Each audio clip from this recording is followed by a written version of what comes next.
Good evening, friends. How you doing? Hope you're having a good day. Hope you're ready to hang out and play some Monster Train. I'm still a bit sick. Not too sick anymore, but still a bit low energy. Regardless, I am excited to play some Monster Train. Ready for the suffering. Fair enough. Good to see you, Fury. Alright, we got Fell and we got Remnant. Not a bad set of openers, although Winged Spirit is largely terrible. It's at least okay with Firebrand, because Firebrand typically is going to take some damage before it starts building up the Valor. And so we can at least like heal that back, which is okay. But yeah, I mean, like, the Drip Falls are solid.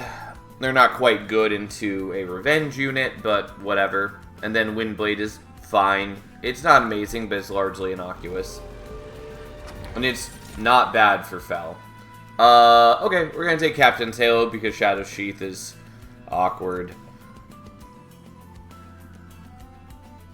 It's not, like, altogether unusable.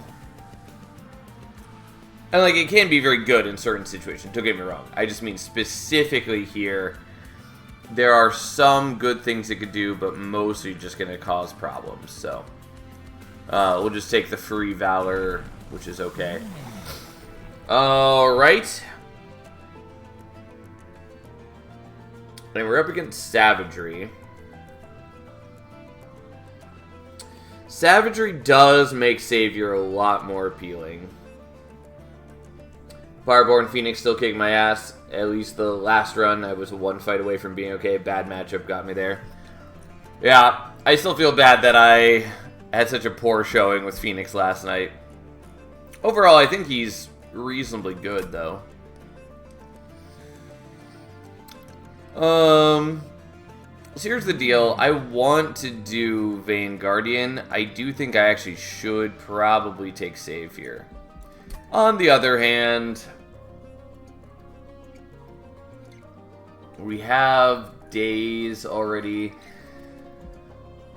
Also, there's the potential to see stealth in this clan, which makes both of these kind of unimportant if I went that route.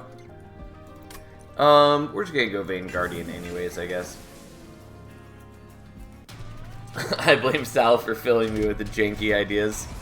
That's fair.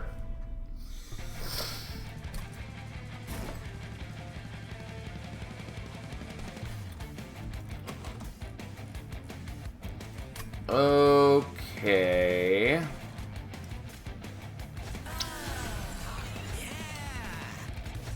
Let's try it like this.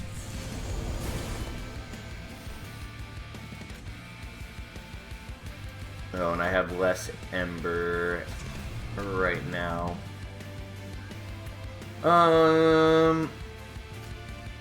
Sure, I guess I'll equip that even though it's not particularly exciting.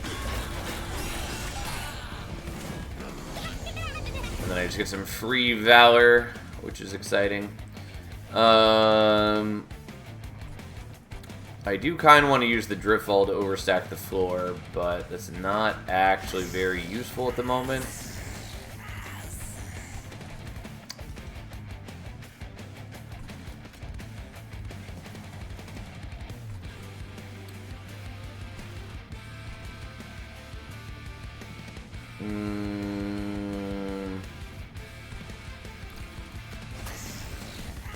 Whatever, we'll do that.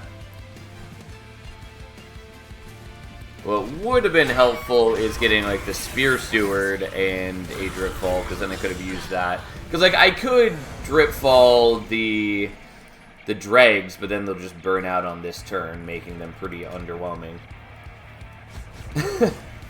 How you doing, Giramoni? Good to have you here. Thanks for being here always. It truly does mean a lot to me.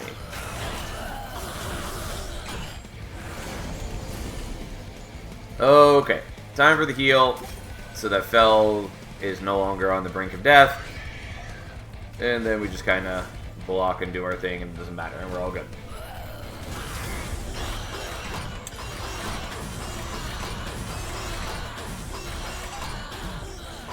Bro, I'm setting my alarm to wake myself up in the middle of the night some days to keep the streak going. Well, that is both a little silly and pleases me.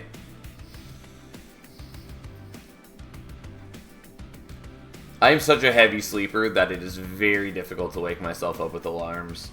Like, I have to change my alarms. Like, not the time, but like the sound and even like to a different alarm clock. I have to change it every once in a while because I get to a point where I just don't even wake up to my alarm anymore. It's very frustrating. How you doing, Ether? Anyways, I lean towards taking Divinity. It's pretty solid, especially when we're trying to just revenge our way through some things. Challenge is okay. Selfless Sacrifice is good.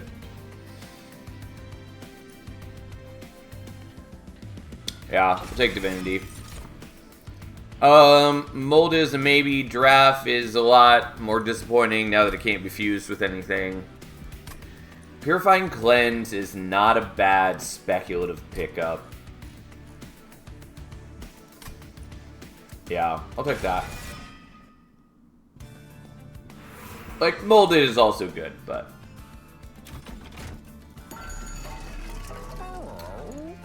Okay. Not what I was hoping for. I was hoping for Paraffin Enforcer or Wickless Baron. Even Paraffin Thug, maybe.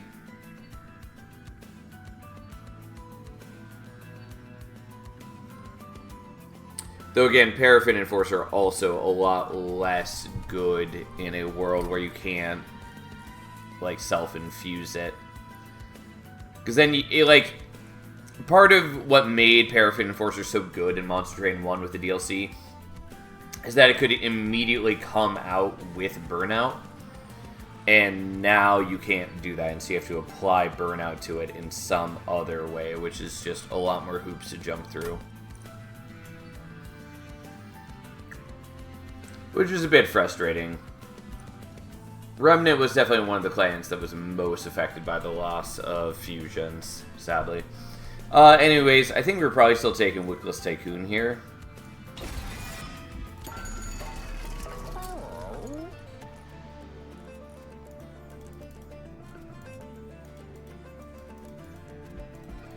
And then we're gonna re-roll. Okay. That I'm willing to do.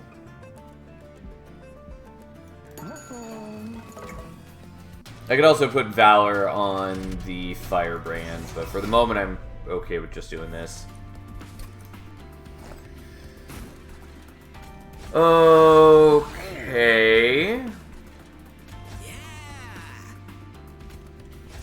I'm just gonna do it like this. And try to get all the kills here, which we're not quite going to.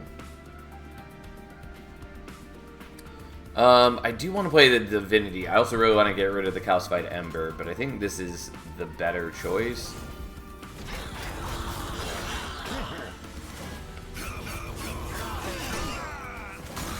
And then we take some damage. Not that big a deal.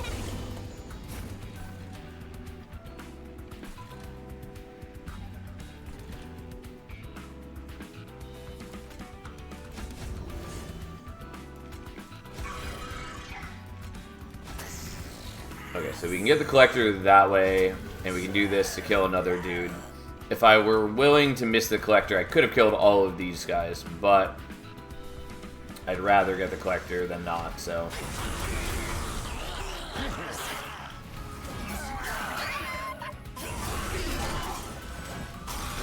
Also, I would have preferred to put a Spear Steward up top, but I didn't, so here we are.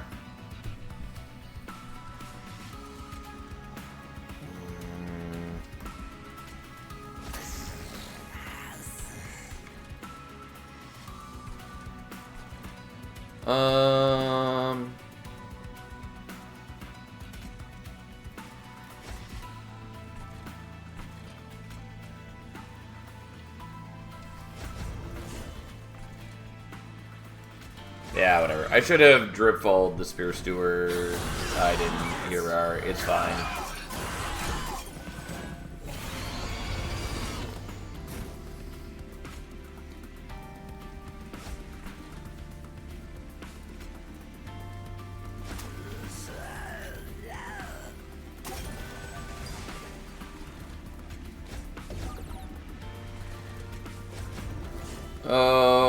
Okay. May as well do the healing now. Doesn't change things too much.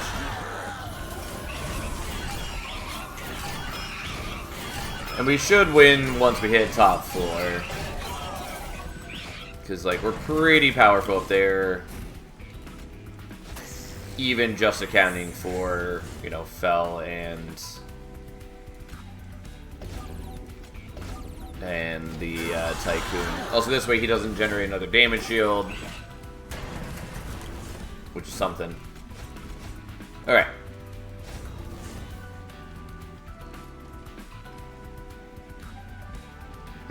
I probably could have let the drag die. Whatever. There's probably ways I could have eked out more gold from this. I'm just not going to worry about it. And there we go. Yeah, we do want Rising Rage. Probably. It's maybe not necessary, because, like, we already have Smidgestone on the Tycoon, we already have the Drip Falls as a way to overstack a floor, and honestly, we want to be going down more than up, so that we can deal with amalgams and all that. I'm actually just going to skip for once. Multi-encasement is normally good. I'm going to take the Hallowed Drippings. I actually would like the draft if I had a way to keep its burnout going. But we'll take the Hallowed Drippings, even though it's a bit awkward for us. Okay. There are things I would like here, including the healing. We're definitely going here, though.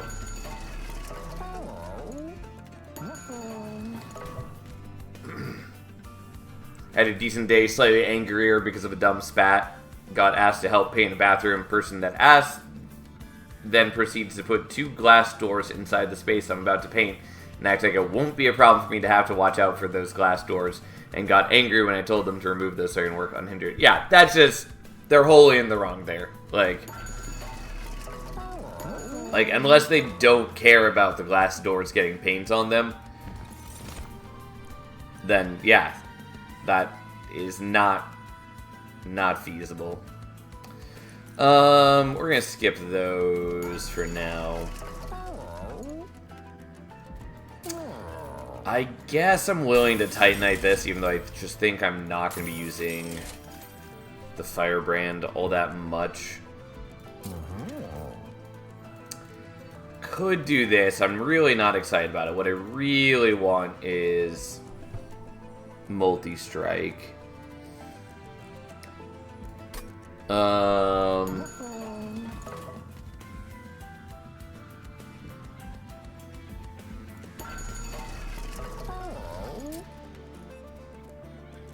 Could also large stone the Firebrand, which is okay.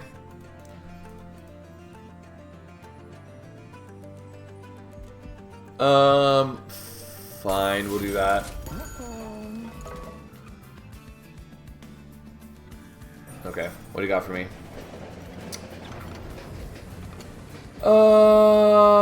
At some point I gotta take large mystery box, but god do I hate large mystery box.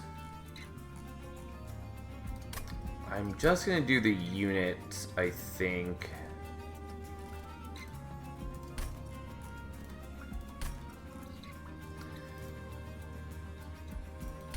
Although, would be nice if I had better units to jam into it, but so be it.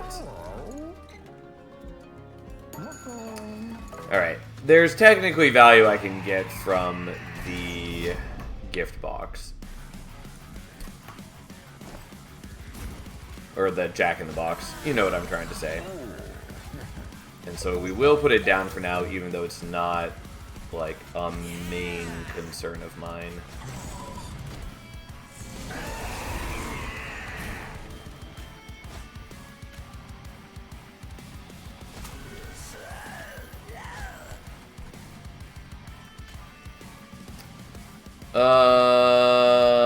Yeah, I'm just going to kill those so that we can maintain a bit more HP on the Steward.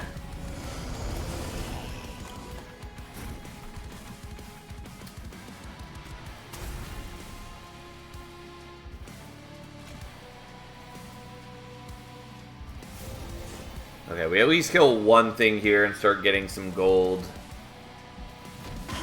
Like, sadly, I'm not getting a lot of harvest going on right now, but it still felt like it was better to set up on bottom floor.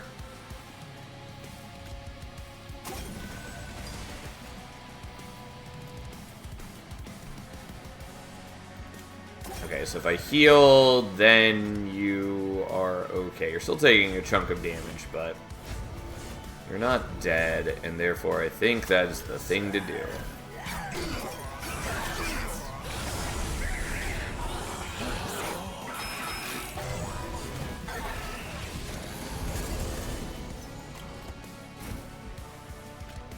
Well, we're gonna get rid of one of those because I would like to get rid of those, but... And I'm finally getting some value out of the harvest.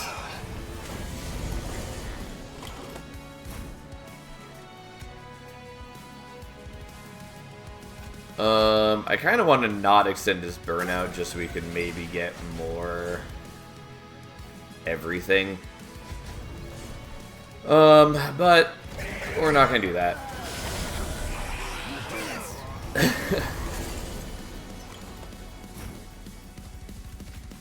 Yeah, this is about what I expected.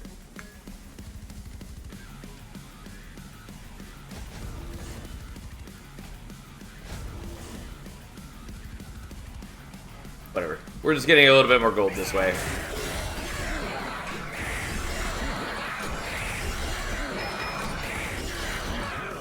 Ta-da! Alright, we're doing okay on gold. Formless Child is such a weird card. Tome of the Lost Path is very good. I don't know that we care about it right now, though I do like it quite a bit.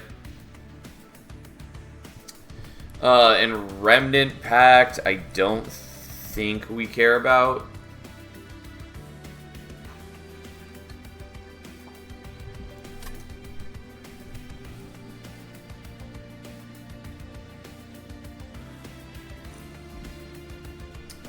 Yeah, I'm gonna skip those. Avenger is sort of nice. I'm going to skip, and then we're gonna take Ember.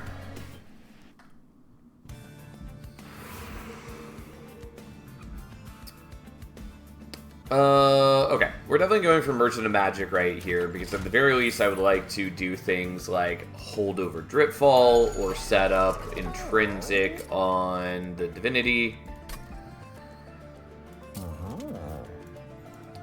I could also do -2 and remove Consume on the Divinity, which is not bad. But I think I'm pretty okay with just doing this. We could also look for Dualism on it, which I'd be pretty happy with.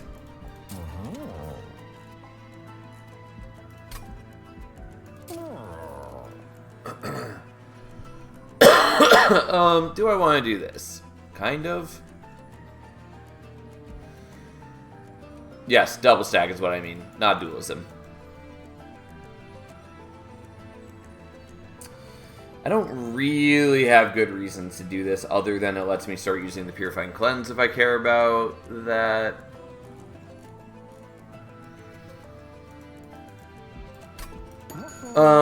There is a Remnant banner here, which I should look at first. Okay. So I was planning to just dupe the Tycoon. Maybe I'm happy to take a Baron I mean, I'll take a Baron either way. We'll figure out the rest afterward.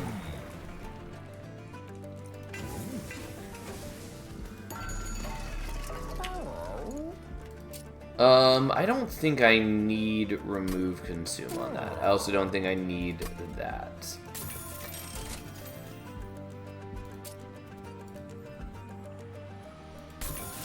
Well, Spell Chain Dripfall is not bad.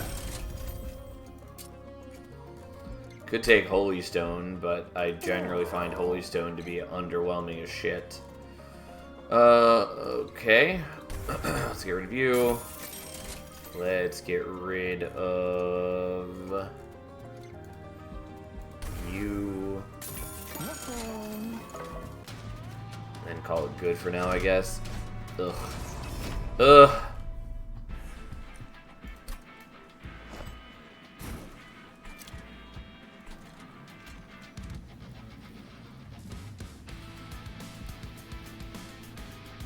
Yeah, Kevil's real bad for me.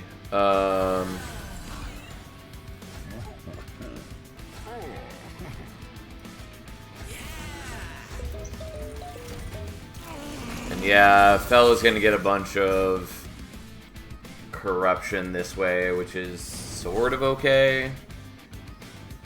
It's not great.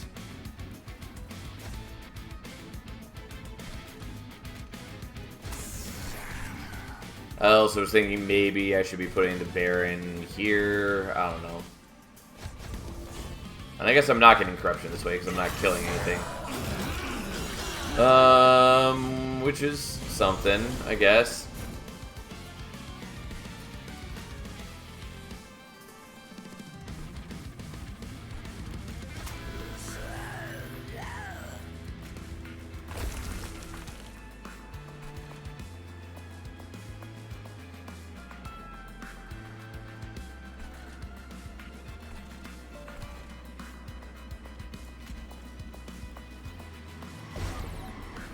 Okay, so you're not dying now.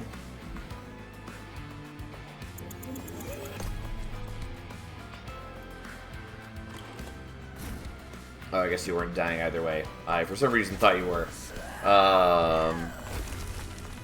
But shows how much I pay attention.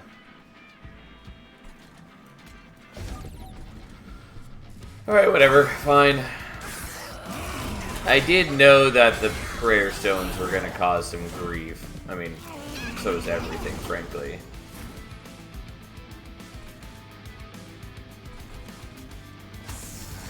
But I don't want to not be on bottom floor, I think. I do take a lot of damage, though, and I miss the Collector, which all sucks. But we'll see. Mostly I'm just worried about Kel.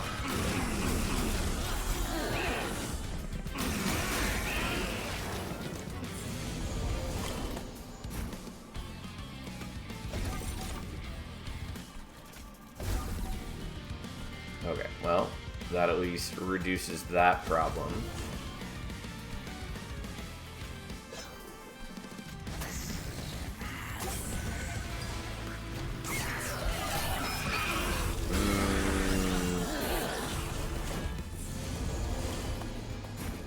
And then I'm not catching those guys. Really should have had this floor be top floor, but I didn't think about that at the time that I set it up. And I should have done that, and if I redid the battle, I could do that, but I didn't. Okay, that's enough to get the kill. That's good enough. Now it's even better. Honestly, I'm going to descend a couple units just so that I can get a little bit more gold.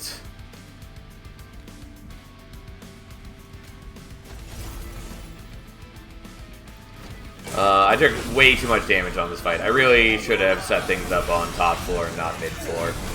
But, oh well. We killed Cal at least. That was the major thing. Like, my deck is not great in general, let's be very clear.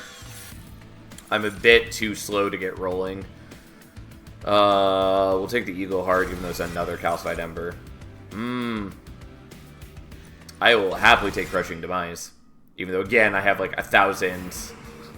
I have so many things. We're going here.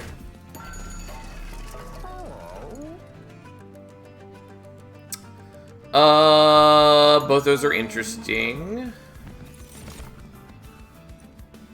Shield of Wing is also good.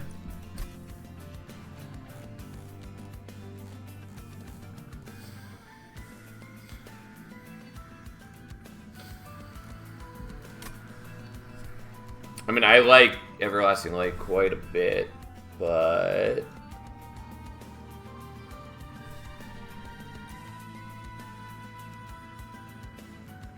maybe that's what I want.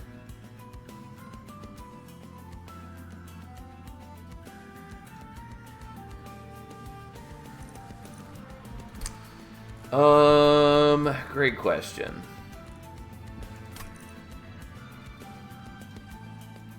I'm just gonna take the Everlasting Light, I guess.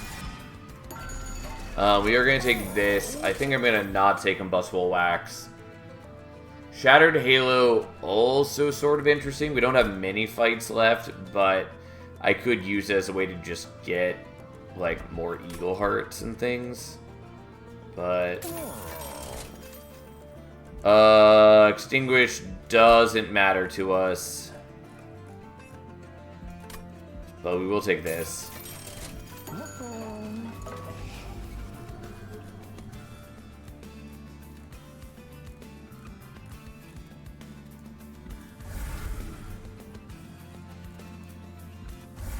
Kinda just want to get rid of the Calcified Embers, but here we are. Okay.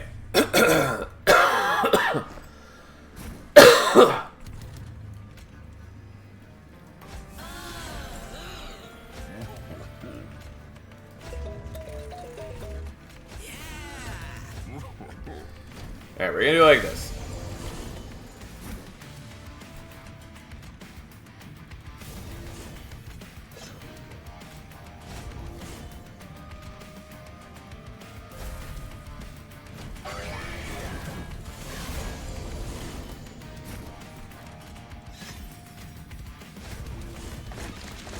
Well, would have used the drag last turn, but I can't. And I guess we're gonna let you harvest.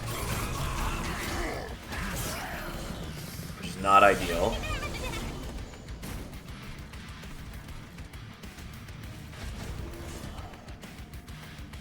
We're gonna take a lot of damage from you guys at this rate.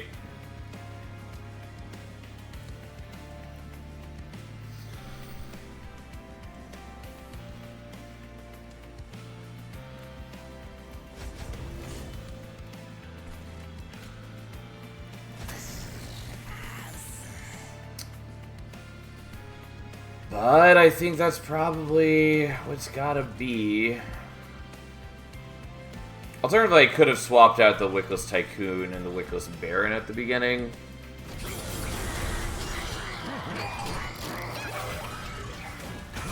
But, hey, here we are. And I just take so much damage from those guys.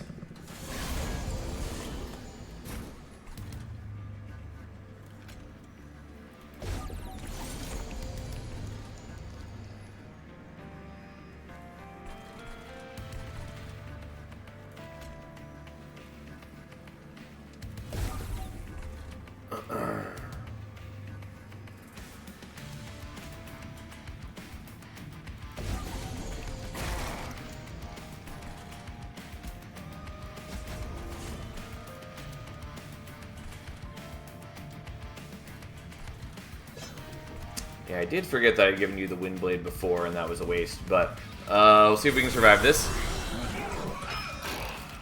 We're at least getting a lot stronger on Fell's Floor.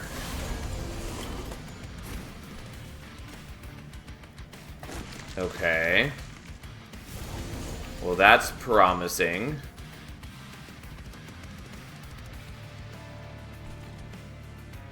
I guess I just don't want to play anything. I don't want to sap myself to death.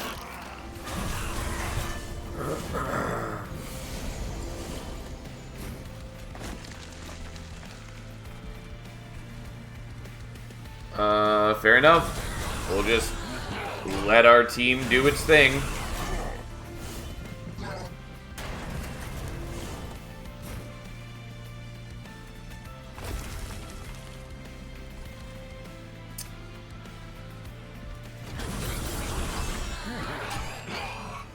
Really need more upgrades. Both Merchant of Steel and Merchant of Magic can do some really solid work for us.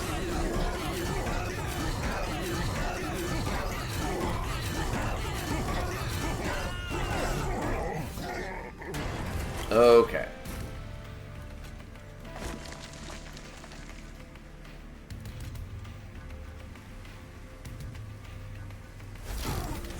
We're doing that just so we can get this guy killed.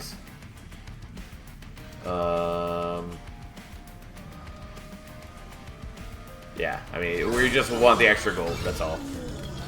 Doesn't change things otherwise. And then Fel gets permanent HP, which I did forget that I kind of wanted to keep the Firebrand alive so he'd also get the permanent HP. That's fine. It's not terribly useful either way. Benediction is worth taking, even though it's another Calcified Ember. I'll take another Crushing Demise, even though it's another Calcified Ember. Alright, and then we have choices to make. I think we're going here, even though I really would like Merchant of Magic, but the healing is useful, and if I can get Smidgestone or Multi-Strike, those are both very useful for me.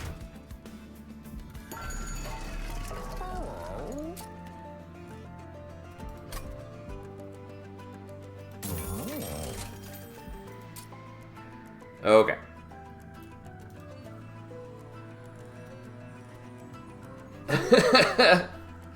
Good to see you, Rip. Okay, well, I think we're going to put Multi-Strike on the Tycoon because it's easier for me to fit that with other things, and that's more important to me, even though the Baron comes with some built-in scaling, which I do rather appreciate.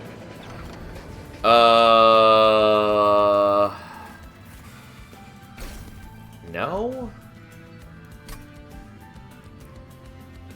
I mean, the followers would be great to build up power onto, but the unreliability of when I draw them is a problem. I mean, like, it might be worth doing. I look forward to buying Monster Train 2 one day when I think I will have adequate time to learn it, because I know it will consume me like the first one did and still does. Yeah. I love it. I love it dearly. As, you know, is very obvious. I mean, like, this is probably worth doing.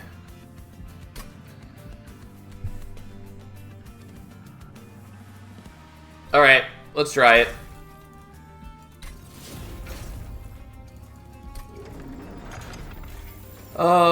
And then we heal, and then you get some HP. And that's what we got, basically. God, I have so much just garbage in my deck.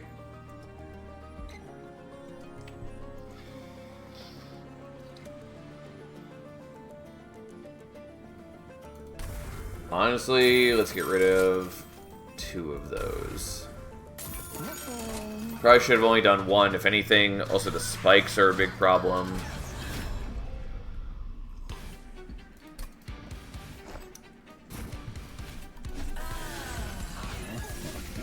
Now, I kind of want to not play... Also, Everlasting Light is a good pickup here. I kind of want to not play the Jack-in-the-Box here and leave space for the followers.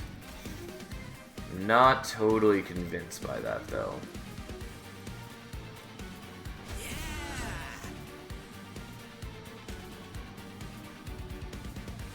Yeah, the Baron is pretty worthless for me.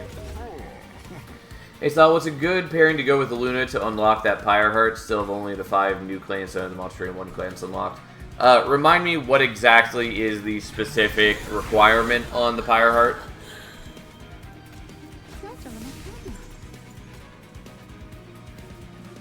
Yeah, but how much magic damage?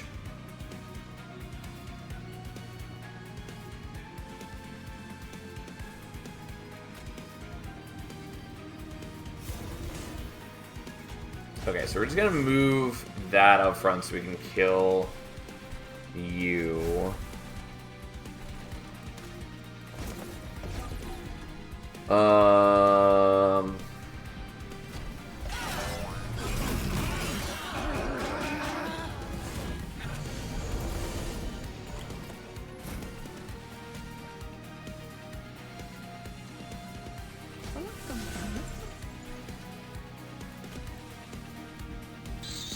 I mean, I want to use the Eagle Heart down on bottom floor, but it might be worth doing it here just so I can wipe these guys.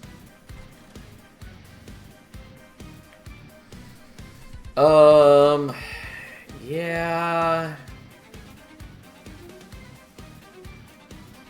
I think that's the better play, because this way I kill multiple of these guys. I don't kill all of them, and that is enough that I kill here. I was hoping that would be the case, but I didn't math it out.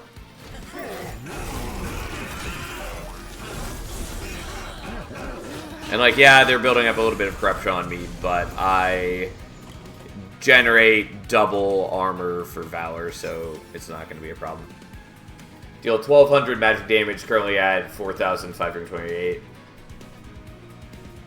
Yeah, of the clans, the Monster Train 2 clans, the best one to pair for magic damage would be Pyroborn, since they have a number of decent damage spells and things that can benefit pretty heavily from Conduit.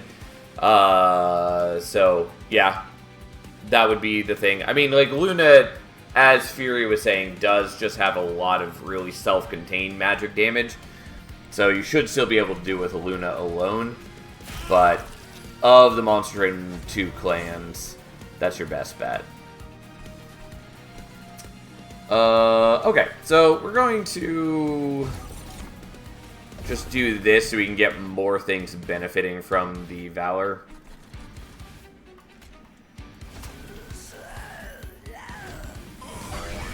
Yeah, you're welcome.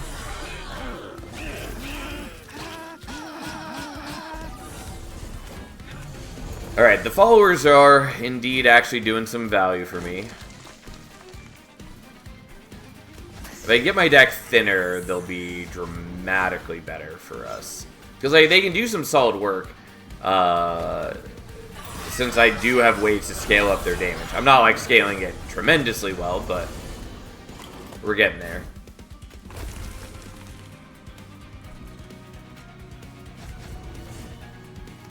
But I need to be able to draw them early enough. The other big problem is I need to be able to defend them from the sweepers on Savagery, which I have things in my deck that could do it, but I need to actually draw those things, which is why I need to go to the Motion of Magic so I can make them more reliable. Like, for instance, Benediction solves my problems.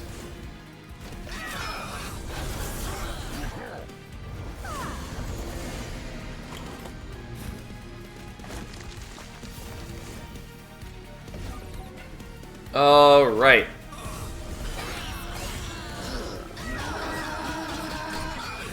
And then we just kind of beat Kale to death. Okay, well, this has been a rough run, but we're working on it. Held Halls is real good, but not what I need right here. Spike of the Banish is fine. I think it's a bit underwhelming, but it can still be pretty solid. I think it mostly just needs to be slightly higher numerically, because like right now, for instance, if you pump 3 Ember into it, that's 9 Valor. Or you can do 10 Valor for 3 on Divinity. And that feels wrong. But it's okay. It's not a bad card, but I don't think it's one that I need right here. Capacity doesn't super help me. It kind of does.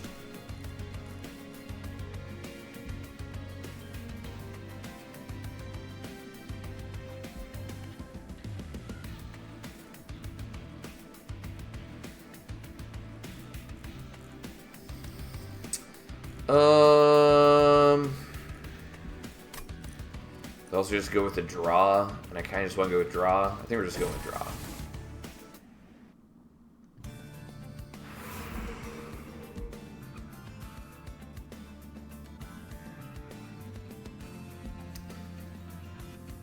So I want to go here for the dupe, and also the healing's not bad. Merchant of Arms, though, would let me put, like, deployable on the Everlasting Light, which would be nice. I could also just look for Inferno Room, even though I'd prefer not to just live a life of only Inferno all the time. I think we're just going here, though. But I also really want to go to the Merchant of Magic, which means we're not going to Merchant of Arms here, which also means we're not getting that dupe. Which is, whatever. Fine.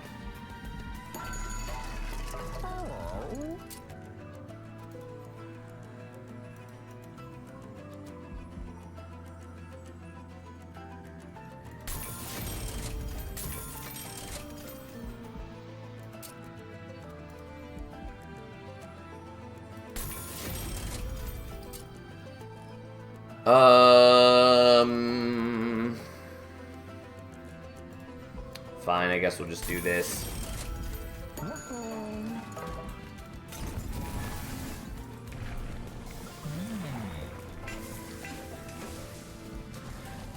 Okay, so there are things to do, and I was leaning towards the Wickless Tycoon, which I think is still what I'm doing.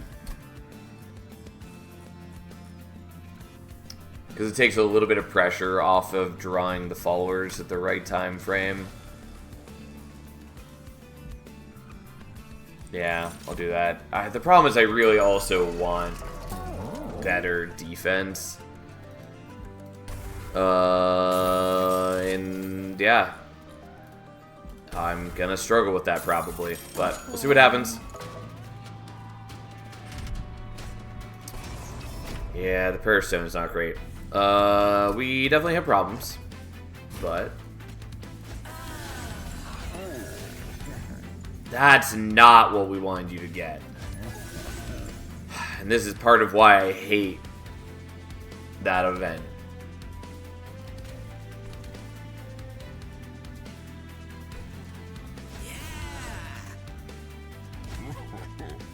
Actually,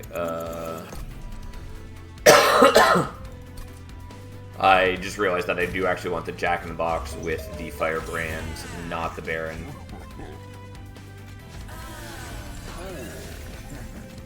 And I should actually probably have you in front for the moment. But yeah, like the 40, like it starts at 40 attack, which is nice, but it does mean as well that it is locked at that. It can never go higher, which is frustrating.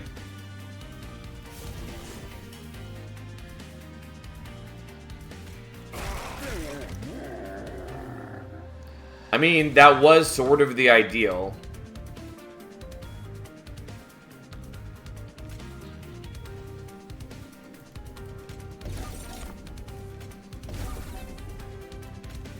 Like, I do less damage this way.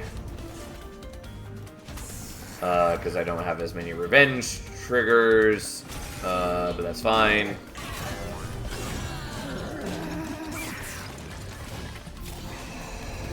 Unfortunately, them having sweep is exactly the sort of thing we don't want to deal with.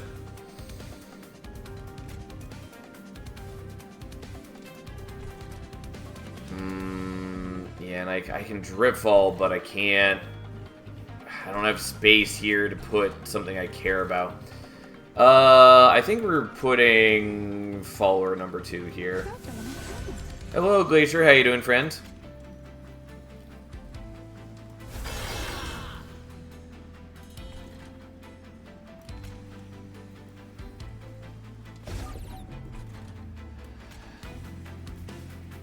I've not run across the Cults of the Lamb event. Fair enough.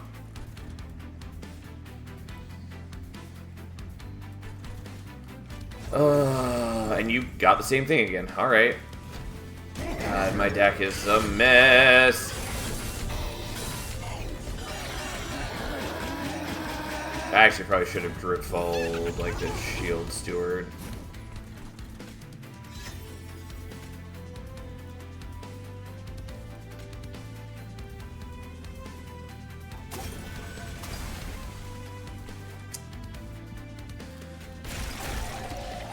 Not what I wanted to hit there, but fine.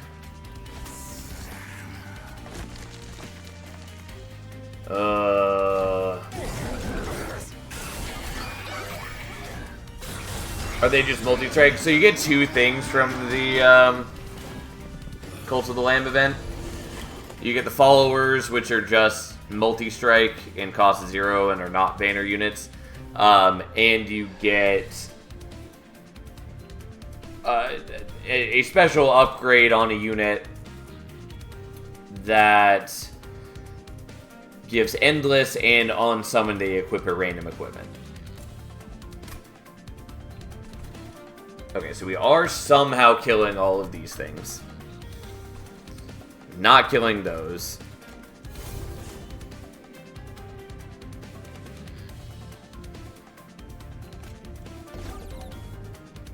That's still not enough to save you, because you were just at exactly 7.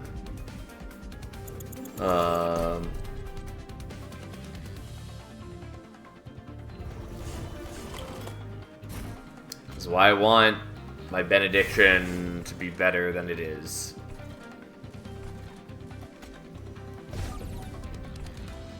Okay, well, sadly you die. Yeah, I never got into Cults of the Lamb, though I'm told it's quite good. Ugh. Yeah. Just like mass quantity of sweep dudes is a problem.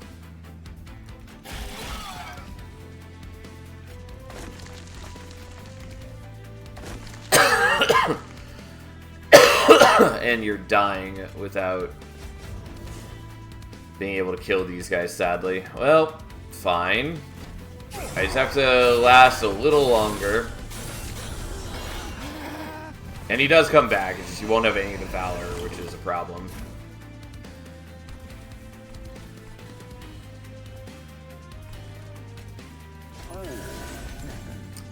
I mean, the mitosis cap, honestly, I will appreciate if we can make that work.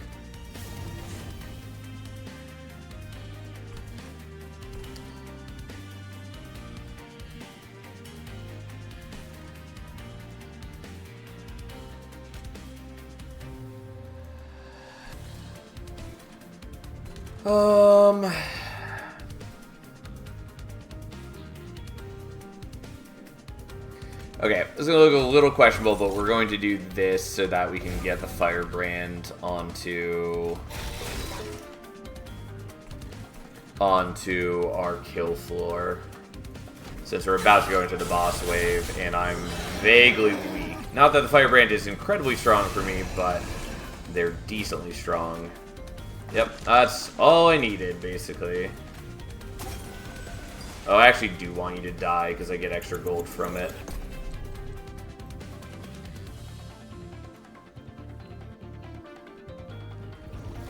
Okay. Though I'm going to take pyre damage here. I take slightly less pyre damage, because that works. Okay, and this way I get 1 more kill, and that's fine. Alright, well.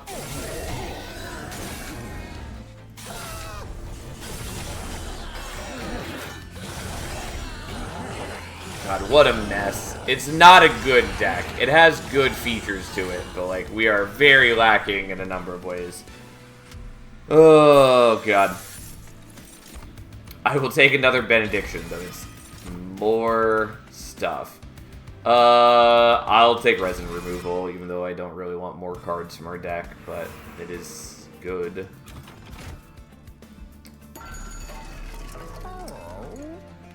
Jack strips. We believe in your driving this jank to win. It's still doable. Like, don't get me wrong. I think I'm gonna win. It's just, it gets real awkward. This makes life a lot better, though. There are a lot of things I would love to do the holdover on. We're going to do the benediction, though.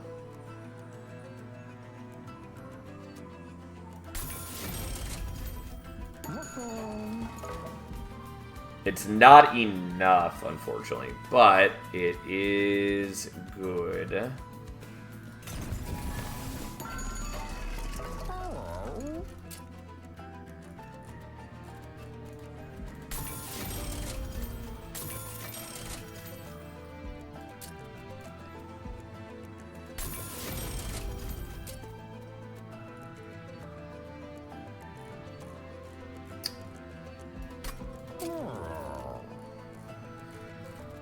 Okay. Oh, I also kind of want to do that crushing demise. Oh well.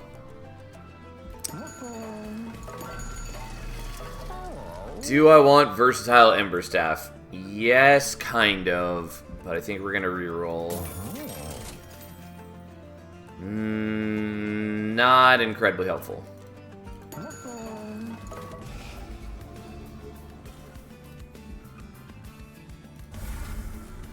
Feels bad to remove that, but that is what we're doing. Okay. Yeah, a lot of my deck is shenanigans and junk, but that's fine. We're just going to take the slightly better armor situation, and then we're going to cry. Now, we're going to see if we can set a bottom floor. I think it's going to have problems, but we'll see what we can do. Not helpful. I did forget that we have 3 of these guys now.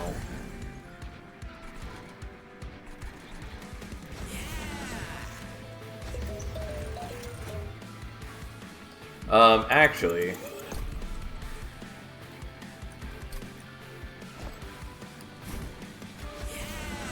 so we're not putting the Jack-in-the-Box on bottom floor.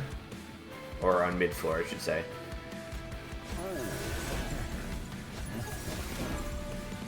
Unhelpful. Kinda helpful.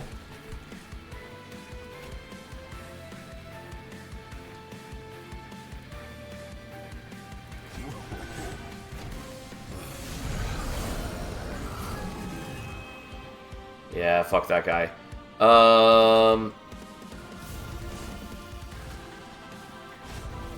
Yeah, but that does kill. Like, I would get them back because they're endless, but I'm just wanted to be able to kill him. Yeah, but then Fell dies this way. Alright, fine. We'll stop experimenting.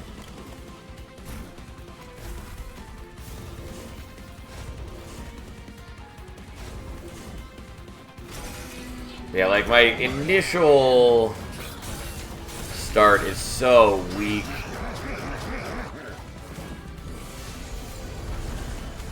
And there being 1,001 sap dude, not sap dudes, sweep dudes is a big fucking problem.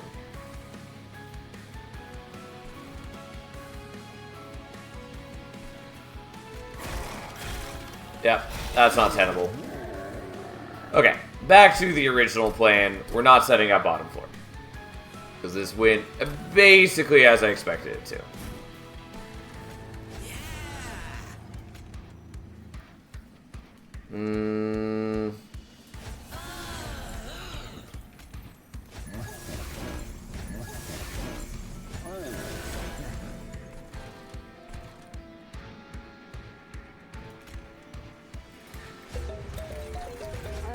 Although this way I don't get to use the followers.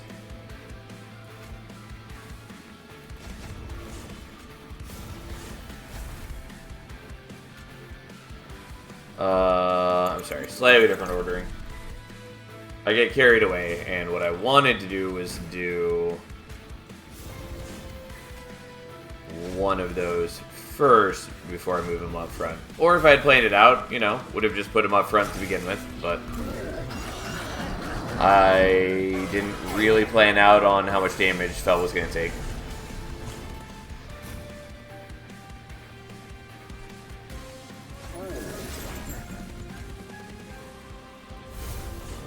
I I probably should be using resin removal.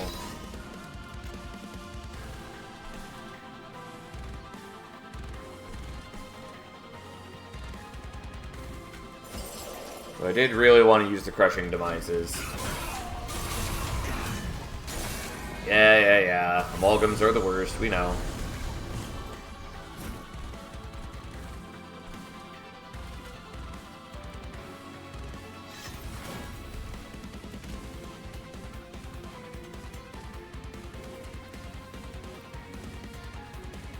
Oh, and you have glass cannon, because why wouldn't you have glass cannon?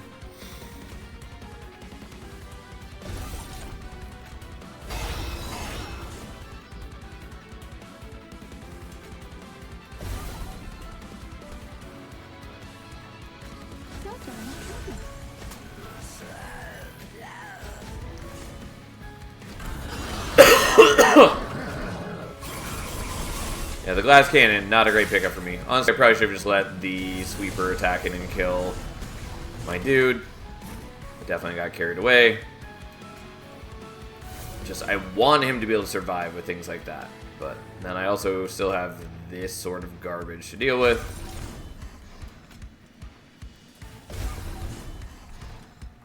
Which, again, kind of works, mostly doesn't.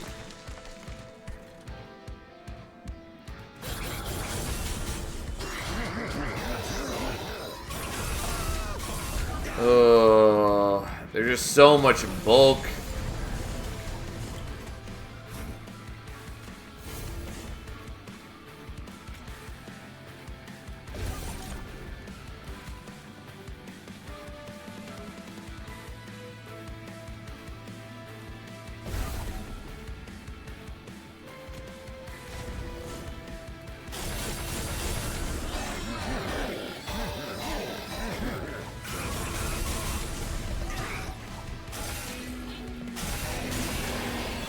It takes so much damage.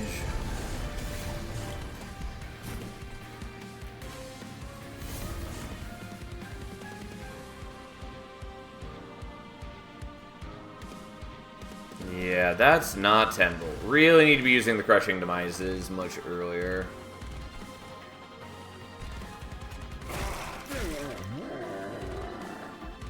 Yeah, let's try this again. This is exactly what I was worried about. Okay.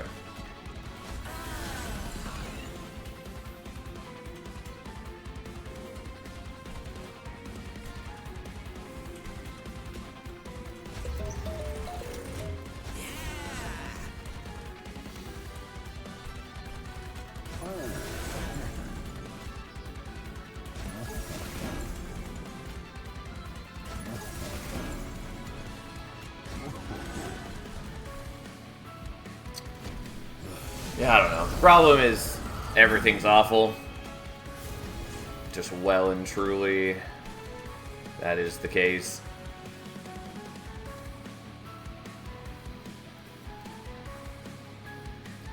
And you're not going to do enough damage to kill him. You could kill him, though.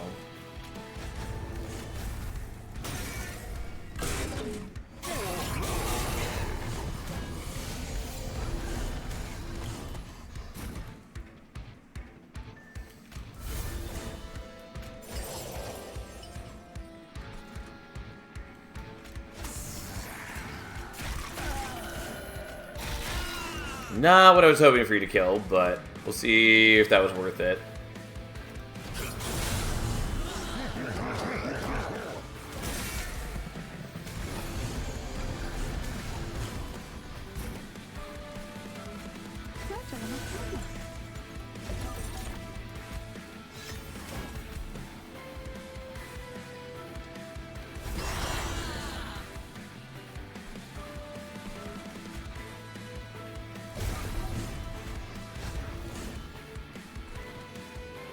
I mean, that's a lot of damage, but that is survivable.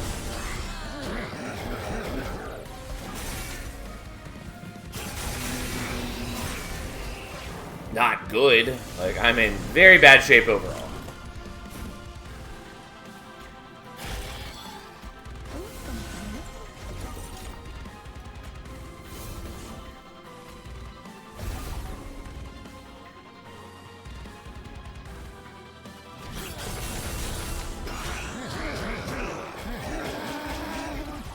so close to not being terrible, but...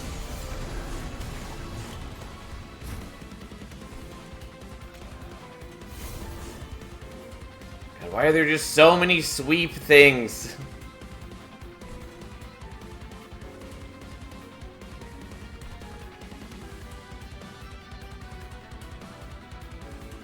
It's like losing the 2 followers is really bad.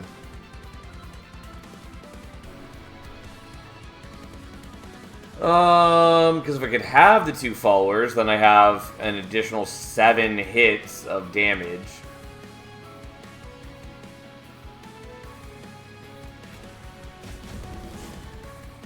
Well, let's fiddle with it one more time. I don't know that it's possible for us to win this battle just because I did not get good enough preparation for the sweep enemies. Like, they're very bad.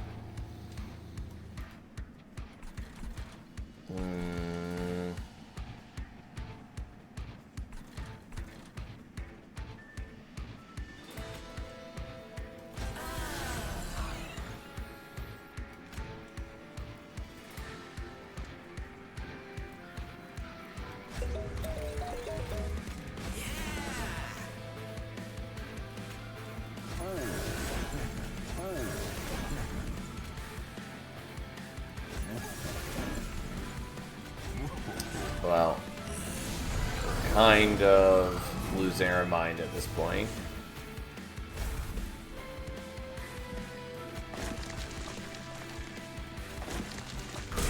Well, I should have done things differently. Oh well, here we are.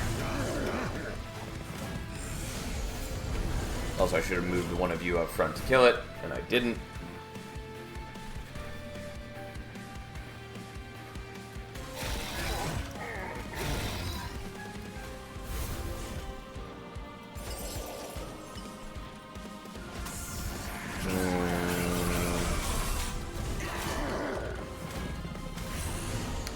Really wish I could use the crushing demises more often, among other things.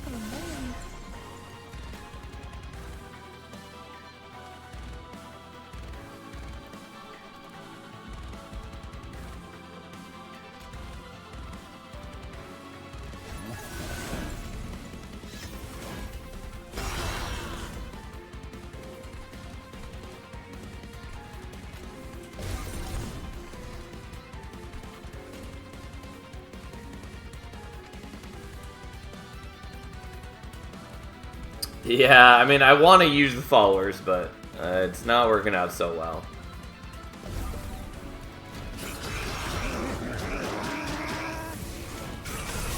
I mean, they would do a lot of work for us if I could keep them alive, but the problem is I just cannot keep anything alive on this fight long enough for me to scale up.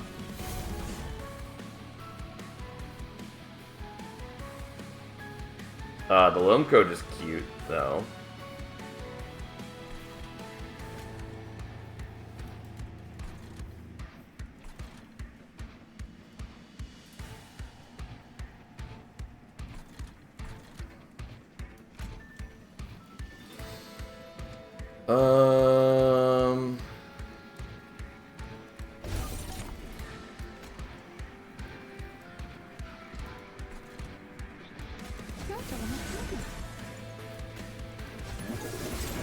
Fucking glass cannon is not helpful to anybody.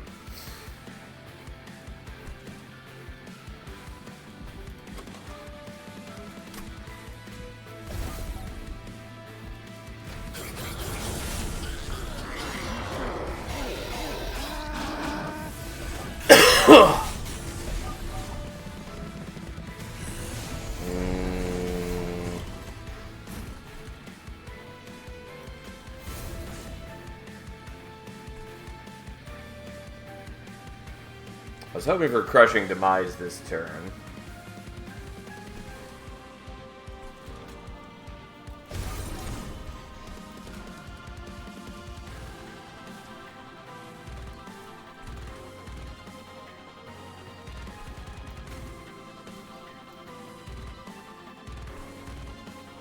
Oh, you still the melee weakness. That's the big problem here.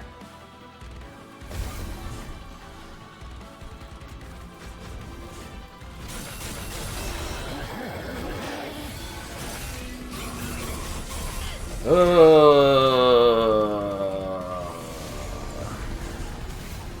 much goddamn bulk.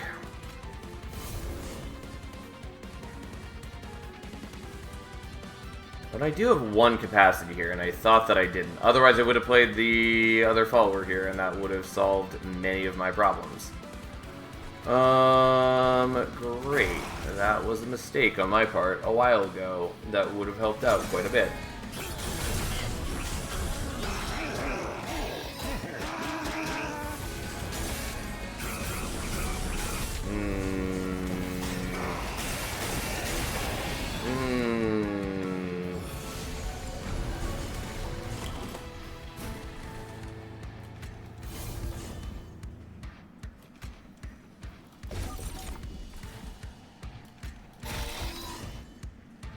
Not exactly the one I was hoping to hit, but fair enough.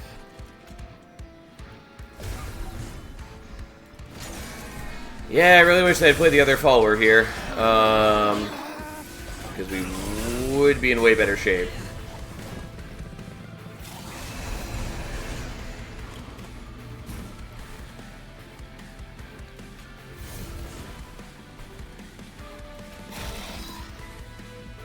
Once again, I'm taking a chunk of damage from the amalgams.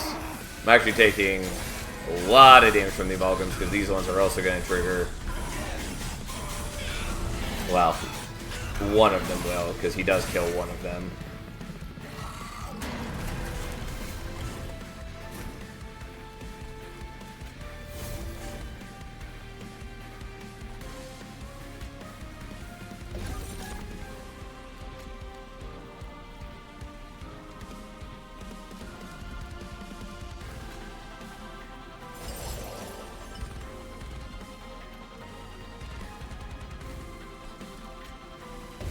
I guess I'll just daze you again, take one more damage.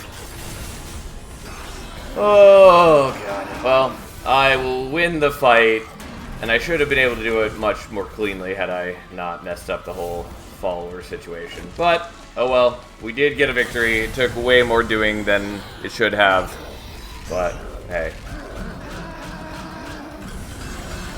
Part of the issue is that I kept forgetting that I had melee weakness on the follower, and so I kept thinking that he could survive one hit from the sweep enemies, and he couldn't.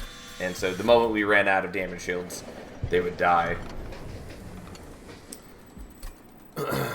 Mastered followers, at least. That is true. To be fair, the followers are not, like, altogether a bad unit, and if we were up against any other Seraph, they would have been pretty solid for us.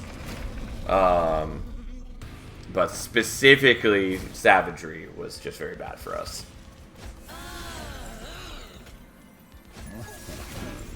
Not the one that I want. Also not what I want. That's what we want.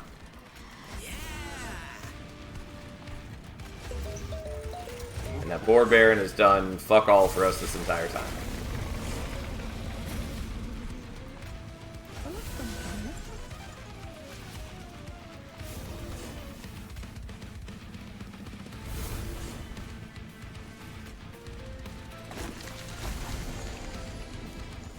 Okay, well, that's fine.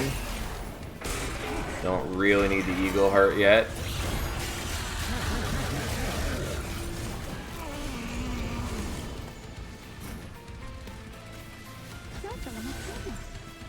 Okay, so we're gonna do this.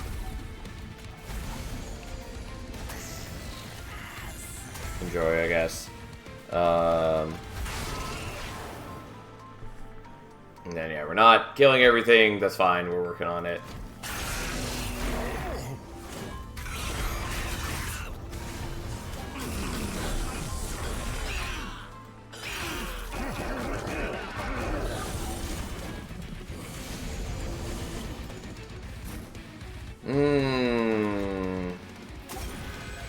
Was really hoping for not that. God, and you fucker are ruining my day.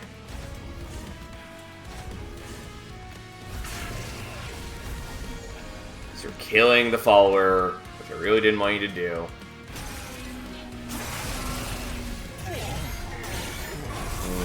And we take a lot of damage. Might not be able to do this on bottom floor then. God, just the fact that I haven't killed that one guy has really ruined my shit.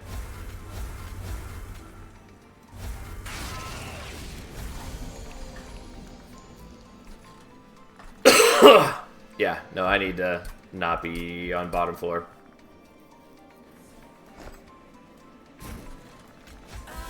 Or I need to have just caused the guy up front. Which is also entirely possible, but...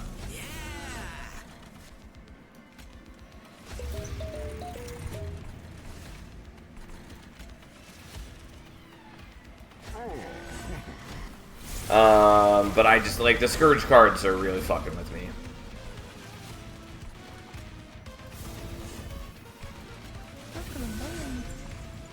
No, I should have done that in different order. Oh well.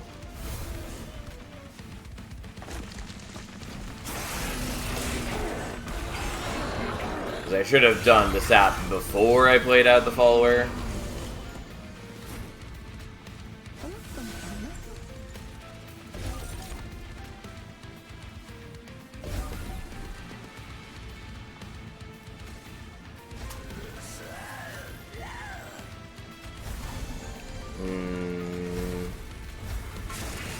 I don't want to do the Crushing Demise.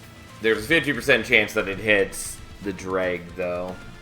Also, I could have dazed the Supplicant, and I probably should have done that. Instead of having descended one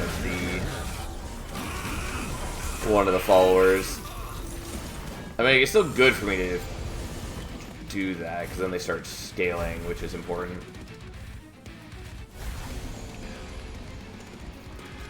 Okay, we're gonna move you closer to the front so you can contribute. And whatever gets some burnout, who cares? Problem is, I'm already fairly low on life. I had hoped to be able to daze Savagery to prevent him from attacking. But that did not work out. And then you're just the worst.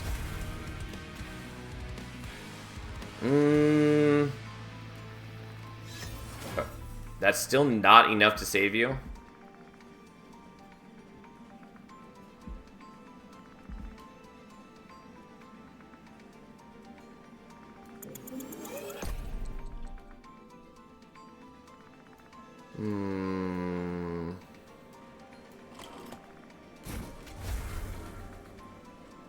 Oh, maybe it is if I do the resin removal. Nope. Still not enough. Alright, fair enough. He's just dead. That's just how it is. 10 armor, just not important to us. We're doing that to get rid of the corruption and all the sap and all that. Sadly, still losing one of the followers, which brings me great and terrible sorrow.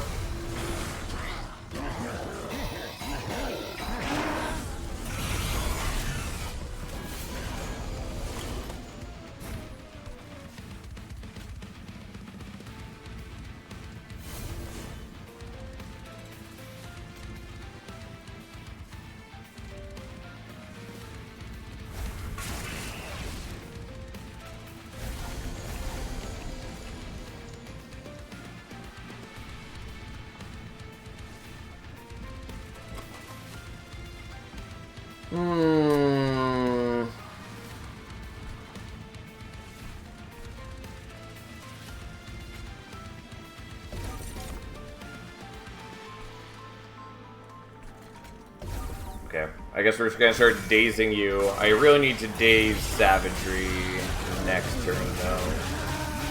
But I also need to, like, get damage on Savagery. I need a lot of things, frankly. Okay, so.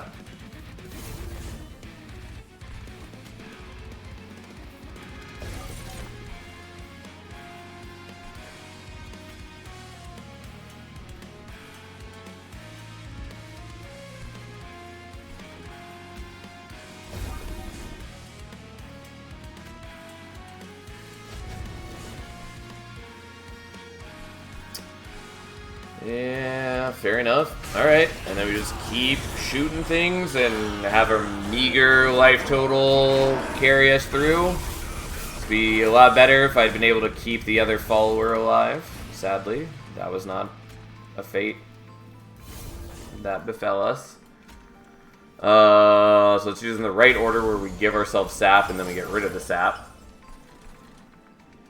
You are attacking us because the daze is worn out.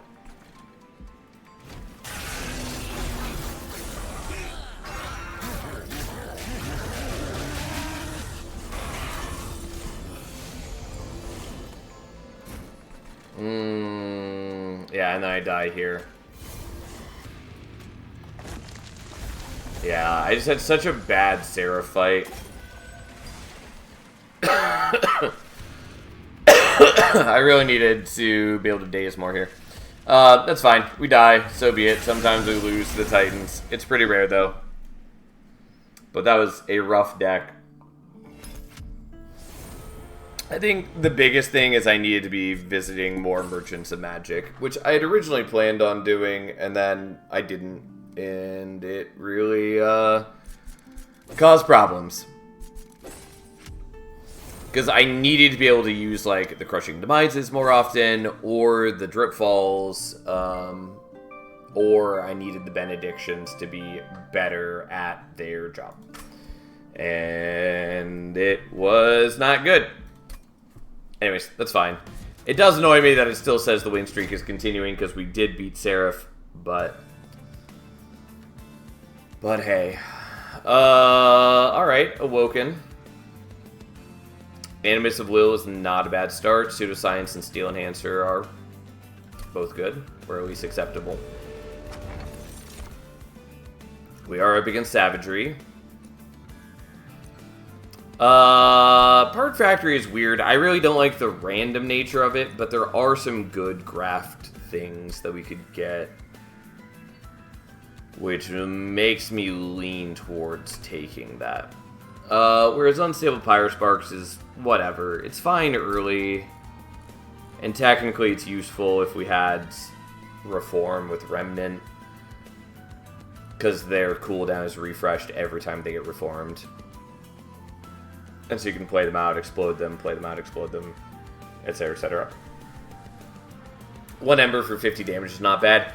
Yes, but it is an opportunity cost thing. Like, I generally still am going to want the stewards around to block. And so I can't always afford to explode them. Also, I'm going to still want to remove them later in the game, because, like, 50 damage will fall off. And so it's really a question of, do I want the early game help or not? I know, but at least it's not useless like wing clippings. Yes. Agreed. I mean, I'm still leaning towards Pyresparks here. But there are some good graft things. And, like, several of the graft things... You know what? Fine. We'll just take Part Factory. Okay. Explosive and Cultivating. We're gonna take Cultivating, I think.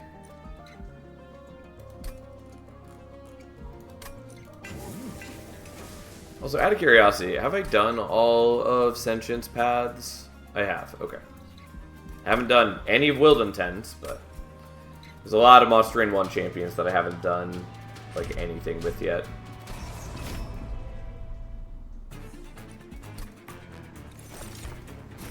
Okay, that's fine.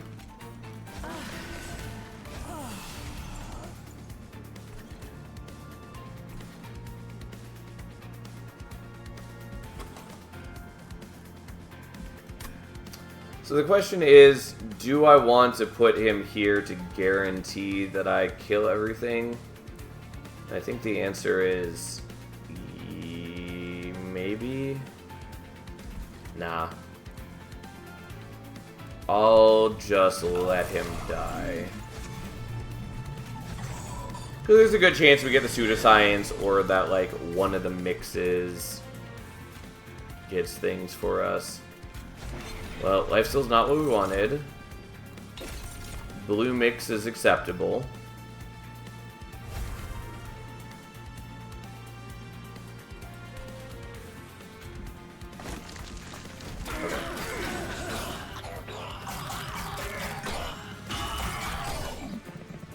Also, I need to remember that I have Time Father, so I can freeze things.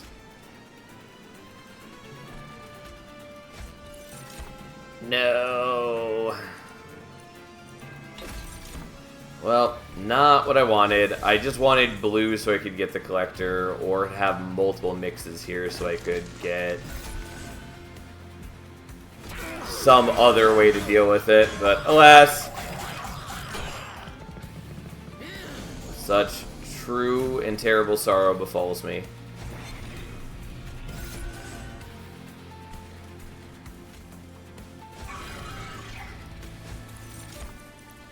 I mean, either we've won this, like, with the combination of the lifesteal and cultivating and all that, like, we're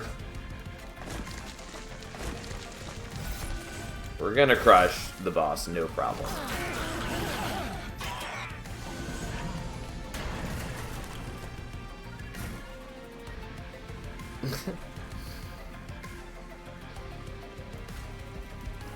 Sure, we'll just do this.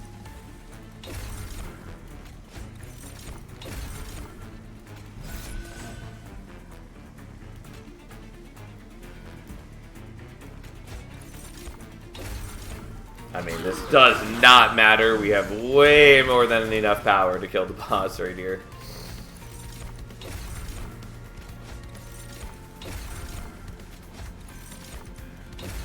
Alright, and then just a clean 32 rage onto our 4 times attacking dude.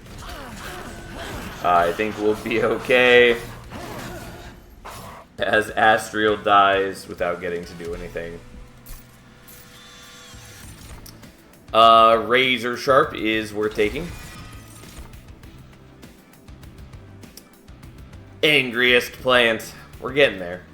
Explosive Reaction is probably worth it. Overworked Assistant is a solid card too. It's not what we want.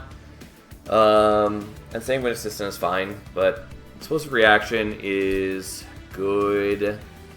It does cut into our revenge scaling. Although we are going to have to be careful about relying on that, especially going into Savagery. Where's a risky operation? I mean, fair point. That would work out nicely with the cultivating. Kind of.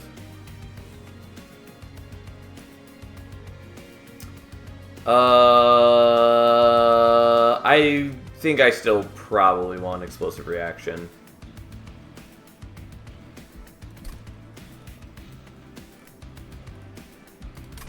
Yeah.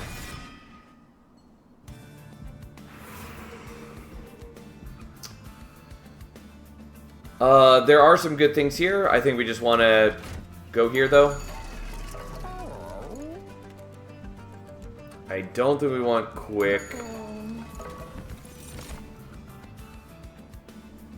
Well, we already got an Animus of Will, and an Animus of Speed is bad, so... Yeah, that's not tons what I wanted to see. So, like, there is a world where we could, like, take dualism, because then if we give them an equipment, then the equipment can... It can still be applied to whatever the equipment is doing, i.e. if we give them whatever the one that's unstable on strike. But I don't think we care about that. Alternatively, like, we could do Reanimate and Dualism, and then get to Reanimate, and that's fine. It's not great, but it does protect me. It gives me a little bit of buffer, is really all I'm trying to say. I might be okay with that. Although I actually am short on gold. Mix gains the value of dualism. It does not. Because dualism is not double buffs that are applied to the unit. It is double buffs that the unit itself applies. The only reason it works with equipment is because equipment essentially just adds text to the unit. And so, like, Everlasting Light, it gives it Strike, apply Valor to the whole team. And so it doubles the number on that.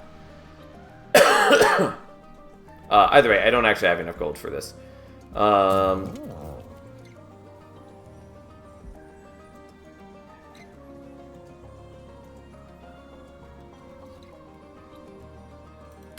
did not know that it did apply to equipment. Neat. Yeah, it's weird. It, in my mind, shouldn't. But it does, and I see the logic for why it does. But it still throws me off. Not a bad pickup. Oops.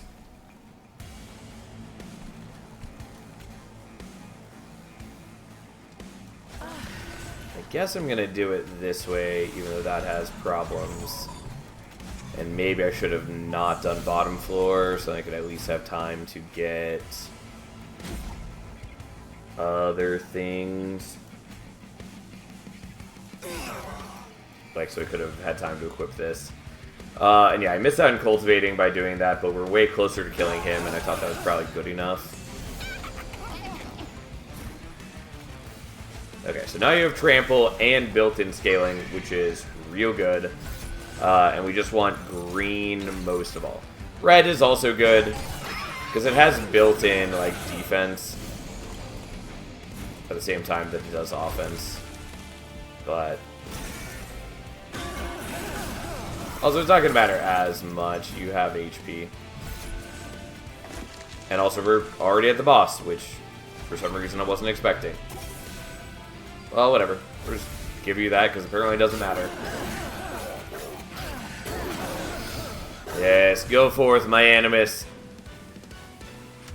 Yeah, that was a good pickup from Part Factory. I will take another Razor Sharp. I kind of can't do It's Alive unless I'm putting Spell Chain on it or using it on Sentient. I'll just skip it, I guess. Animus with equipment is frightening. It is good. Speaking of, I could go here.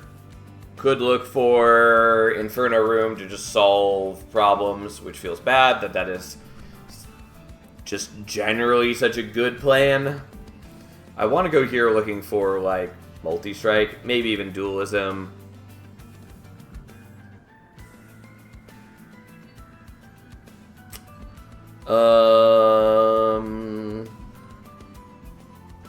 Yeah, Bloodthirsty Blade would also be solid there.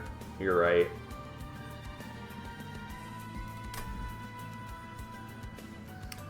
I'm willing to look here, I guess. Really would have appreciated this on a different run. Boiler Room isn't bad.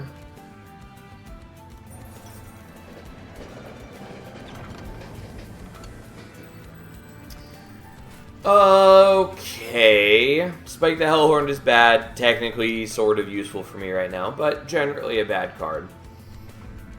I'm gonna greed and take the Brain Spike. Because we can get Avarice and we can just dump it onto the Animus. I think we're not taking Boiler Room, though it's sort of interesting.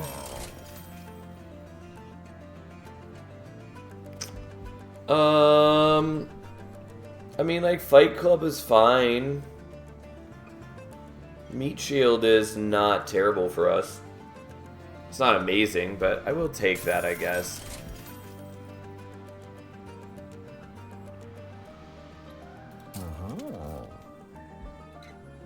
Sure, I'll do that. I could have also done Equalizing Rings for Sentient, which also not bad.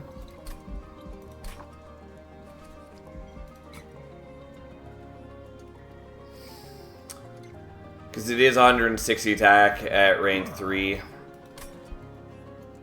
But that's fine, we'll leave it for now. Easier to cultivate with Meat Shield. I mean, that's why I took it. It is just good for cultivating. It's not, like, insane, but it's good.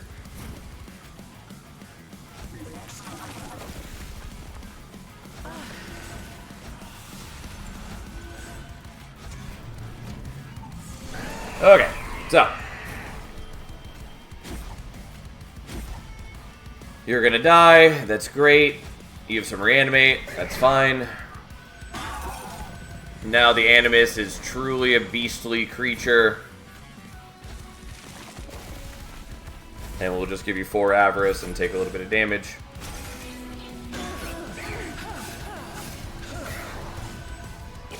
We do power up Archeon, which is, you know, not totally ideal, but we should be totally okay since we already have a beastly creature and also we have reanimate, so it doesn't matter nearly as much how much damage he's doing. Also, we could get damage shields as well if we wanted. The spikes is not what I wanted. Keep forgetting that I have Time Father. It doesn't tons matter.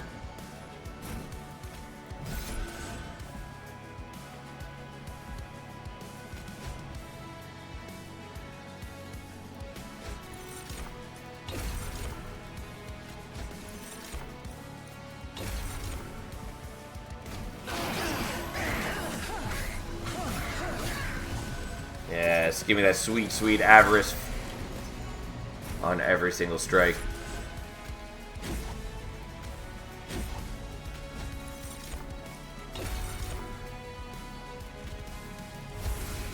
Alright, whatever.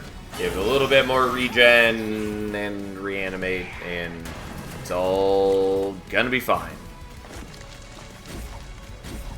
Use the Animus, it's just going to explode him. And there we go! Easy. Like, this is not the part of the run that we're worried about. Brain Transfer is real cute. We're definitely taking Spike the League, though. We are skipping on these, though. They're fine. And then I'm pretty sure we're taking Ember.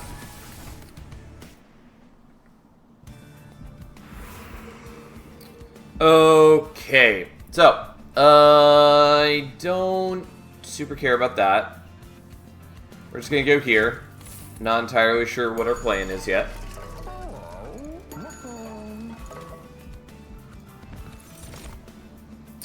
I do generally like Meat Hook. Yeah, I'm going to take Meat Hook.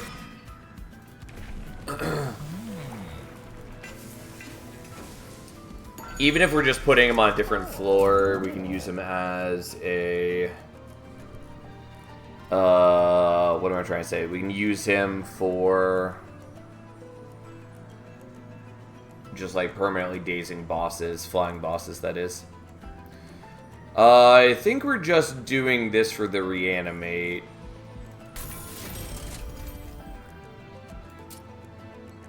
Although what I maybe should have done was remove consume and +2, well, -2. I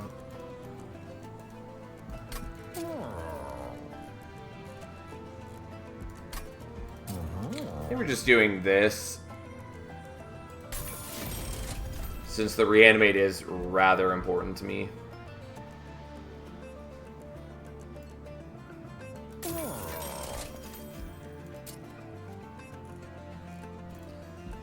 Sure. I guess we're doing holdover Razor Sharp now.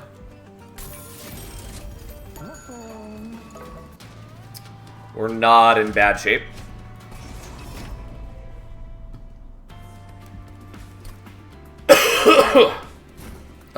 Yeah, that's not what we wanted, but fine.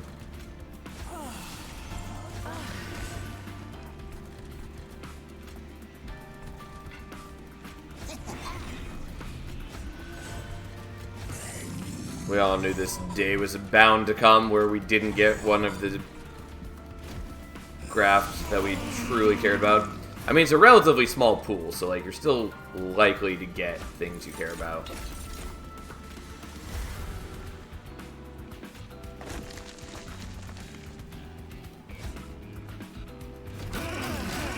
But you're not always going to get the things you want. And I forgot to use his ability, whatever, that's fine. Okay, so you get that. And I guess we're gonna do that.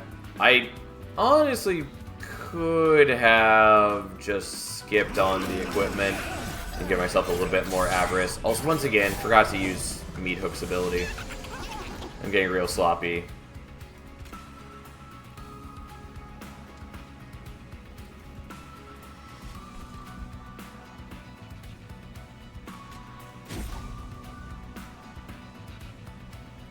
Which does matter because I'm now taking damage. I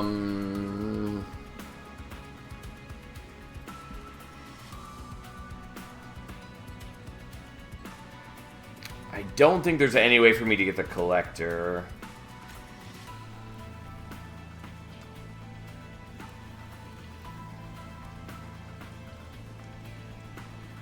Actually, it should be doable.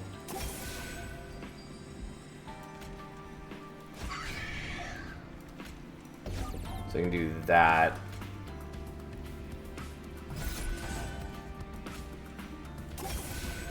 Again, I'm taking damage because I'm a chump, but whatever, fine. I at least get the collector. That's something.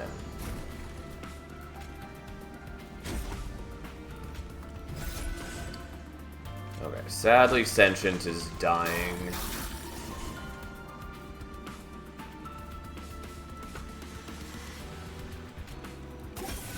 Not quite dying now, but basically dead.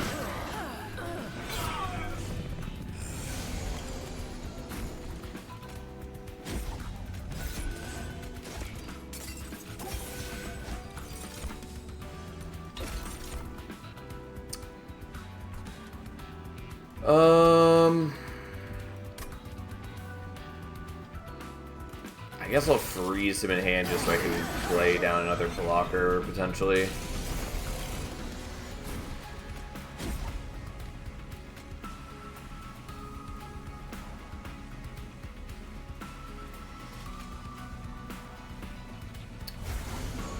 Yeah, I wasn't gonna do it this way. Yeah, I was really hoping for blue here. Well, I can kill a third one, I guess. That's something. I'm taking less damage. I'm still taking damage, but less damage.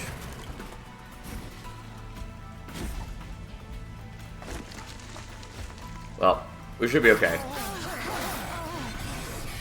I have a good chunk of reanimate. I do a lot of damage.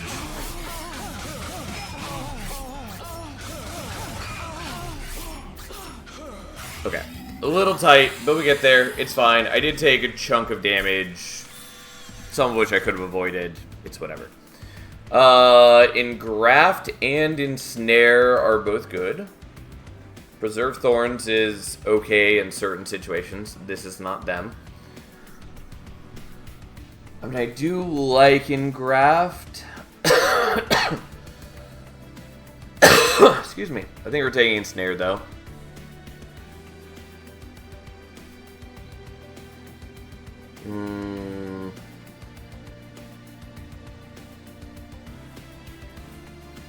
Maybe. Yeah, fine. We'll take that, I guess. Minds of Their Own, I definitely want. Like, the Horrify is also good, but Minds of Their Own is very solid. I don't know what I want in the Merchant of Trinkets. Like, obviously there are some good things, but I think just going here is too valuable for me. Especially now that we have Minds of Their Own. If I can get, like, Holdover on it. Or even Spell Chain. We'll take Guild Marker. Overgrowth Carapace is interesting.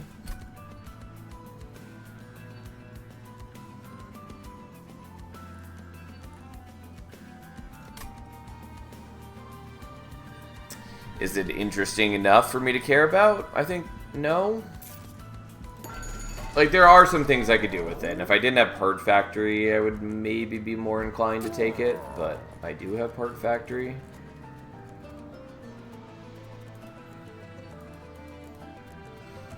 Okay, do I want to do that? Maybe. I think we're just gonna do that.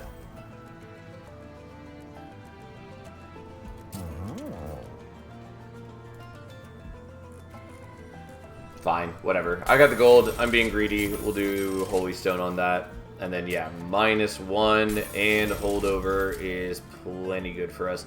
I also kind of wanted to do a holdover on the ensnare, but we're doing mines of their own now.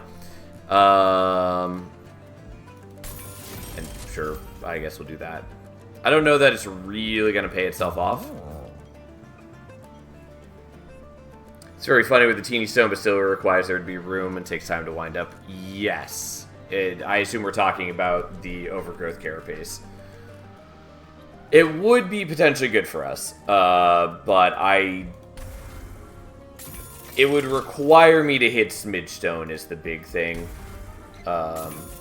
And I don't know if we're going to hit Smidgestone. I don't know a lot of things. Just don't know. We'll see what happens, though. Okay.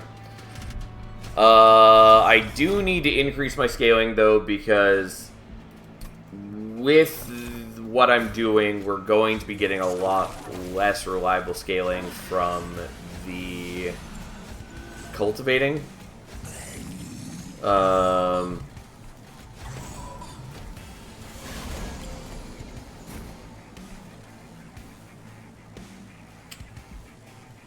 Wow, this is one of those times where I really wish that I had split anvil. Okay, we're gonna play that. I totally spaced out on what boss this is.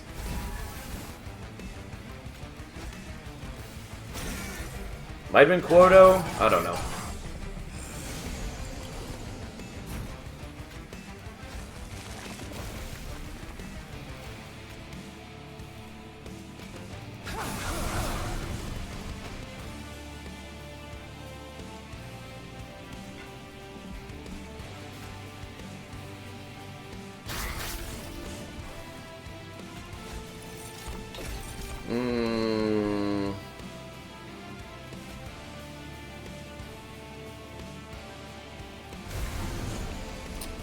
Probably should have done that in a different order, but let's see what we can do. Yeah, because we can still kill you up here, no problem, so that's something. Come on, mouse, please cooperate.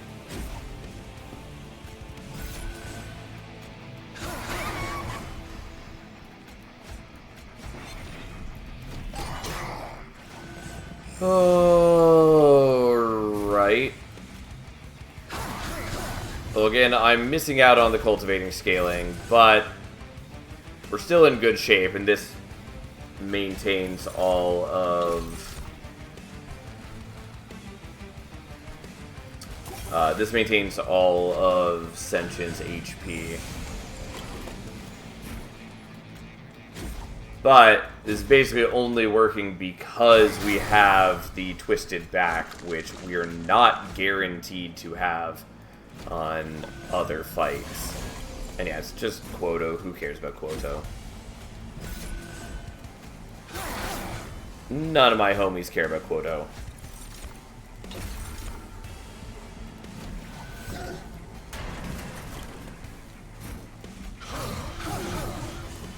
Yeah. Easily smash through. And then for good measure, you can have some reanimate. Oh no, he hit us twice. Such a terrible fate. Okay, well. No on the Bramble Ash. Restoring Retreat would be good in other situations. No. Puffer Flesh is a no. Reanimation Lab is sort of interesting. And Weaponized Prosthetic I would definitely use in a different deck.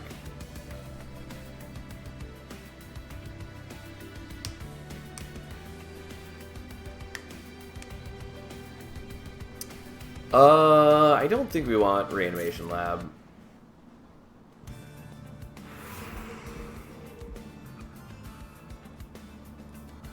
Okay, I'm gonna go for the Merchant of Arms first.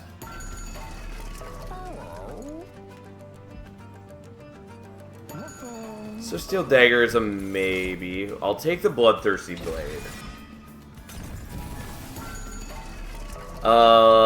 And then I think we do just want to combine it now.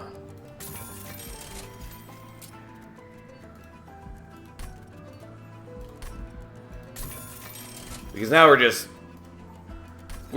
pivoting to this as our general game plan. I don't think I need to re-roll. I don't know what room we'd be looking for. Like, Boiler Room, maybe. Reanimation Lab, even though I just passed it up, maybe would also be an option. We're definitely going to get rid of some of the Restores. Even though I currently basically have no way to heal Sentient. But that's not too big an issue currently. Okay. Either way, we're in largely good shape with the... So, like, the one major problem we would have is that we don't have quite enough hits to get rolling. Or more specifically, on, like, later waves, it will take us, like, 5 attacks-ish to kill things. But because I also have the Minds of Their Own on holdover, I can use that every turn to essentially give myself 3 more attacks with the Animus of Will. Also, if we happen to see...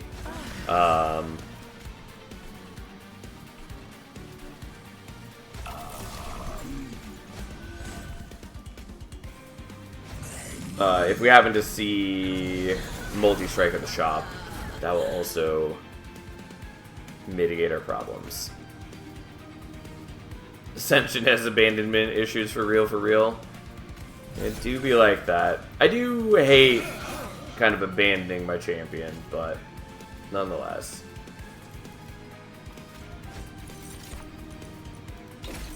Well, not what I was hoping for. Okay, we're doing that. I was hoping that I wouldn't have to.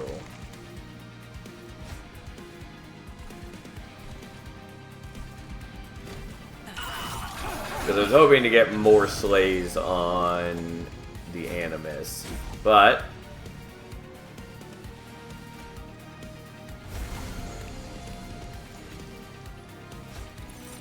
okay, just give me a little bit of rage.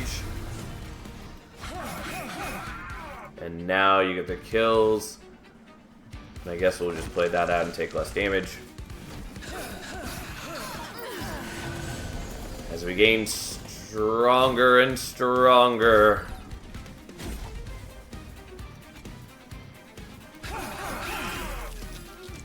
Okay, now you can have the Avarice. Sadly, wasn't able to do the Avarice first, but needs must and all that.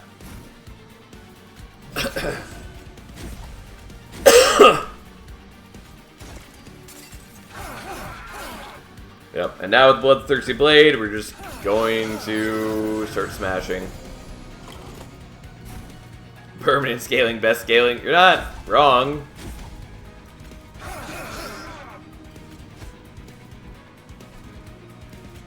Almost forgot to do this. Like, it doesn't really matter if the meat hook dies, but it does feel like we should be keeping him alive at least.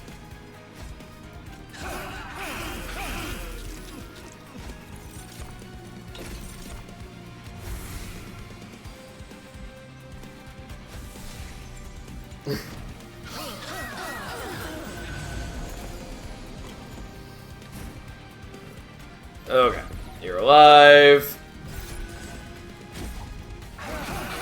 You're just gonna keep murdering everything, always and forever. Whatever, who cares?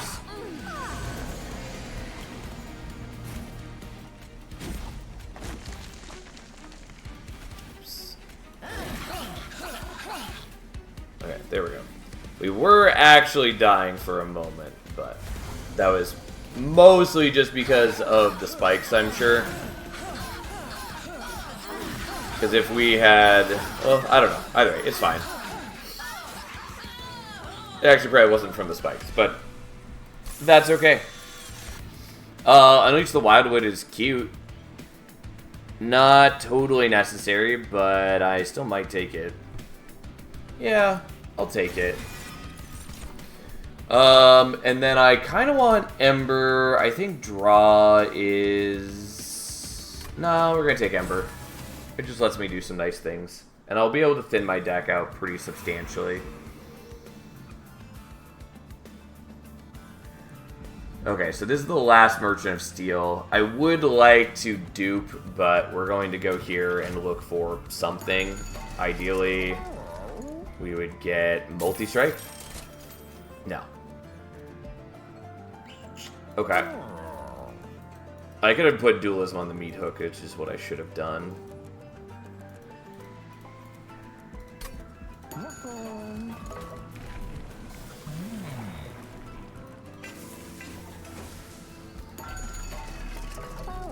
Alright, let's do the large stone, I guess. Yeah, it makes cultivating a little sketchier, but that's fine. Honestly, I'm just gonna get rid of that, because I'm gonna have trouble playing it out in normal fights, kind of. It doesn't tons matter one way or another. Alright, so what am I currently looking at with Deployment Ember? I've got 8. And so it's 1, 2, 3, 4, 5. Yeah, I'm fine. I'm fine with that. So I don't need to remove any of those. I will get rid of the secret ingredients, probably. Or maybe the pseudoscience. But I think we just start getting rid of secret ingredients.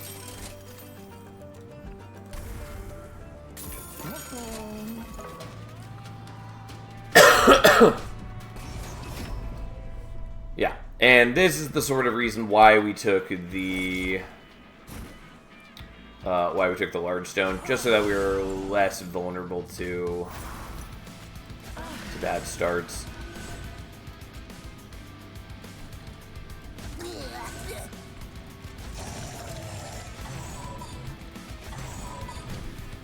Yeah, okay.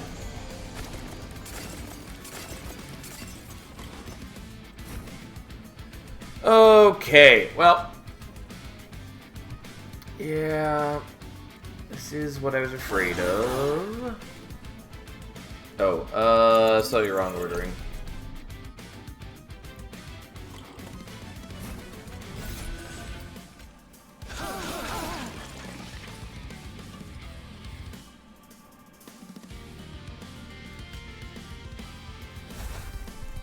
Admittedly, I probably should have done the secret ingredient looking for... oh, I probably should have frozen that. Anyways, I probably should have done the secret ingredient looking for Rage, but here we are.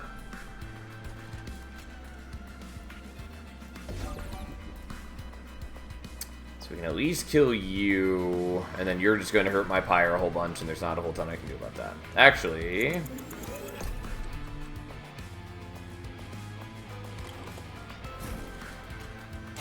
didn't realize I had that.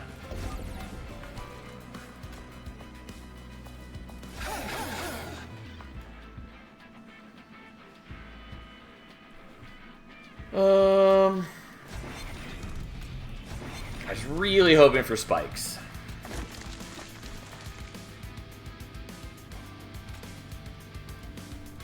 What am I drawing next turn? Razor Sharps. Well, we're going to ensnare you, I guess.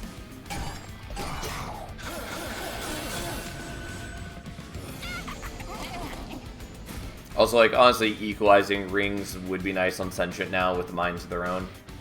But, hey, here we are.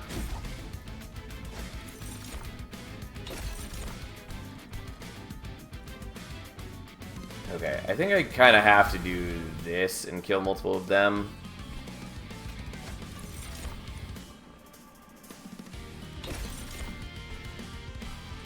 Even though it means that I'm not getting you. Oops. I didn't realize that I didn't leave myself enough ember for Mines of their own. Okay, let's do this again. Sadly, gonna be taking some damage. Oh well, these things happen. Yeah. I'm still not killing you. Maybe should have set up on not bottom floor. But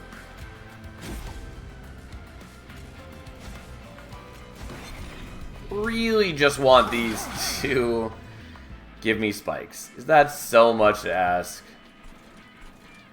Well, I'm gonna take a bunch more damage than if I had just taken the amalgam damage, which is a mistake on my part.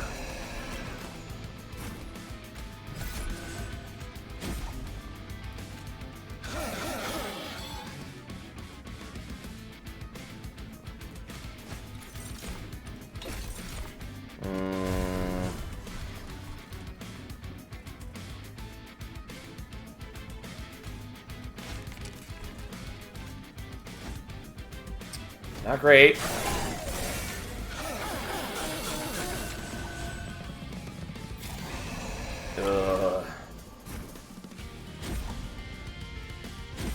Well, I took a lot of damage on this fight.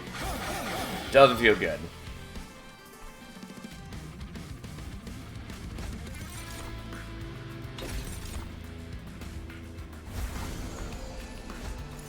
No, God.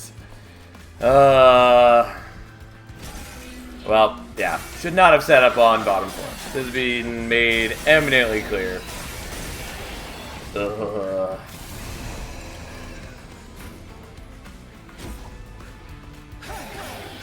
It's also why I did kind of want holdover on the ensnare, but alas, alas. That's just not the world we live in. Anyways, here we are. Well, I do need to heal now, basically.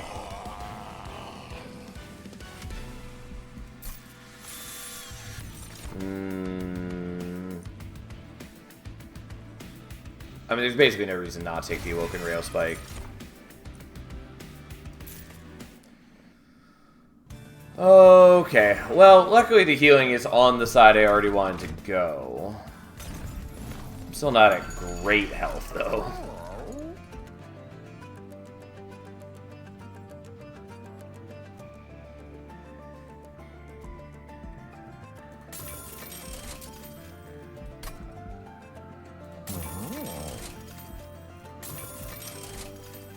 I don't think the whetstone matters. It could if I want something from here. I mean, I could Inferno Room, which, again, feels a little cheesy.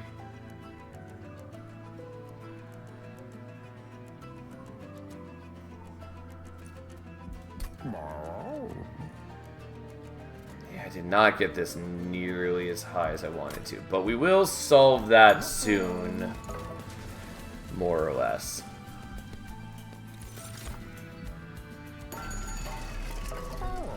Because now we have 2 Mines of their own, which does help dramatically.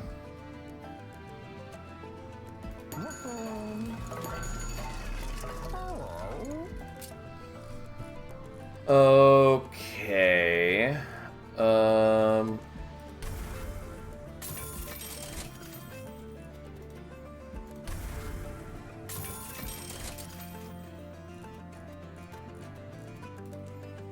Actually, probably don't need the pseudosciences, but here we are. I'm just so not used to these things costing this a little, thanks to Guild Marker. I think we're just gonna do this, and that's good enough.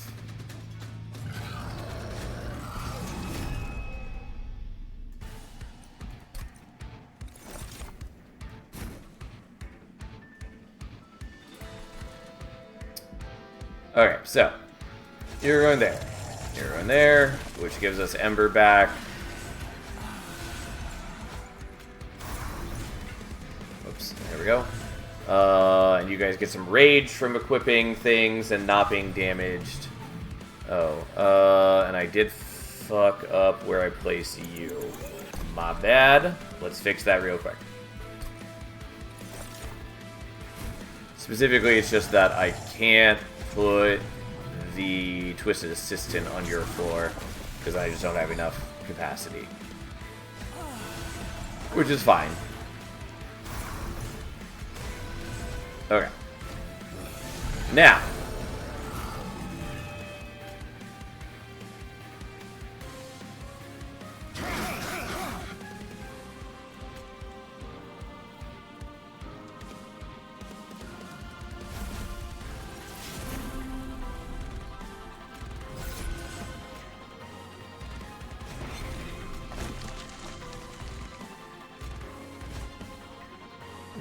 Don't quite kill you, and I forgot to daze with you, but whatever, fine.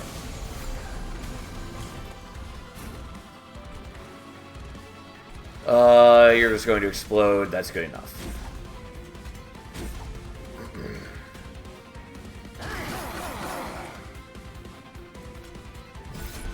I did that in the wrong order.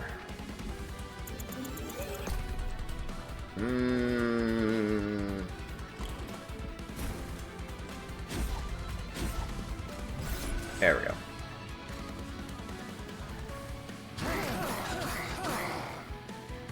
Could also just do the explosive reaction here. It's actually probably better. Maybe.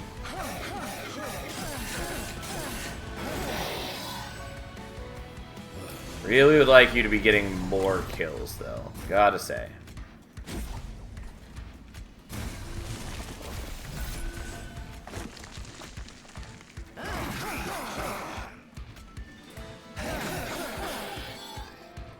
Okay.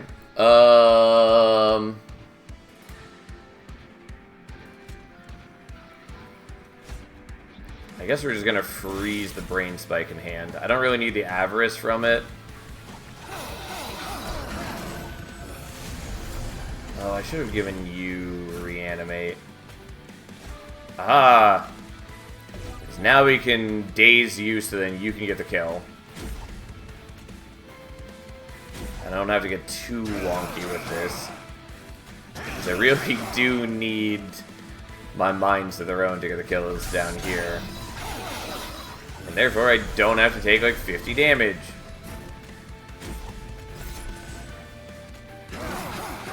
Which is, you know, fairly important to me.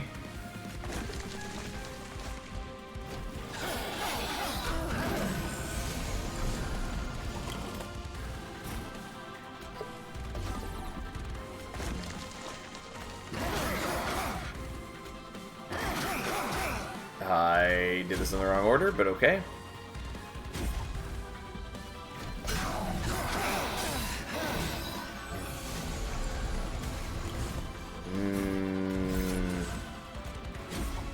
I do wish my scaling were better than it is. So I did want to heal Sentient, so then more of the scaling would go on to the Animus.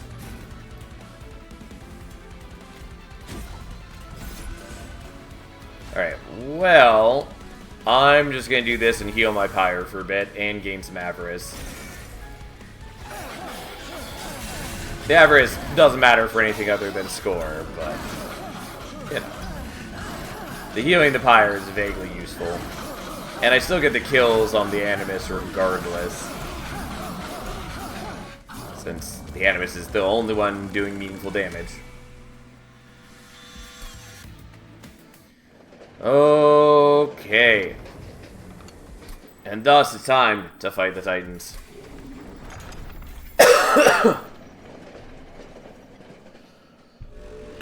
Excuse me.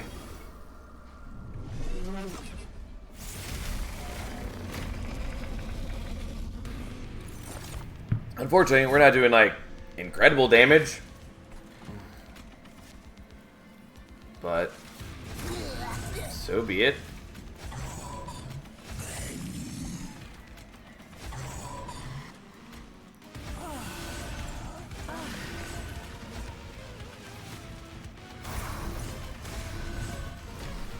All right.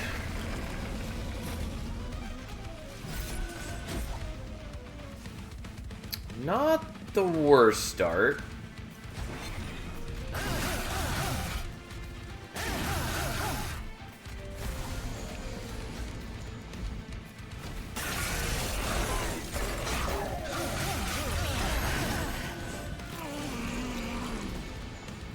And then you're going to daze here. You're still going to die, but, you know, we won't take damage on the pyre at least.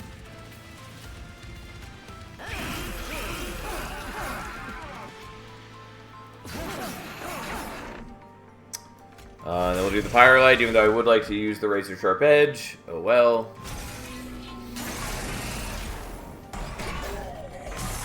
Sadly, I didn't give dualism to the meat hook like I had intended to. But, oh well.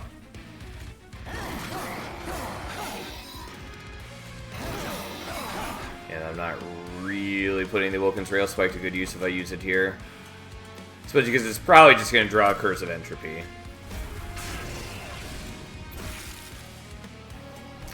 I'm just going to use that to draw extra.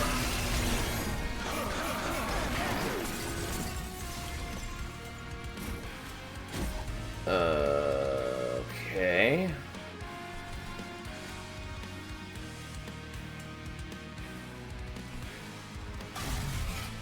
May as well do some damage.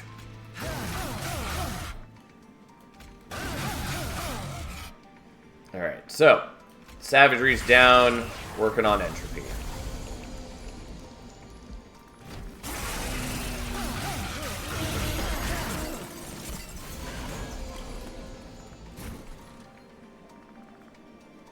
Oh, I guess you aren't down anymore because of the Curse of Entropy. Because I ended up doing less damage than originally forecasted. Okay. Still worth playing out the Pyrolite.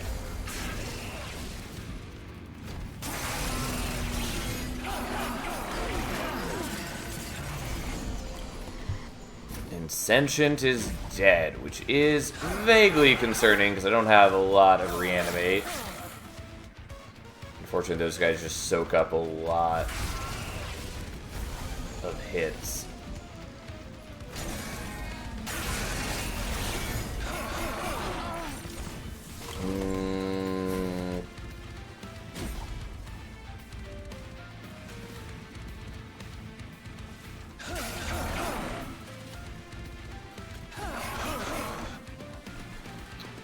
Alright, well, I was going to do other things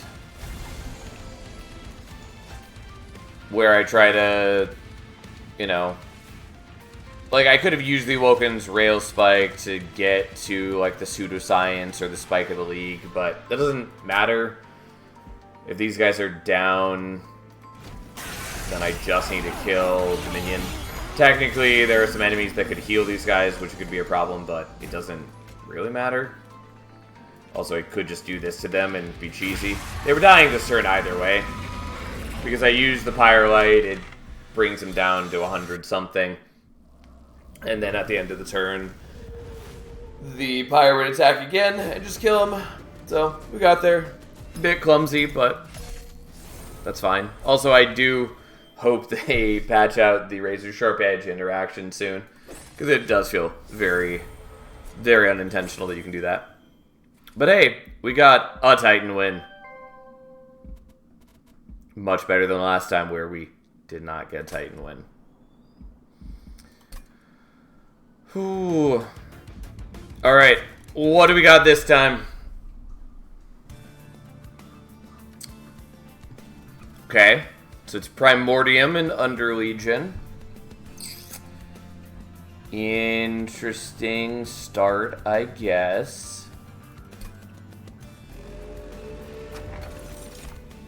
Ooh. Emotome is real good. Evolutionary Instinct is also pretty solid, but I'm pretty confident we want Emotome.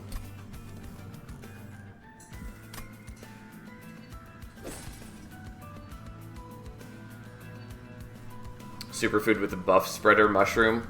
Alright, you're talking about Balm of Bellow. Because what I was thinking is that since we've got squad leader, I might just go for trying to jam as much attack power onto fungi as we can, and then letting them trample over enemies. But we'll see what we can do. Either way, superfood is not an option.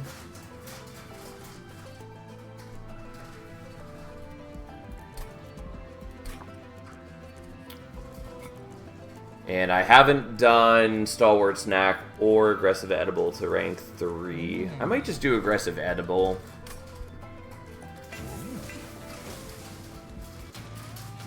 Problem is I need some way to actually spawn fungi.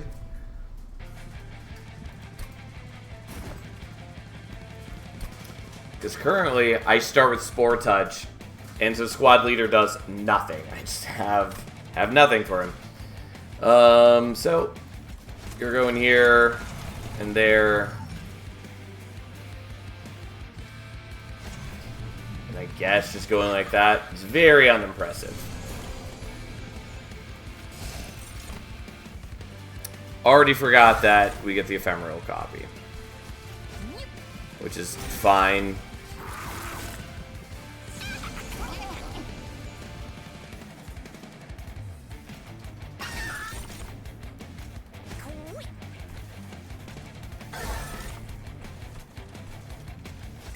Yeah, whatever. Also, I need to remember that I have Heart of the Pact, so I can potentially be getting extra draw.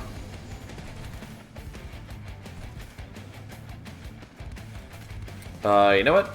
We're just going to give you a bunch more lifesteal. Would have preferred to do that with a steward who's already got extra attack power, but so be it.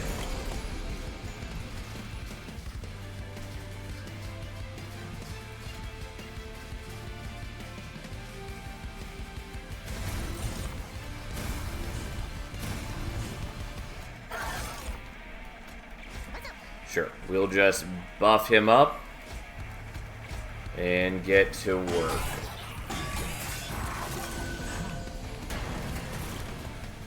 And then I can't play the Vengeful Shards. And surprisingly, not killing Astril. I kind of assumed that I would be.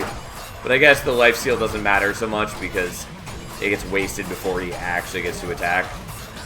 It was very close. He went down to 30 HP before everything happened. But that's okay. We got there. Took a little bit of damage, but nothing too serious. It was all from the Vengeful Shards. Mind Collapse is useful.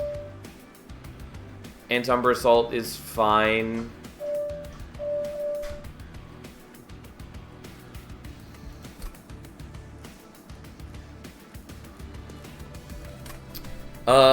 It's slightly more appealing when we have Propagate, because like 2 of the morsels give statuses, well, buffs, that we could propagate. I might just take the Mind Collapse.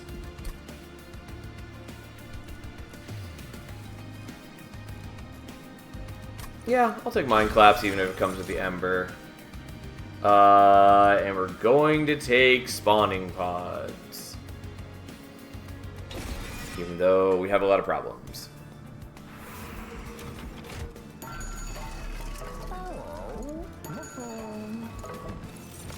Well, there's Balm of Bellow.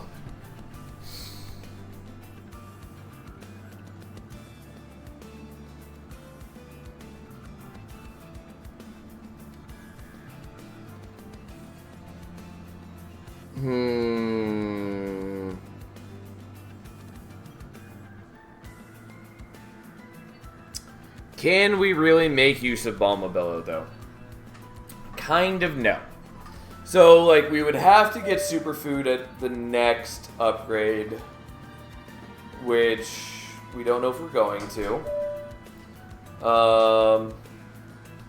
And then we'd have to have some way to kill Balmabello, and we'd still need some other unit to actually be feasting onto the stats, basically. Which is just a lot of not useful things for me. I'm willing to just take a puffball and just be happy with that for the time being. Holdover, I guess we're doing on perils.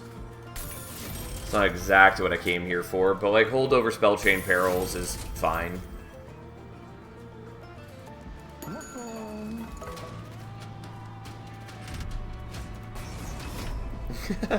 I mean, I would do Balmabello if I had a way to actually use Balmabello here, but I don't, so.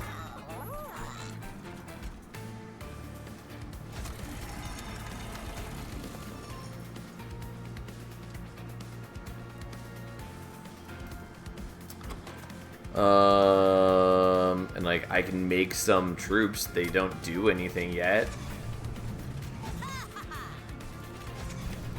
But here we are.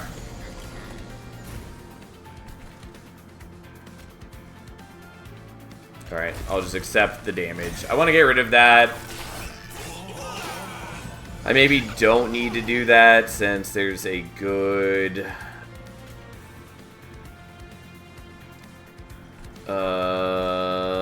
do I want to do the spawning pods? Kind of.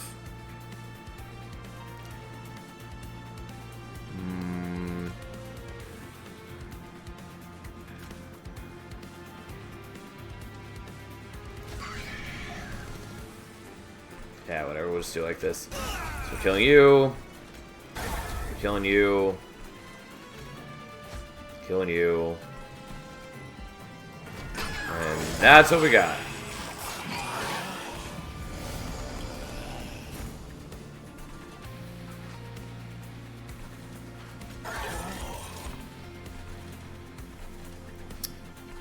Well, I do want the lifesteal morsel, but I want it not at exactly this moment.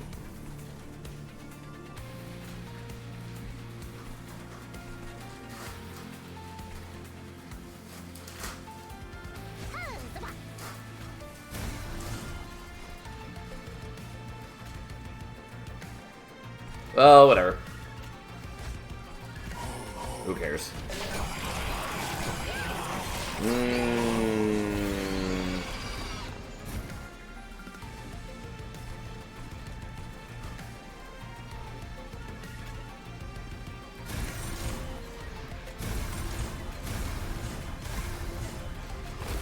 Get rid of that.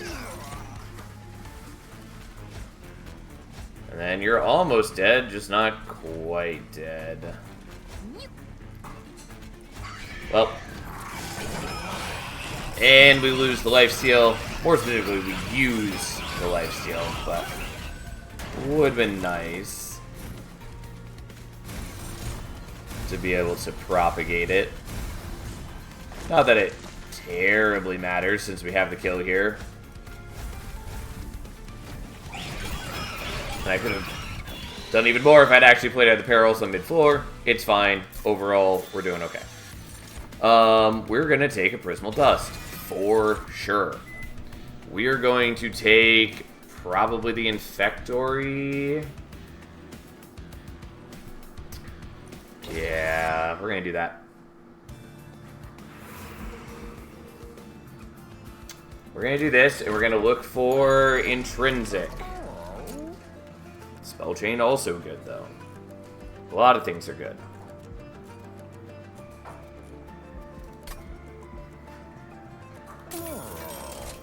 Okay.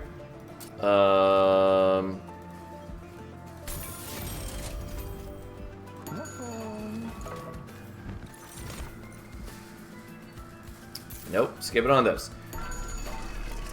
Okay. I mean, there's a lot of things I want.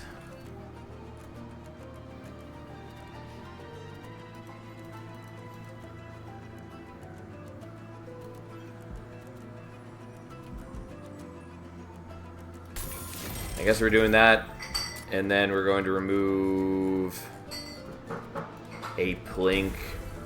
I have things. No, we're not getting rid of Emote Tome. But we will take Historian's Razor. We're hard forcing Propagate abuse, aren't we? Sort of. It's gonna look a lot better in mere moments.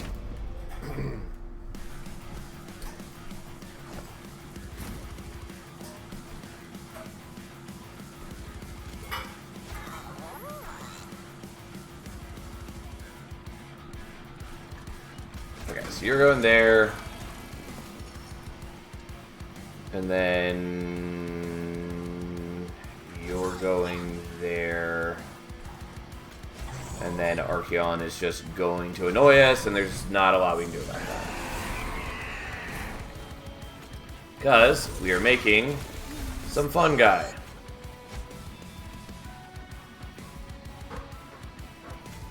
I'm going to actually wait on the Proliferate.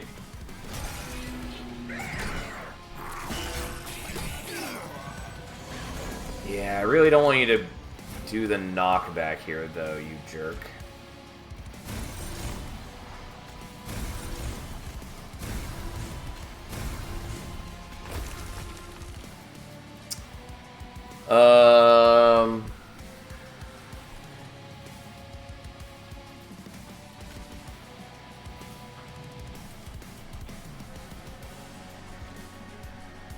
The problem is that I want you in front, but I guess we gotta do this because you're the one who's gonna end up in front, so.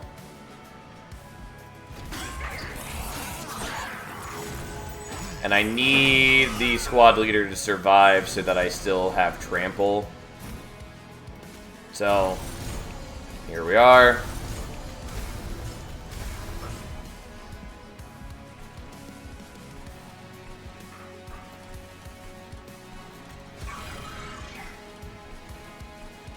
Well, yeah, it was unnecessary. Fair enough. And then poor Puffball is dying. That's okay.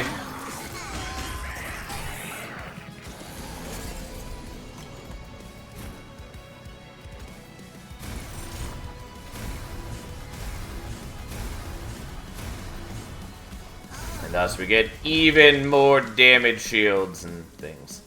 We're gonna do that, and why not? Oh, I thought this is Savagery Seraph, goddammit. Fair enough. Yeah, and then unfortunately he is gonna swap back. But we should still be in good shape overall. Oh, actually I can block, except that you're not going to be blocking enough. Because he'd die here, and then Archeon still pushes him to the back, which is whatever, it's fine.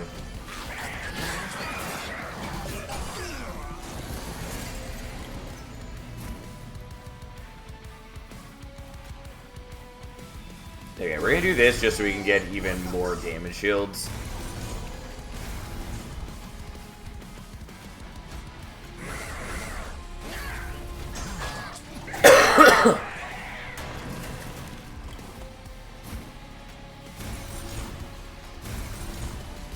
I don't really need to be doing these on the fun guy, but none of it really matters since I just kind of beat him to death. And even if he did somehow smash our fun guy stack, we have like 14 damage shields on the backliner. Did you try Propagate with magic channeling? I'm not sure what you mean by that. If you're just saying, have I ever done Propagate with Conduit, then yes. Yes, I have.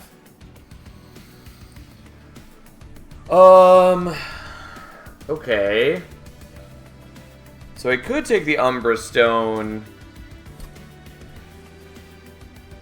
to turn anything into a trample machine, but we've already kind of decided what we're doing that with.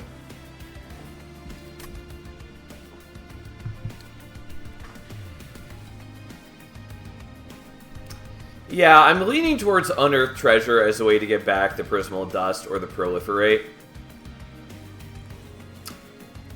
Or the Spawning Pods. Which is probably good enough. So I think I'm going to do that.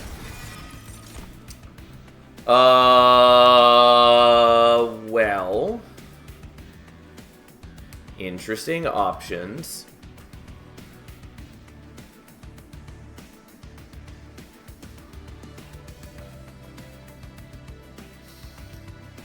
I mean, I think I'm taking Deathcap Prophet. I was just going to make a floor of all squad leaders, but Deathcap Prophet is useful. Cluster Kernel is okay, but I'm already going to be getting some spawning each turn from doing other things.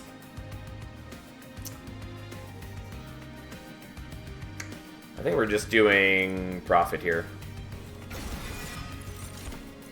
And then we are going to do Capacity. Okay, we are definitely going here. There are some good things. God, I'm so broke, though. Like, I can't afford a reroll. But I'm mostly looking for, like, pretty cheap stuff anyways. Mushroom is fine. Fight Club is legitimately pretty decent.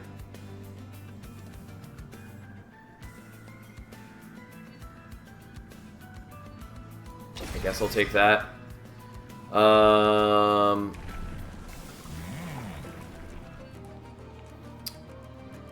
mean, I do kind of want Stalwart Snack, but I also want to see Aggressive Edible all the way to rank 3, so we'll just do that.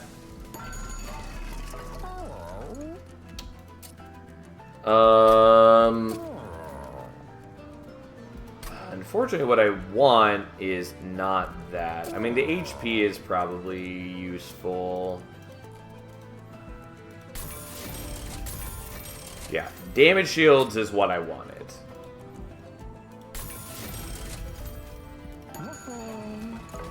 And, like, I would have taken damage shields and dualism if I could have, but I didn't have the gold to afford it.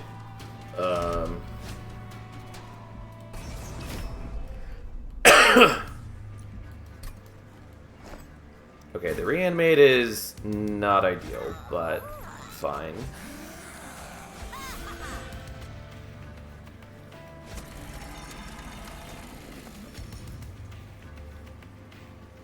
Yeah, I didn't really need to take capacity in the way that I thought I did. That's fine. We're taking, like, we're gonna take Ember at the next upgrade. It's just a little frustrating that I don't need the Ember on my turns. I just need it for deployment, basically.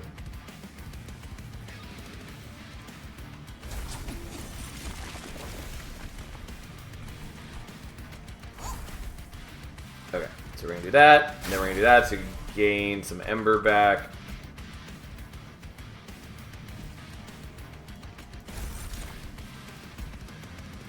And then we'll do that even though I'm taking damage from the Vengeful Shard. We're okay.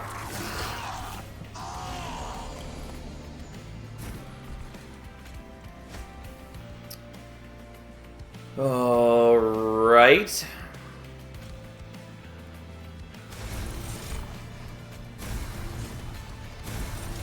And I can't do these on Primordium because he doesn't have superfood, so he won't pass on the Rage. And I should have played at the Vengeful Shard. Wasn't paying attention. That's fine. Oh, I did forget that I have Infectory. I was looking at the Fight Club. The Fight Club is still useful for, like, giving extra power to Primordium, but I did forget that I already had a room that I was sort of happy with.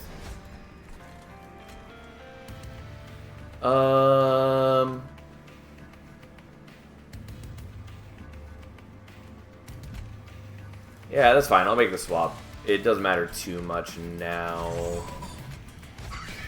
But hey. Also, the Infectory is not very good while I'm using Puffball to kill a bunch of things, but that's okay.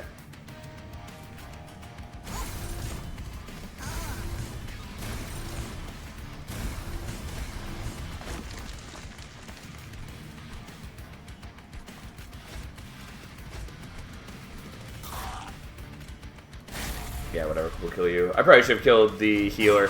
I'm gonna tell you right now, I don't think it matters too much either way.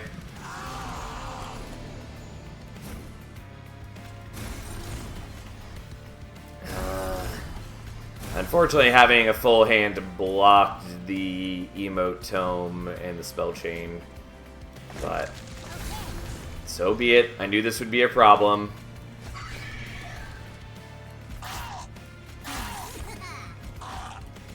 It mostly just means I need more zero-cost spells.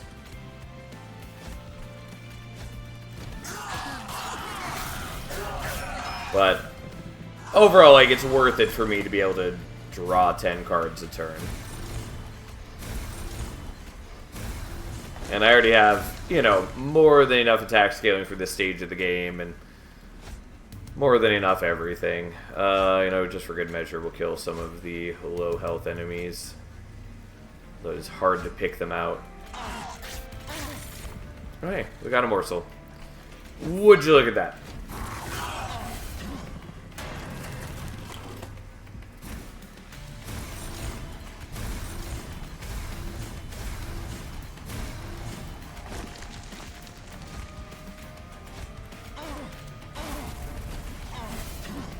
Okay.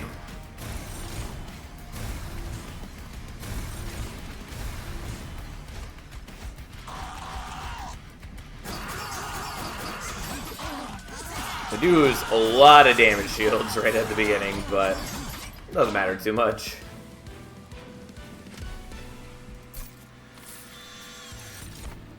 Yep, I'll take a Void Binding.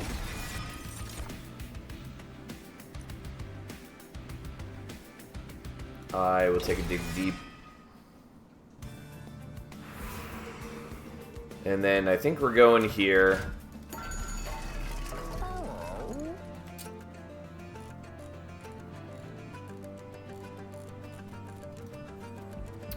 Well, there's a lot of things I'd like to do, but we're just going to do Holdover Void Binding.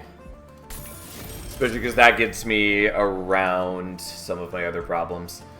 I could do this, so I could also use Mind Collapse at 0 energy.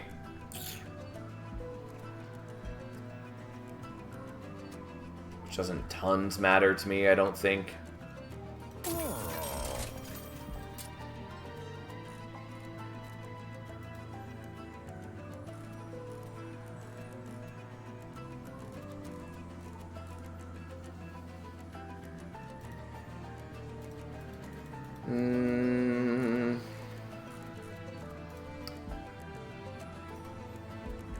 Just gonna do Spell Chain on the Proliferate.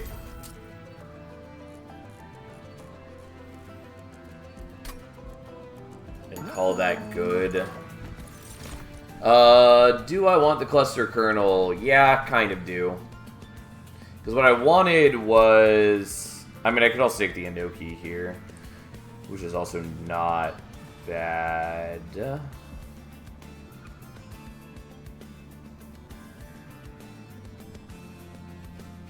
Because what I wanted was to make a bunch of squad leaders, but I don't have the ability to dupe often. I can only dupe twice if I want to, which is fairly limiting in my needs.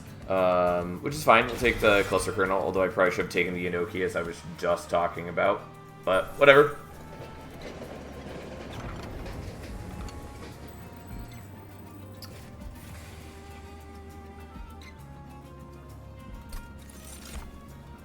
I mean, Siren Song is good.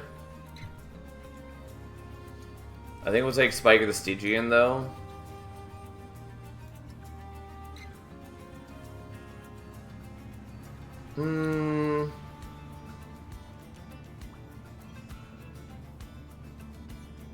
Nah, we'll take Siren Song. We'll live that life.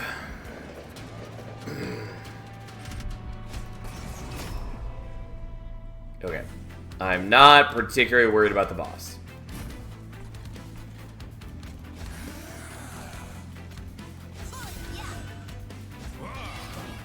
Okay. And we don't have energy for the others, so be it. Whatever.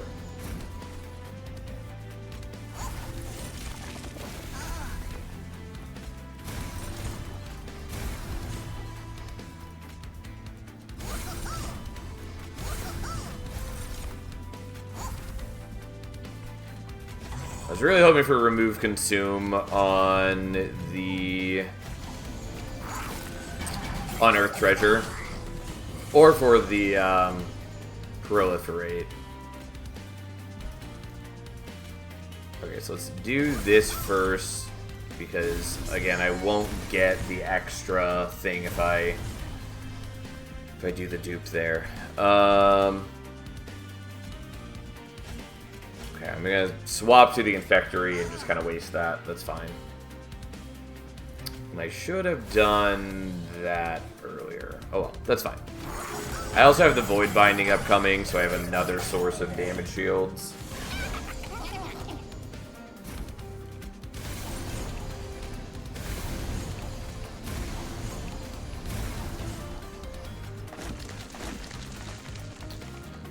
Could do the Siren Song. Not too worried about the Siren Song. I do want things to die on this floor so I get the extra troops.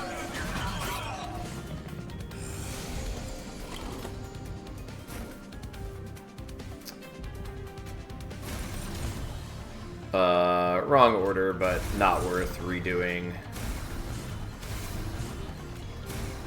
the turn for.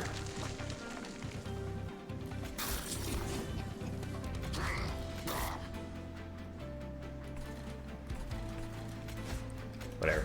Just for good measure, we'll do that.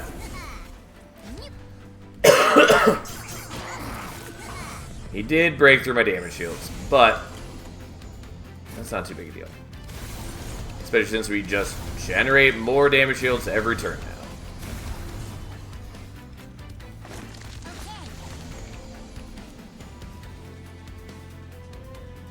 Yeah, like, I could kill them with the Siren Song.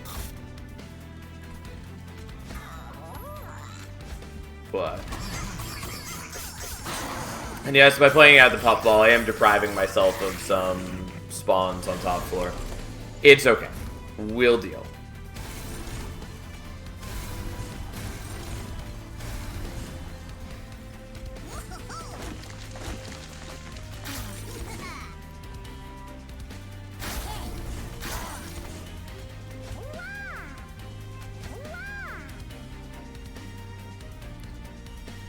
What I do like about Parasol Protection is that when you start using it, you can freely use, like, Void Binding first tap, Immortal Trade, etc., whichever you like more. Yes. That is the major point of Perils. I do definitely prefer Void Binding, although I did that in the wrong order again, but that's fine. What was I trying to say? The Ember Drain cards are a little more frustrating in Monster Train 2, at least going for the Titans, because unless you have an alternate Ember source, i.e. Perils of Production, you just don't get to play out the Pyrolite each turn, which is annoying. And I dislike that you are beholden to that, but whatever.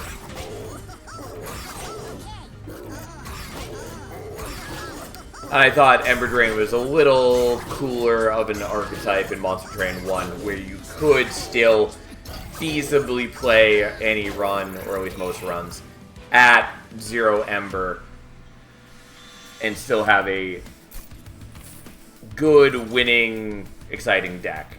And it's just not really as doable in Monster Train 2. You can still do it, but again, going into the Titan fight, it just gets really annoying that you have no way to play out the Pyrolite. Which I hate, but whatever. It's just one of the many things I dislike about the Titan fight. Anyways, I'm not taking these. Forever Consumed we can actually make pretty decent work of. Maybe I should take Forever Consumed. I often have way more Ember than I know what to do with. Fuck it.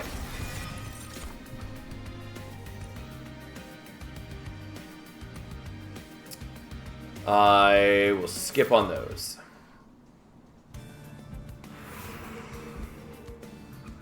The removals are nice. I don't really need things at the Merchant of Arms. I mean, like, there are good things. Like, I got Void Armaments. I can use that on the fun guys to give them multi-strike. Like, that is good.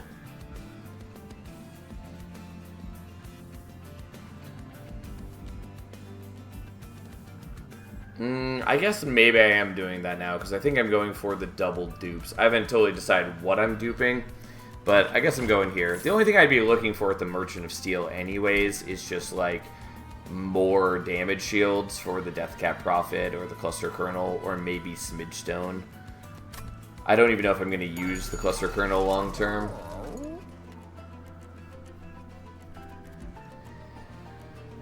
I could swap to Zone of Silence, but I don't think I super need to.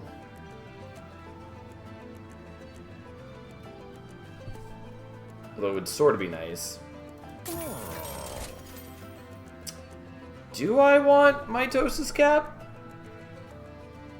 Just make more of... Like, I don't super need the Cluster Kernel. I could just use it to make more of the squad leaders. I'm actually pretty okay with that.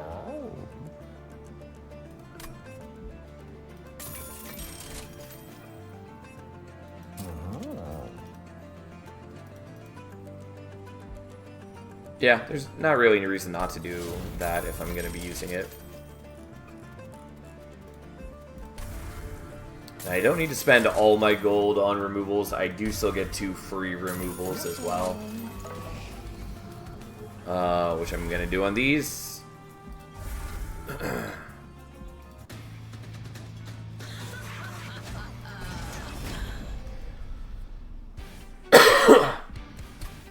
Okay, and we are Lifesteal KO, which is not a huge concern.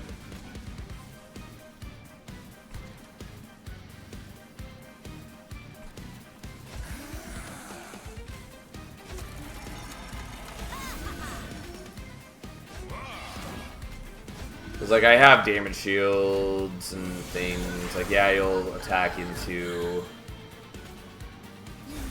my troops, but we should still be able to withstand that.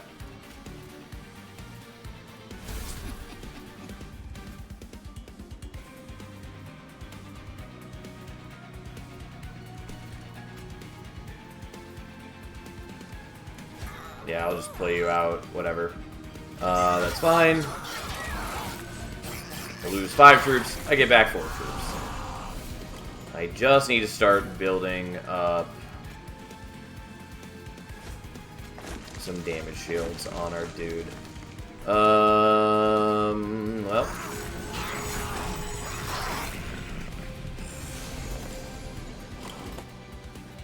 Okay. We're fine. Void Binding into Void Binding. I do need to get rid of the Fight Club, probably. Okay.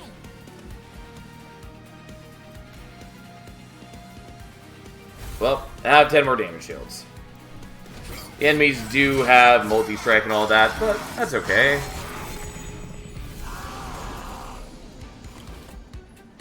We're definitely going to outpace them.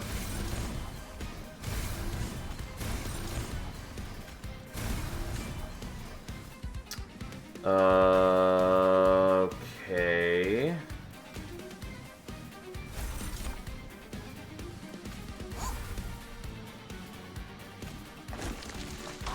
There we go.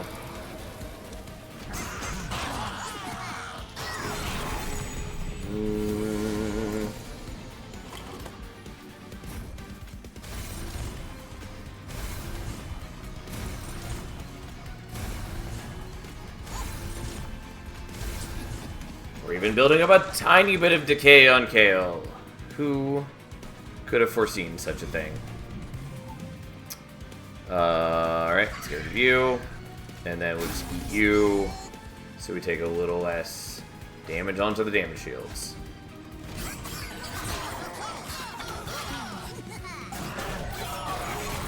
Alright. We should be in good shape. I don't, like, build up power as fast as desired, but we'll take care of that as we as we get a little further in the run.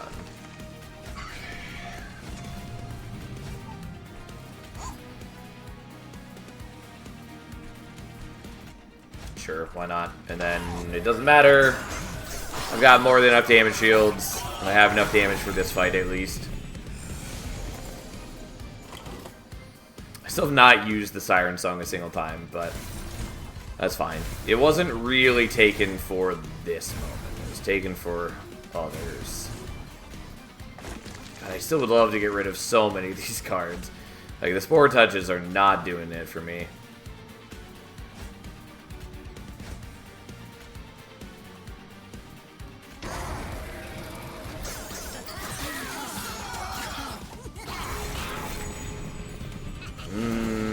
Okay.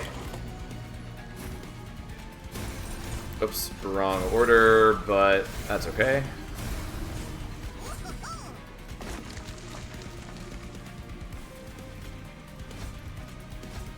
Yeah, whatever. Who cares that Kale gets to eat some morsels? We'll let him bulk up a little bit.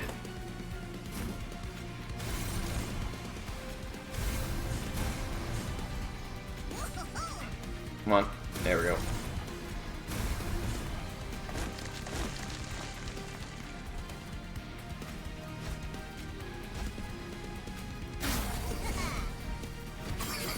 And thus, the mighty Kale comes in with all his morsels, and we're just chilling with, you know, 23 damage shields and a big, thick stack of fungi.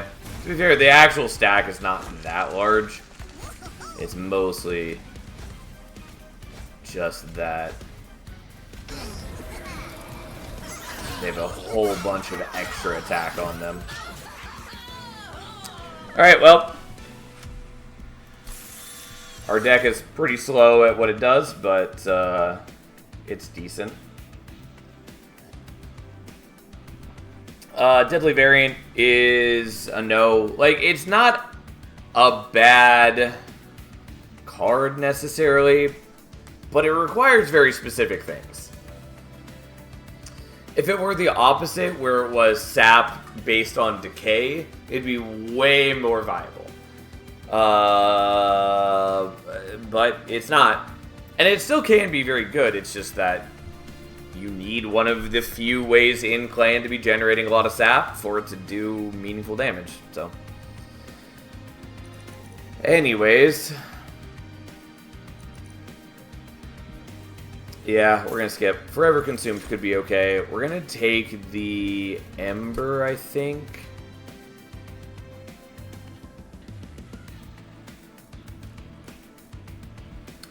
Yeah, I'll take the Ember.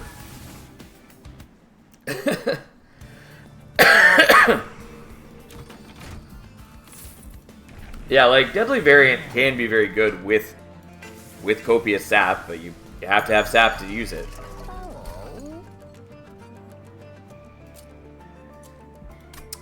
Yeah, I thought that rank 3 aggressive edible was higher than 60. I mean, it's up from 40 in Monster Train 1, but I thought it was still higher than that now. I mean, it's okay. It's 180 damage across 3 turns, which is not bad. And yeah, we're doing this on Unearthed Treasure.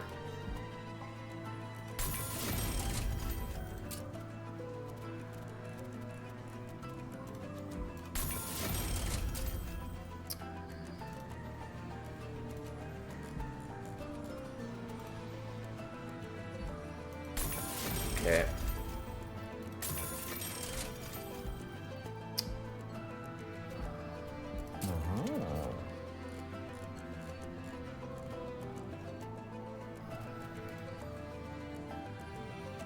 And we need to drop some spells. Yeah, ideally, yes, kind of. It matters a bit less now.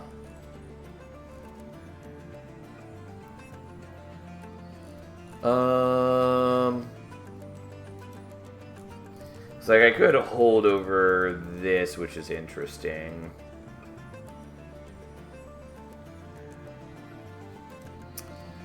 I think I might just spell chain that actually. Like, intrinsic is the thing that I'd really want on it, but we're not seeing another merchant of magic. And I could just, like, hold over this, which is pretty good. It ensures that I'm getting, like, max draw every turn.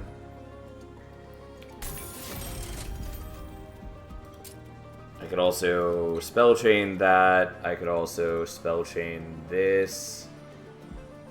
I guess we're doing that. And then I'm duping something. Like, I think we're just duping the Void Binding, but I could also do the Unearthed Treasure, which is solid. I don't know, we're just doing the Void Binding. It's fine. My deck is a little weird, but should be pretty solid.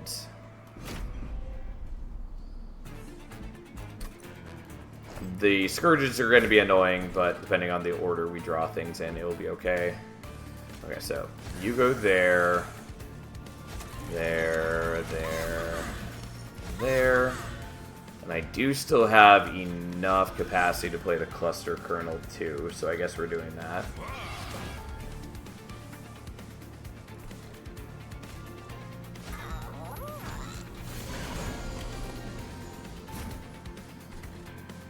Okay.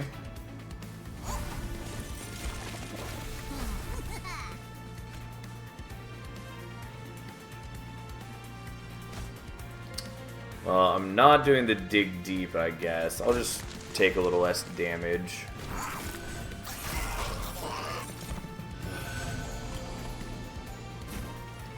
Okay, so I do have the perils. Not the holdover perils, but, like, we're basically good.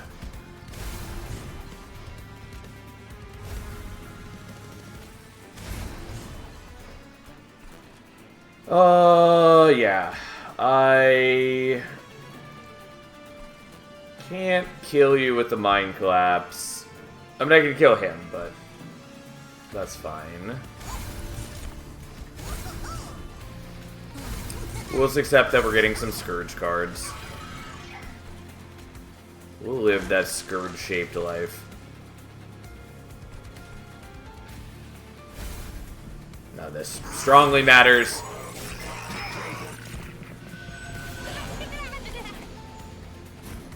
Okay, so Void Binding number 1 and 2.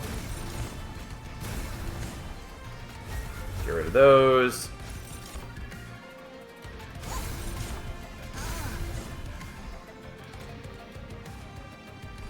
I'm just gonna get rid of these instead of doing other things. Alright, well, we got a lot of damage shields and a decent amount of attack.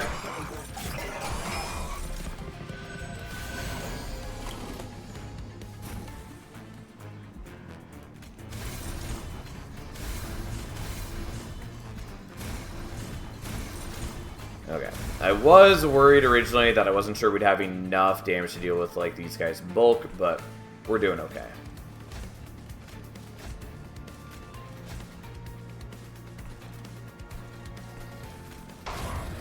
Let's kill you.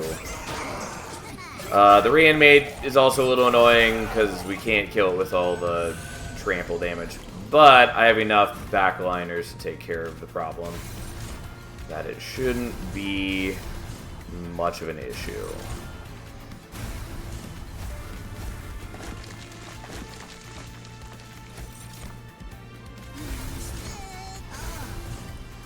Also, because my guys have damage shields, the Proliferate also proliferates their damage shields, which was part of the plan on why I wanted to get them damage shields, so that even if I whiff on Siren's Songing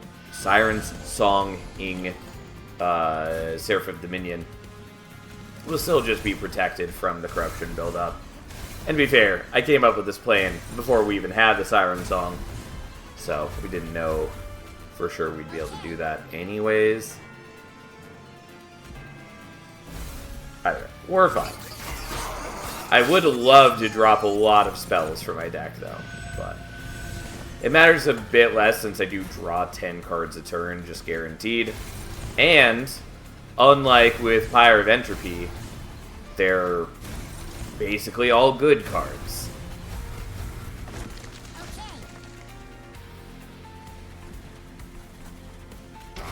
Although a little less true when we are dealing with a bunch of Scourge enemies. Which there are going to be Scourge enemies in the Seraph fight as well. And we're just going to have to suck it up and deal with that.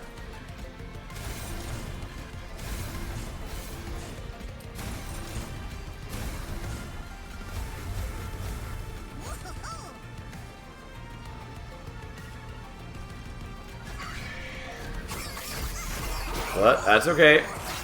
Our big 1,000 damage trampling fungi stack is doing alright.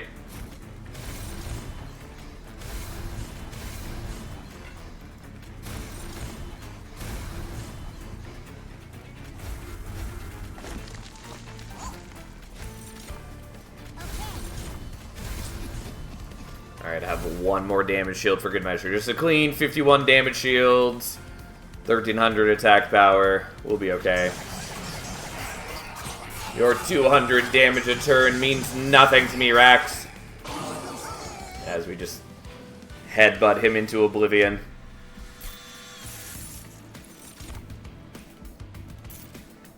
Gem Trove I had considered just because it does give... it gives damage shield to the whole floor. But I didn't really want the morsels it generated. And it's a fairly expensive spell. Do I care about Fertile Ground? Kind of. I'm just gonna skip it. Now I kind of want to go here looking for equipment for the fungi. I think we still go here, just get removals. Look for damage shields for the Prophet, and call that good.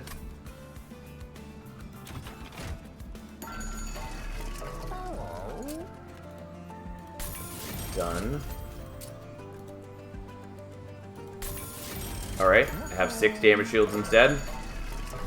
Well, the whetstone doesn't matter to me, sadly.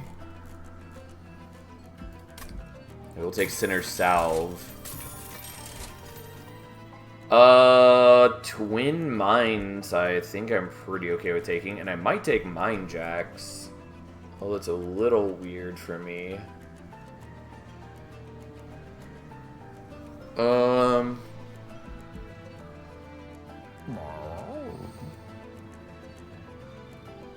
Oh, the first consume card I play is the Spawning Pods, isn't it? I mean, that's probably okay still. Can't take them both? Yes, that is true. I don't think I need Mind Jacks.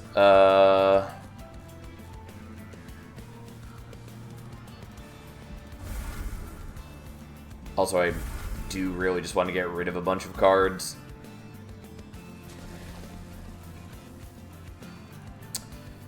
Might just want to dupe the Perils here. I also think duping the Proliferate is pretty solid.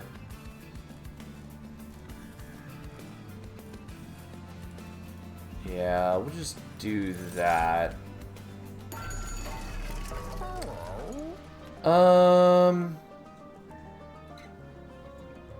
That's fine. We'll take that.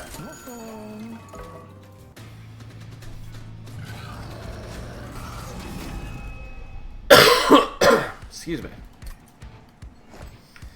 Okay, so Prophet, Primordium, and then Squad Leader 1, 2, 3, and then we can't fit you on the same floor anymore. That's fine. We have a bunch of chaff in our deck now. Now, in the ideal world, we draw the Siren Song this turn.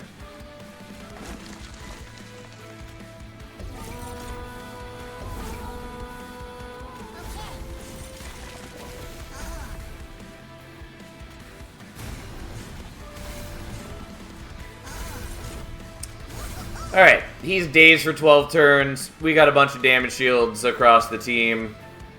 If we'd really needed to, we would have given the damage shields to Primordium, but we didn't have to. And here we are. And we're going to do that so we don't have to deal with the Scourge card.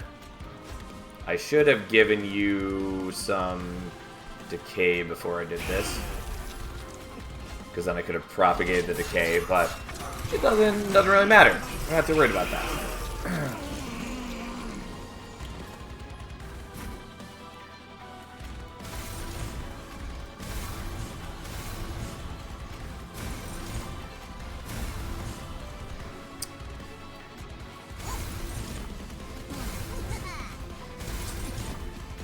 Yes, look at us go. Alright, can't play with the Cluster Kernel. I'm gonna tell you right now, I'm not too worried about that. Like, yeah, we have to deal with Scourge cards and all that jazz, and it's gonna be annoying as they take up more and more of my hand, but the amount of holdover things I have definitely mitigates the problem.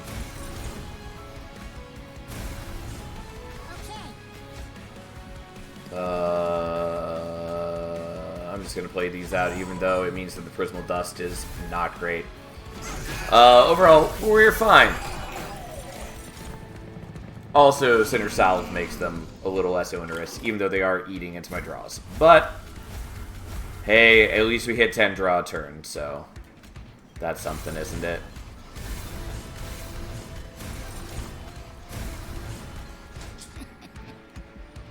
Okay, yeah. I guess we'll do the Spore Touch.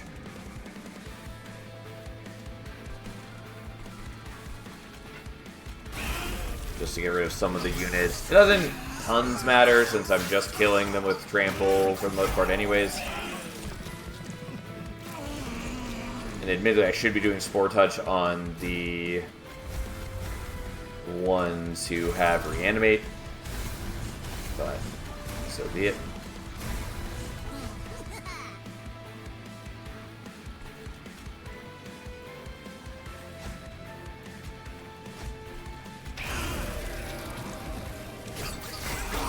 Yes, look at our big, beautiful stack of fungi.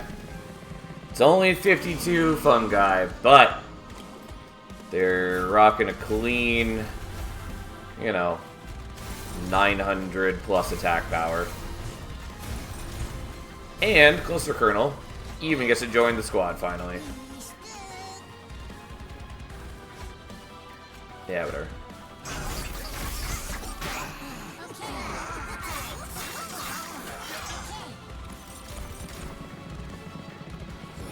Alright. And then Dominion is still dazed for 6 more turns. God. What a shitty hand that was. Like, this is the annoying part of setting up top floor in this fight and having no way to deal with the Scourge dudes. Is, like, especially at this stage where you've got the chosen Scourge dudes, and they come out one after another, which I do think is excessive.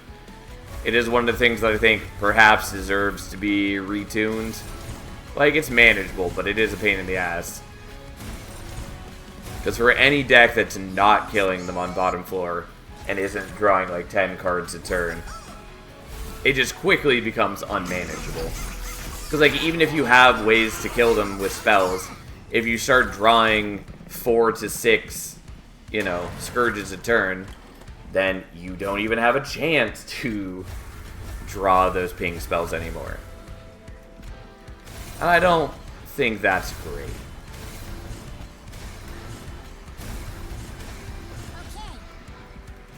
But, whatever.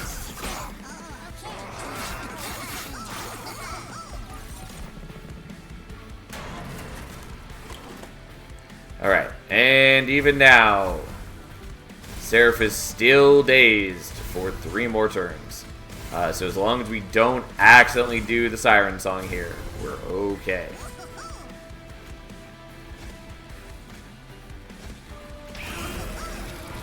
Okay.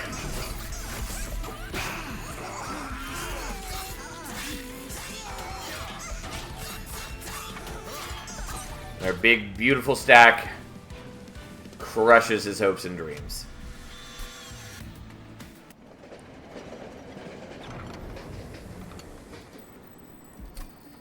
Okay, let us fight the Titans.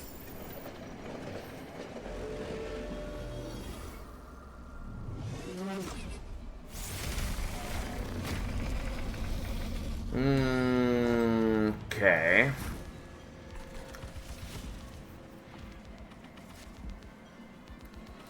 So, I could set up on bottom floor. I'm gonna set up on top floor for reasons, even though it causes other problems.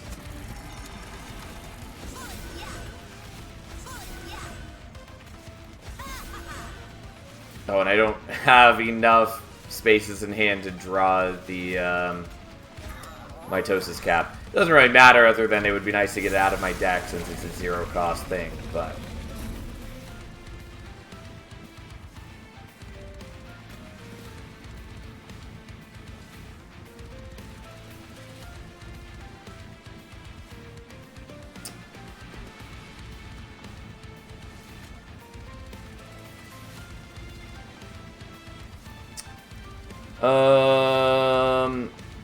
Okay, we're gonna do it this way.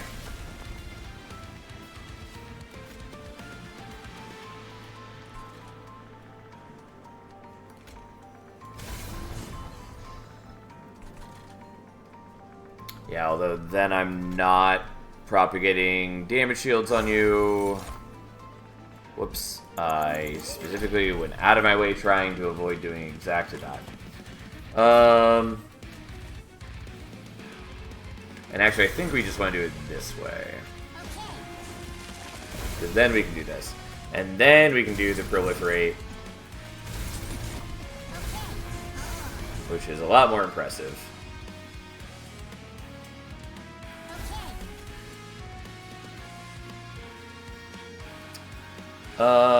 Yeah, that's fine. We'll ignore the Infectory for the moment, among other things.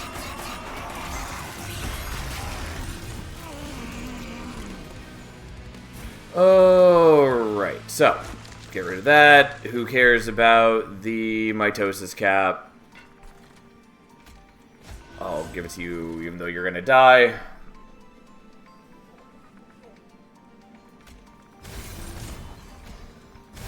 Sadly, I can't ever dupe the Pyrolite, but that's okay. It's not going to be our big concern eventually. Okay.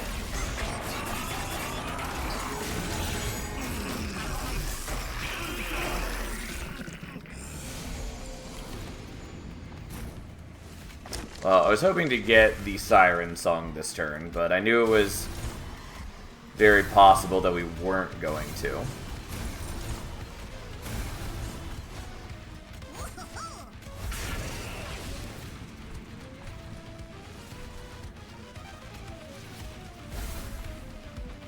Oh, still doing a good chunk of damage to our buddy.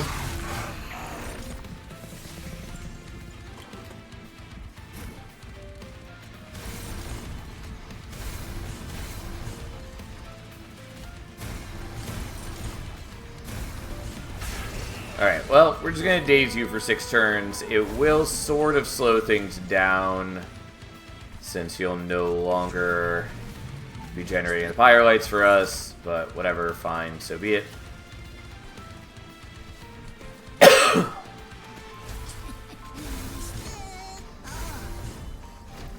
Somehow we'll manage, I'm sure. But it would have been nice to have dazed Savagery. Really not drawing things in the order I want, but that's okay. We'll play out all the stupid Curse of Entropies.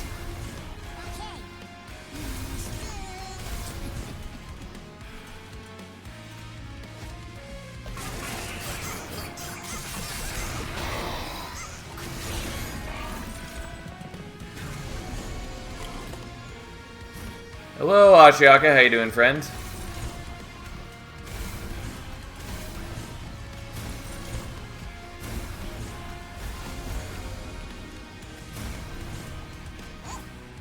Alright, well, time to greed. We're going to do that. We don't deal any damage to him this turn. Although instead we're hitting entropy. But now he's dazed for 6 turns.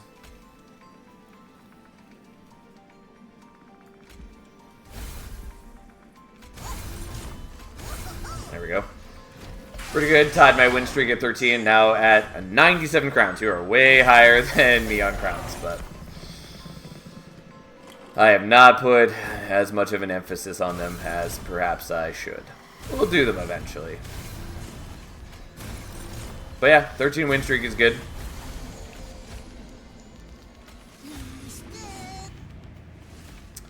Fortunately, I can't kill you.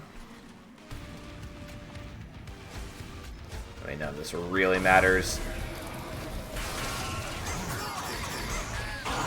Our big, giant bulk of fun guy just kind of crashes over them.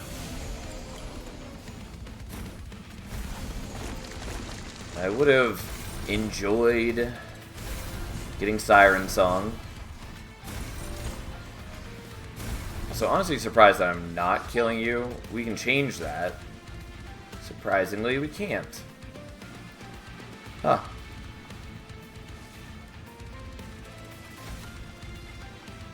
Well, I guess we're taking a little bit of pyre damage. Oh, it's actually a ton of pyre damage. Holy shit. Well, my hubris is about to bite me.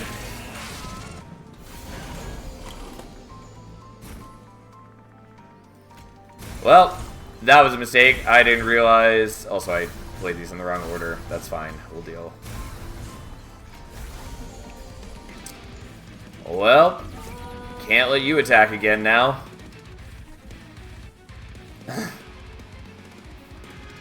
Also, Tom once asked me how I felt about Squad Leader. I think I can honestly say that I don't like them as much as you, but this is the second time I've seen the setup. No, I mean, like, we're still going to win. I think they're okay. I don't think they're great. I think they're on the weaker end of things that you can be doing with under Legion.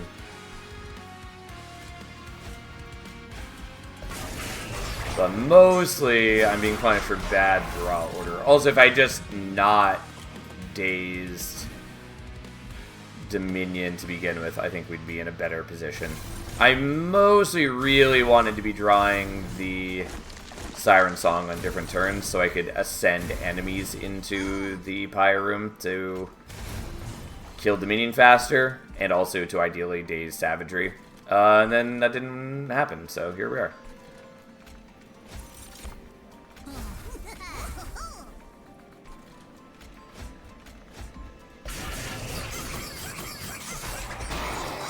Yes, I have days on Savagery. I've been using the Siren Song, which is awkward, but beautiful.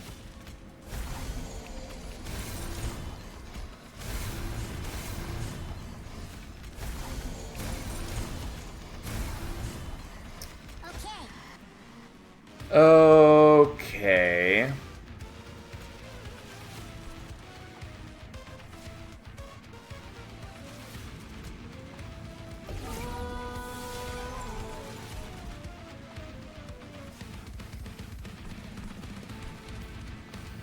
Is that ideal? No. But that's fine.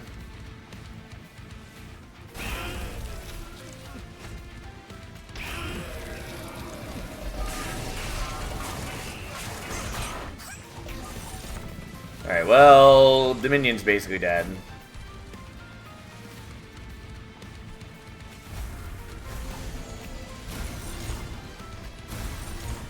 I didn't mean to copy the perils, but that's okay.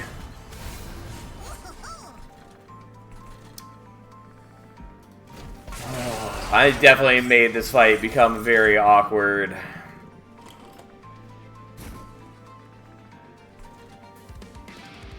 I was like, why am I not winning? It's because it thinks that I'm dying to those. That's why. Yeah, that 140 damage hit. Real fucking bad.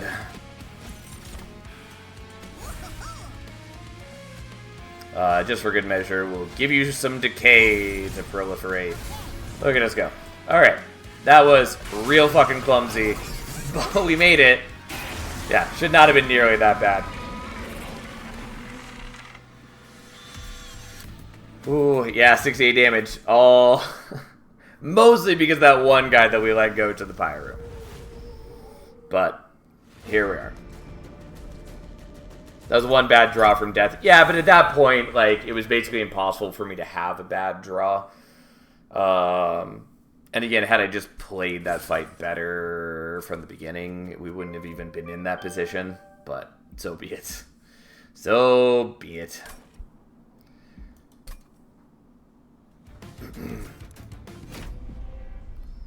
Alright, what do we got this time?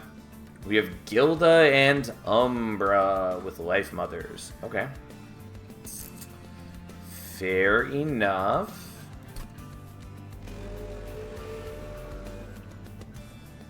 I had another God Emperor Puffball, the Immortal run. I mean, it's a good unit. I like it a lot. Even if I don't use it all the time. Okay. I think we want Wing Steel. Sinner Salve, of course, is nice. But I think we want Wing Steel.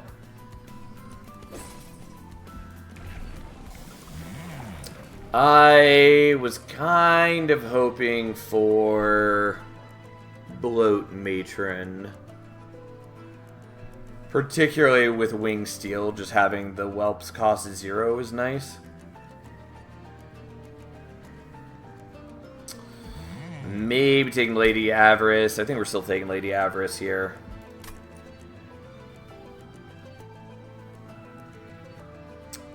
Yeah, Guild Mother's definitely my least favorite of her paths, though it's still okay. Alright. And I think we're going to not put the Morsel Maker with Gilda, even though I do want to.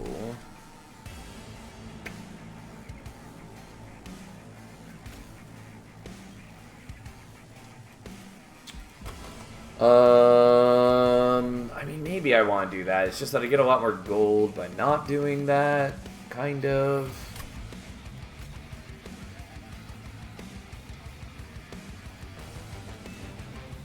Okay. Let's greed and not do it. Like, it works out. We still also just have the basic Morsel Gen cards. Also did not get at all. I just wanted, like, a whelp. That's all I wanted. But, okay, fine.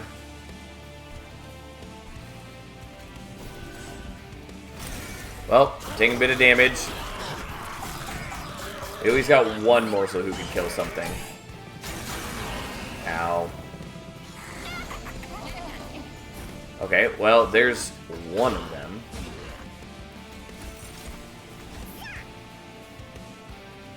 Not helpful. We'll play this for next turn and just take the damage now. That's fine.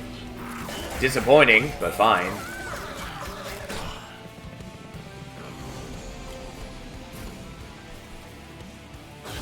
It's been a while since I've done anything with the Overgorger.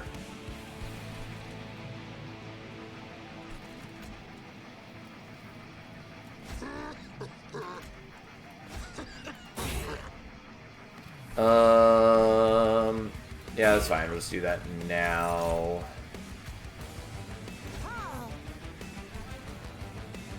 Would be kind of nice with the lava armor on the morsel maker.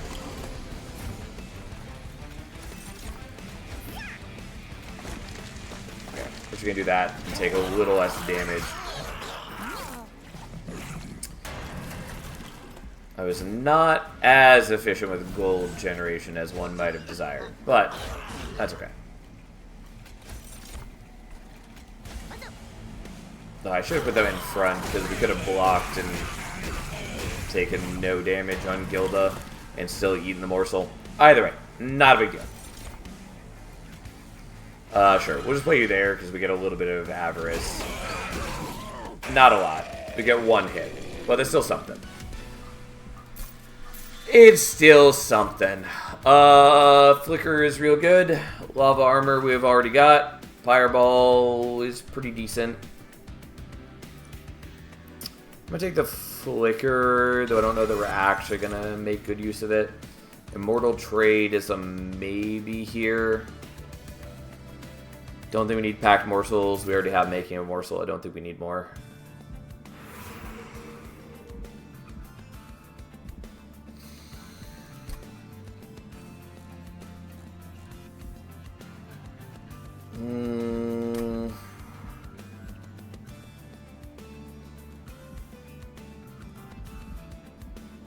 Don't really want to go for the Merchant of Steel here. I guess we're just going to go here.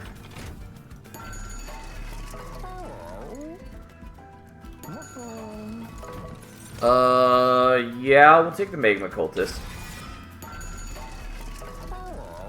And we'll do Spell Chain on the Flicker.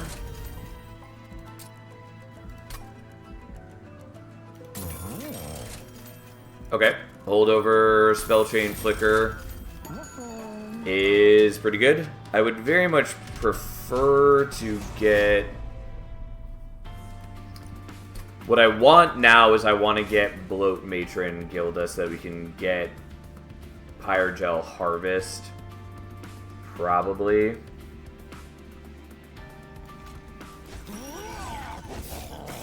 And we're not going to worry too much about the Avarice, and we're just going to try to kill things.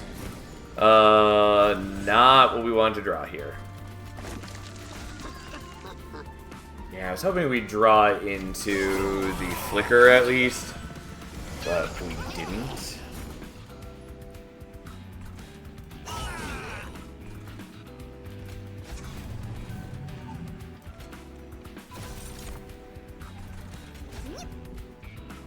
Nope, not drawing into what I want, but we can at least do that, although I probably should have played out the Whelp. Nah, well, I was going to say to explode on mid-floor, but he would have just killed it. Either way, it's okay.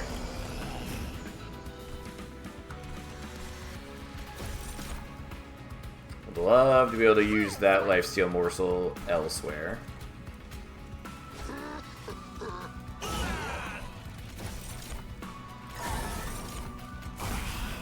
But, here we are. I mean, overall, we're in pretty decent shape.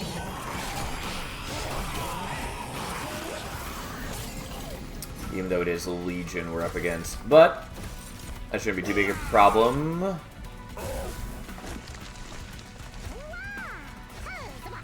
Okay, unfortunately you guys are gonna die to spikes, but we get a little bit of extra gold. Ta-da! That works out pretty decently. Okay.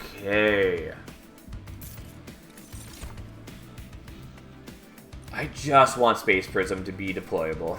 Like, it'd be so much better if it were. I mean, it'd be a bit annoying because it would still take up your deployable slots.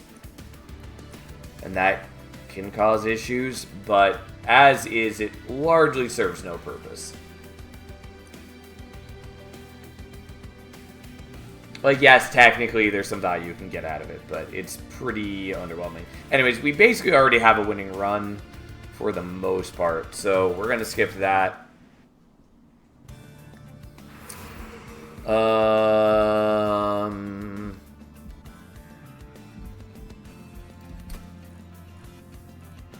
What I really want is Merchant of Steel. So the problem is I kind of want to go here looking for like Hell Furnace or Steward's Quarters. But Life Mother's Pyre doesn't let you dupe at Merchant of Arms, only lets you dupe at the other merchants. Also got a Reanimating Ooze to 619, so 102 reanimates was nice.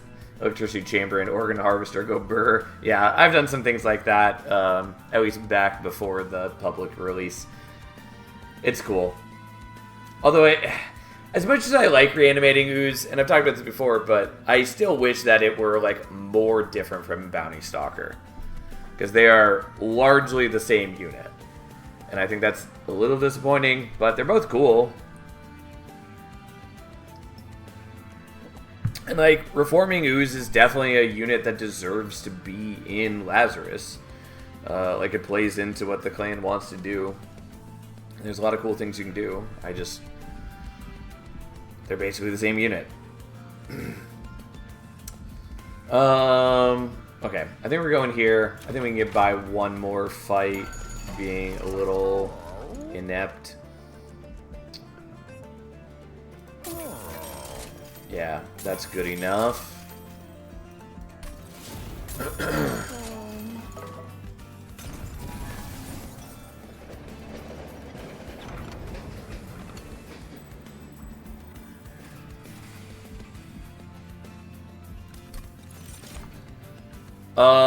Not what I was hoping for. I was hoping for Sanctuary, the one that creates damage shields.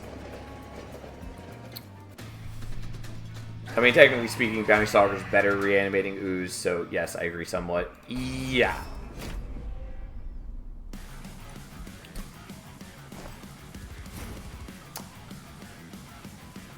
Okay, so...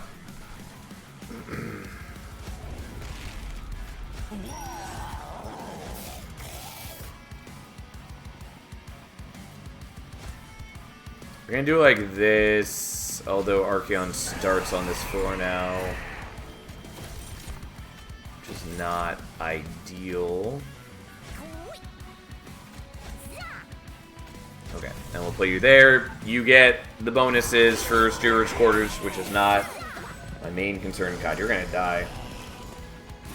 Yeah, not how I'd planned things, but I didn't really play well around Archeon just being here to beat me to death. So that was a mistake.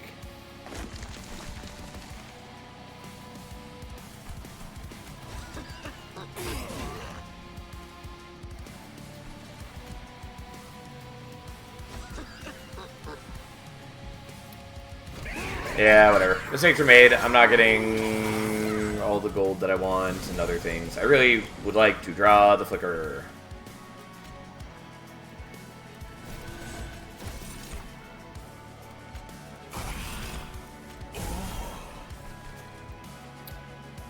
Okay, I'll give you the lifesteal, even though I kind of wanted to play it down here. We're just going to play that and block, so now you actually get to eat the lifesteal, or not the lifesteal, the HP morsel. Archeon does a little bit of damage to my Pyre, who cares, whatever. That's just the kind of guy he is sometimes.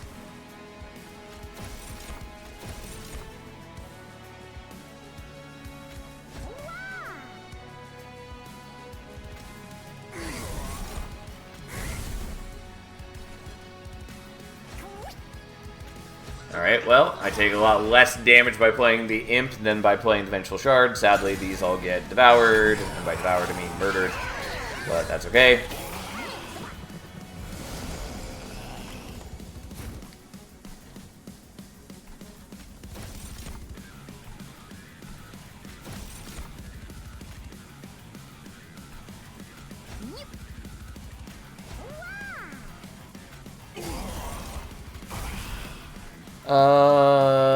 Yeah, I guess we'll do... The problem is what I really want is, like, Lifesteal Morsel. I guess I care a lot more about the chance at that. Also, I should have played them in front to block. But whatever. Got carried away. It's fine. Okay, I'm not very good at generating Pyrogel yet.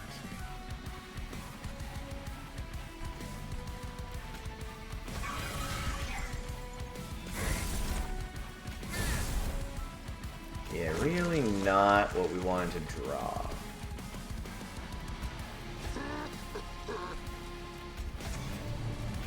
But, whatever, fine. I think we can still kill Archeon, at least if we can get a little bit of protection for our top floor stewards. Which is entirely plausible. Okay. Well, that's all we have capacity for right now.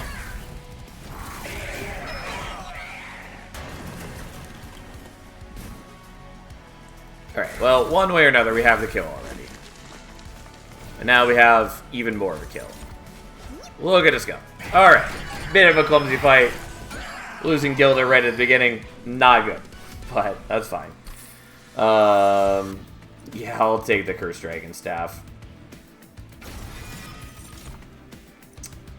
I'm going to not take this Magma Cultist. I will take Ember because I need more deployment Ember. And then we're definitely going here.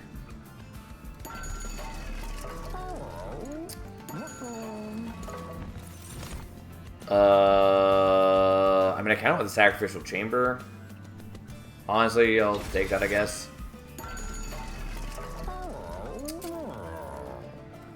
So, the multi-strike is cute. Not super necessary.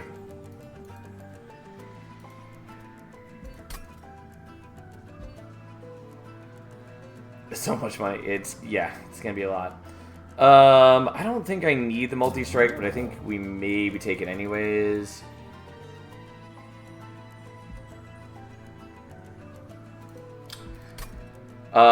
What I really want is dualism, and then I'm also pretty happy with the damage shields.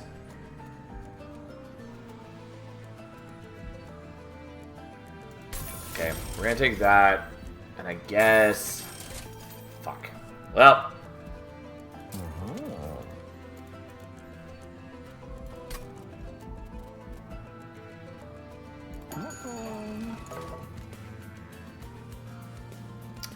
Yeah, we don't get another Merchant of Steel till there, which is not great. I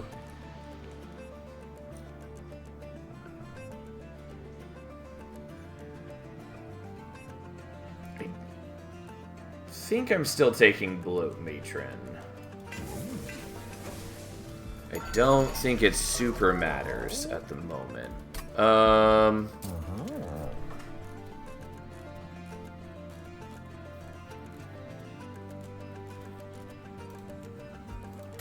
We're duping that. We definitely do want to dupe a Magma Cultist. And I think we probably want to do that right now, even though I whiffed on dualism.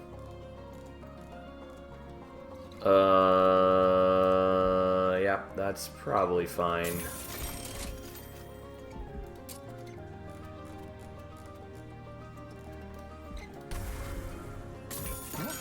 Okay, well, here we are. Yeah, Ajax is sort of one of the things I was a little more concerned about, but okay.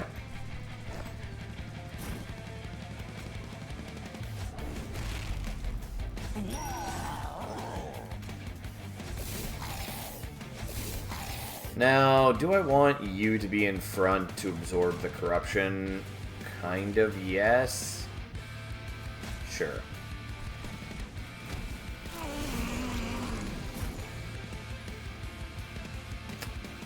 Yeah, that's not ideal.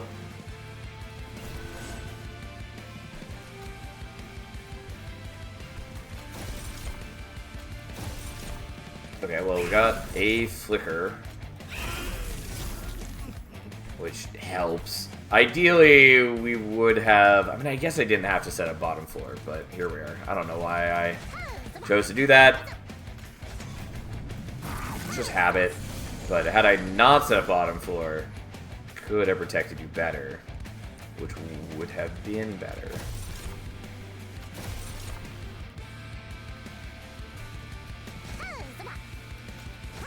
Yeah, I don't really care for those whelps, but fine. Yeah, not as much damage as we want yet, but so be it. We're working on it. This is why I did at least make a second Magma Cultist.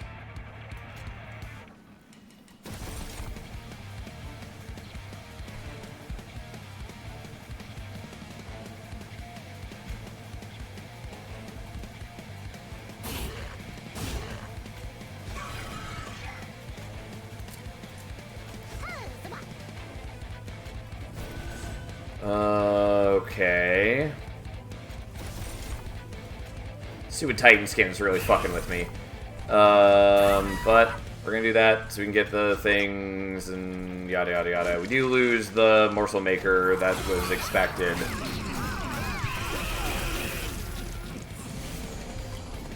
Oh, I didn't put a lava armor on you like I meant to. That is a bit of a concern. Oh, slightly wrong order of events to this turn. Because what I meant to do is we put you down, then we swap the room. Also, I really wanted this earlier.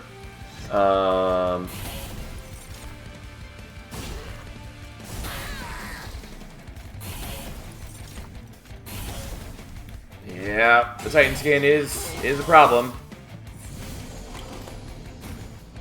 Okay, I can't play the whelp here, but that is okay.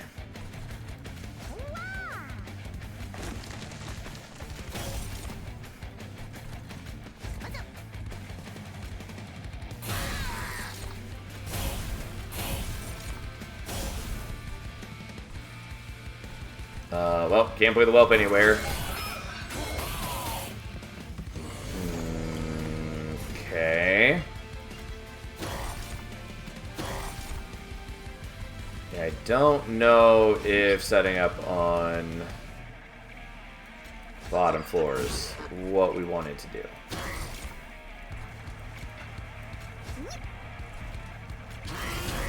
But we'll see if we can make do. We're not generating a ton of Pyre Gel is the big problem. And unfortunately, these guys don't get to attack because he just saps them to oblivion. Which is, you know, suboptimal.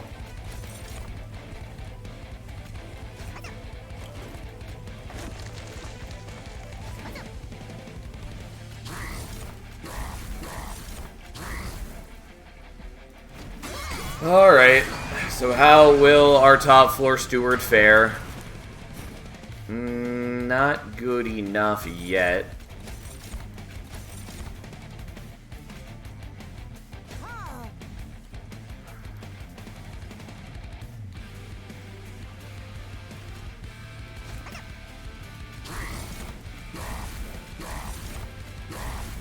Yeah, that's not enough. Okay, let's do this where I don't just set up on bottom floor for no reason.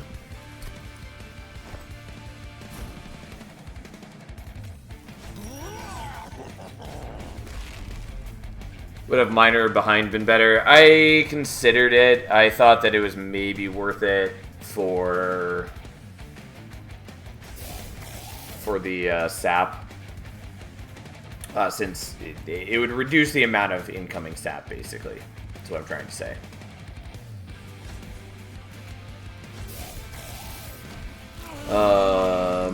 But here we are.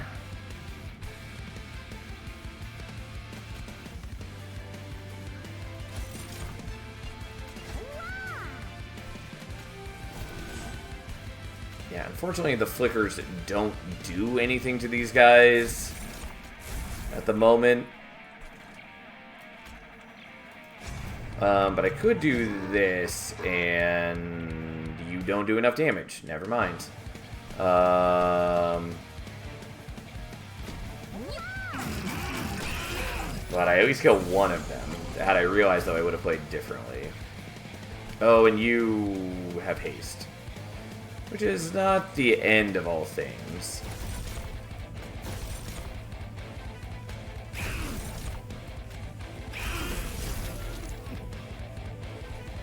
Again, Titan Skin 4. It is a little annoying.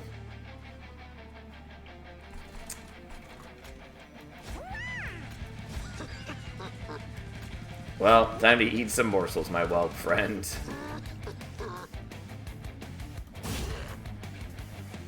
I mean, it doesn't matter. Whatever. I could have blocked with him, and that would have been better, but here we are. Just don't click on the fed whelp. Yeah. I mean, I'm not too worried if that whelp dies. Maybe.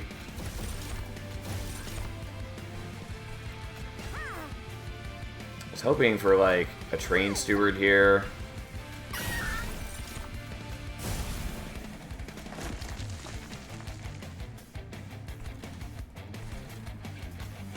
Or a shield steward, I should say.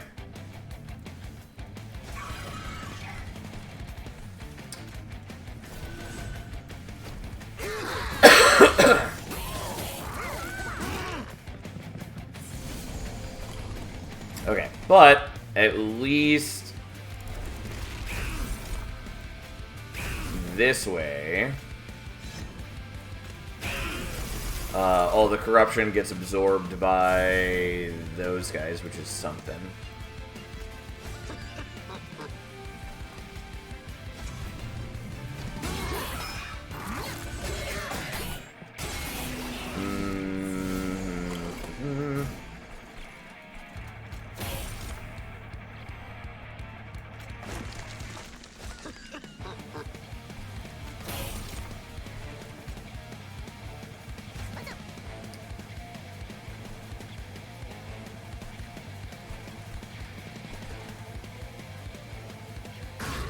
Whatever. You're still dying, but that way I can at least play you out. Yeah, I just don't kill things. But we'll see what we can do.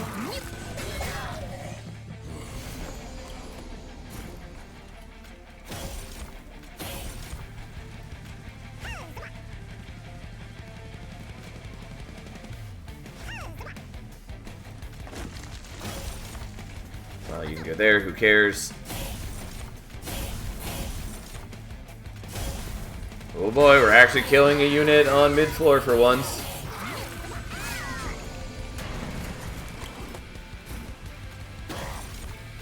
It's one of those times where I do wish that I had the ability to shift. I actually probably should have Gilda behind the Magma Cultists, and I don't for some reason. Didn't really plan that out.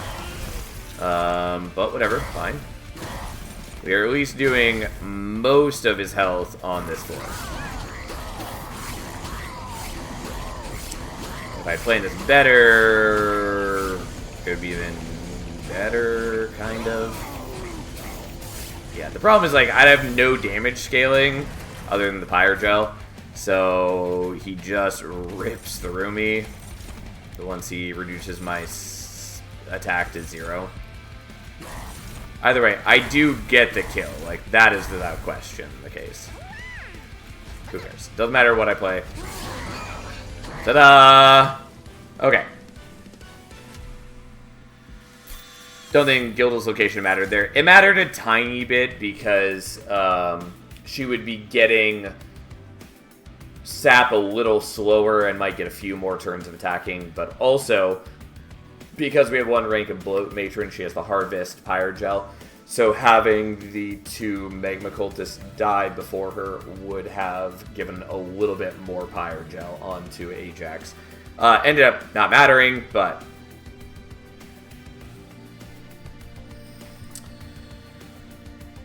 okay. I kind of want to make it rain, and by kind of, I mean I think we want to make it rain. Actually, maybe should have taken Gem Turf there. I just am so used to skipping it, but it would have been good. Make it rain. Yeah. I think we're just going here.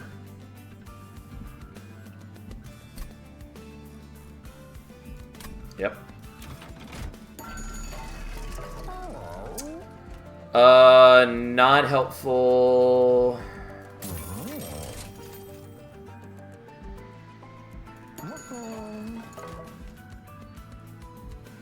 Make it rain bees. The Pyrestone housing is a maybe. I don't think it actually matters to me. It's kind of cute though. The Jackstrips is also pretty decent. It will end up depriving me of gold to a little bit, but I don't think that matters a ton.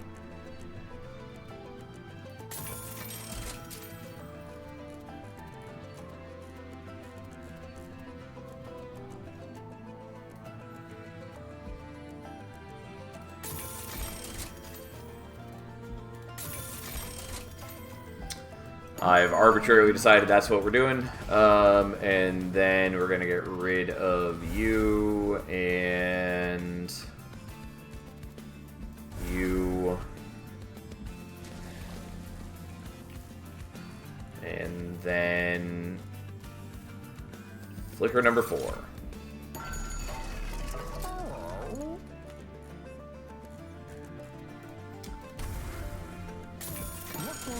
Okay, so here we are.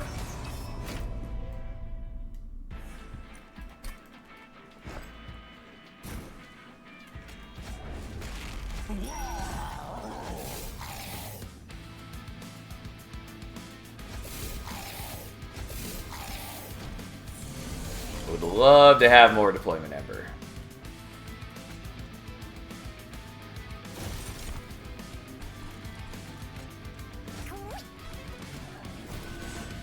Not what I was hoping for.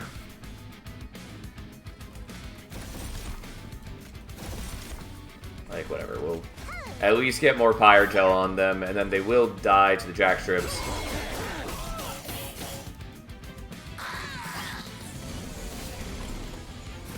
Okay. Well, that's something.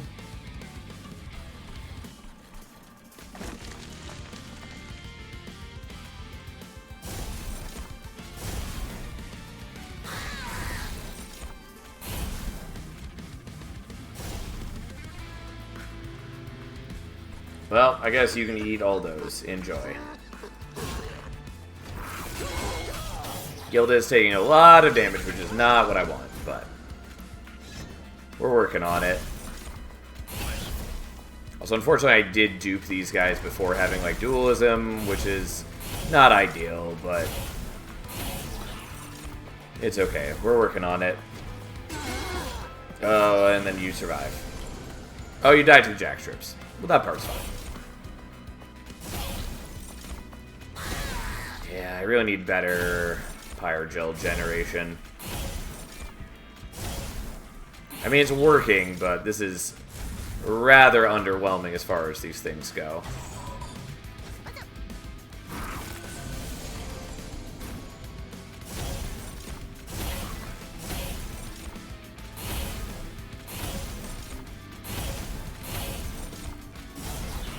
Okay, we're going to play that and just give you a little bit more health, because that's how it works.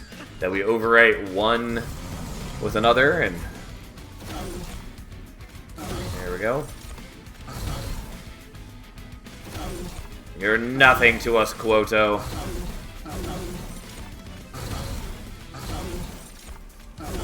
Yeah, technically he's surviving. He's not really surviving.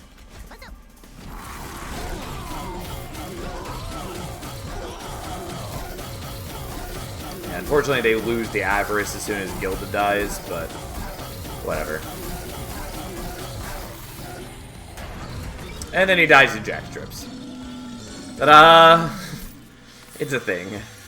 Don't need any of those.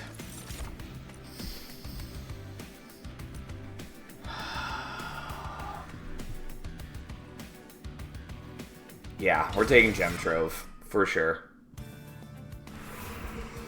And then we're going here. Yeah, I wasn't not gonna take it. That wasn't the issue. The issue is debating how I want to deal with it once I've got it.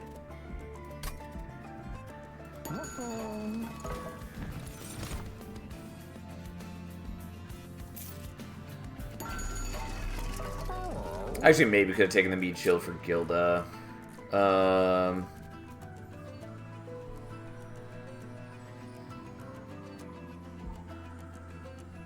Not a second steward room just in case? Nah.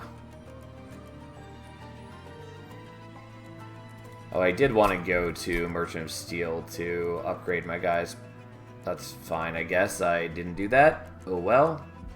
Like, this is still important to me. It's just not great for my desires. It's so expensive if I don't minus cost it. But then again, most things in my deck don't cost anything, and so I could look at just like doing double stack on it is also an option.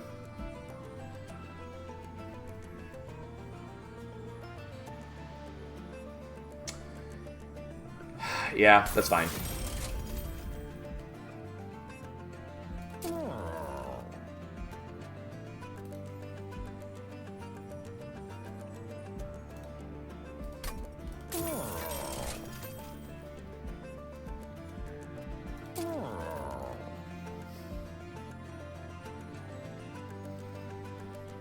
I mean, if you hold it over, it's just gem trove 3 cost and 4 flickers every turn. Yes, this is true. But I didn't see that as an option, so we'll just double stack it and intrinsic it at least. And then we'll do this and that.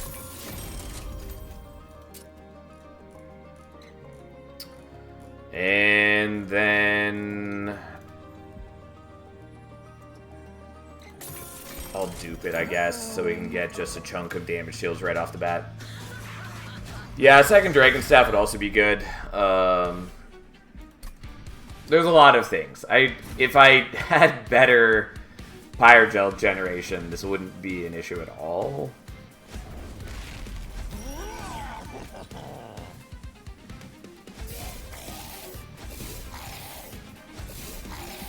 But here we are.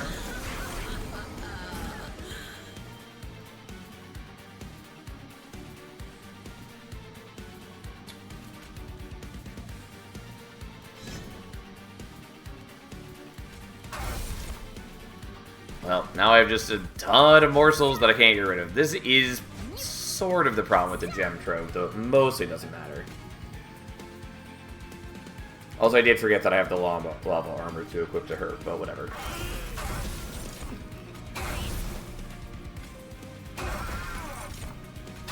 Alright, we're burning some gold, but that's okay.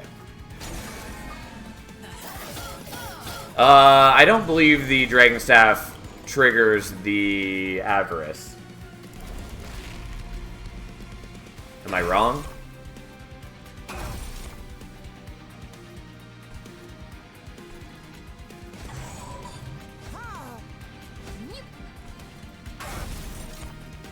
I mean, like, I could restart the battle and we can find out, but I'm pretty sure that it doesn't.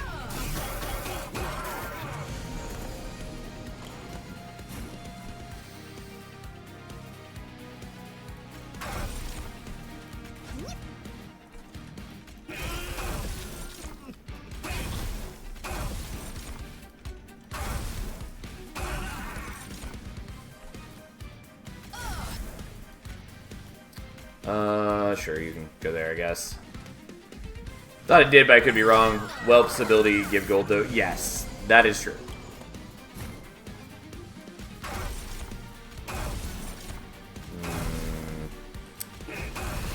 Well, I kind of underestimated how much damage you'd be taking thanks to the corruption knocking after damage shields. Oh well. I have made decisions, and I'm paying the price. We're still probably okay with you dying.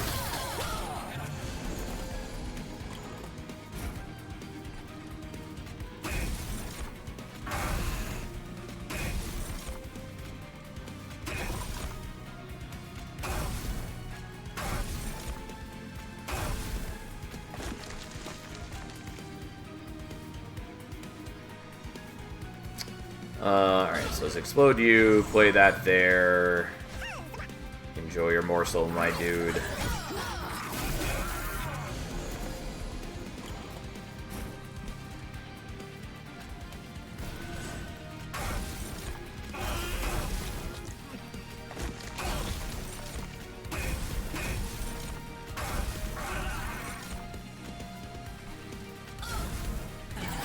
Well, even with suboptimal Pyrogel, we're doing okay. It just could be a whole lot better than it is.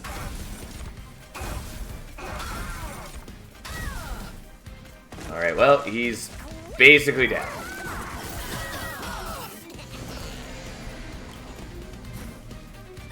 And there we go. Alright. How thrilling. Although it would have been nice to have killed those guys as well and gotten more from the Sacrificial Chamber. Honestly, the Blazing Bolt is kind of cute.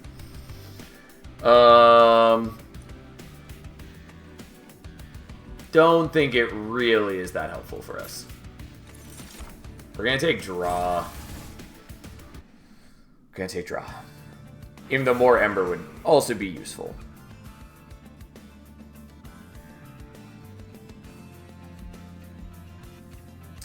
So I kind of want to go here looking for Hell's Furnace, because that would be very strong for us. But also just going the other direction, getting removals would be good.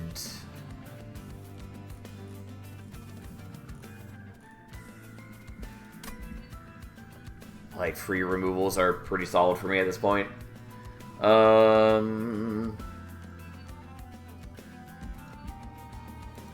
And we don't know if we're going to see Hell's Furnace, and if we don't see Hell's Furnace, it's not that great for me.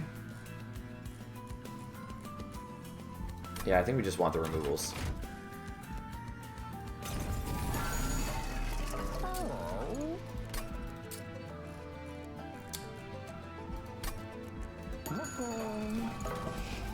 Okay.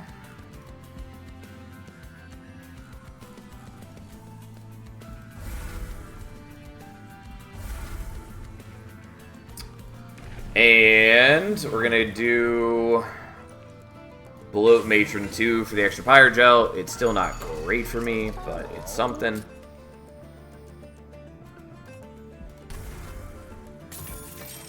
I do think we're gonna make a second Dragon Staff. And we're gonna get rid of a Shield Steward.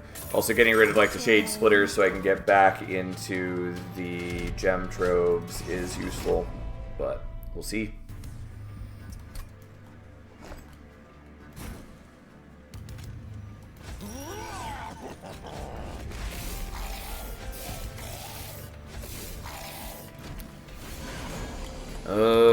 Okay.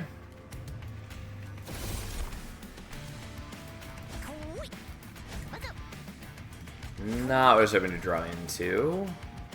Sacrificial Chamber is real nice, but I think we just want to do Gem Trove number 2.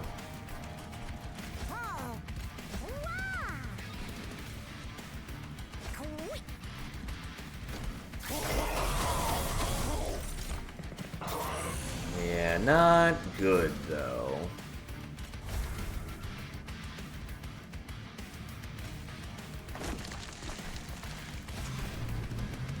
Oh,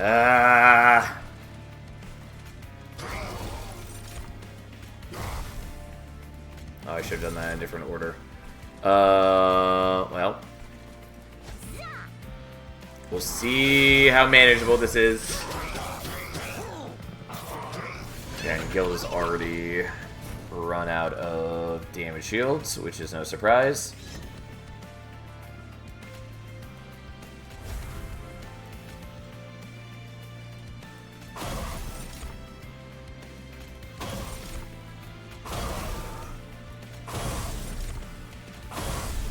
Yeah, I just don't do enough damage.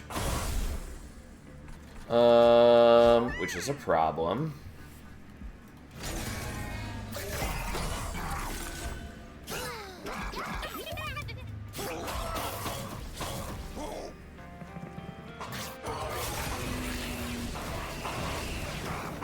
At least Jack Strips is doing some solid work for us. Not doing enough, but it's doing something.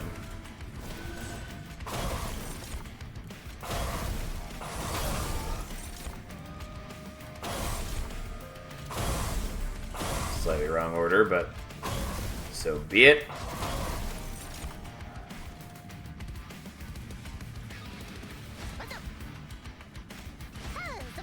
Sadly, they are not attacking morsels like I had hoped that they would be.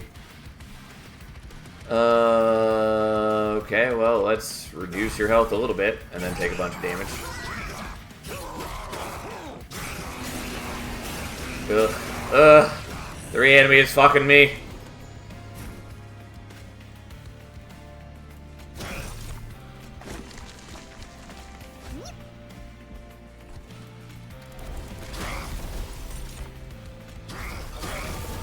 Die, fellow creatures.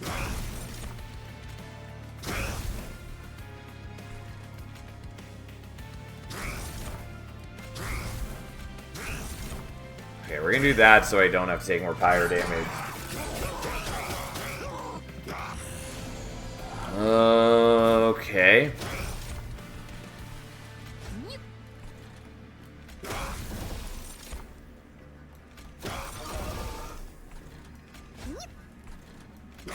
Would have been real nice if I'd gotten the other dragon staff in play. But we didn't. So I could do that. I didn't want to, but it might be worth it. You know what? I've got the money. Let's just do it.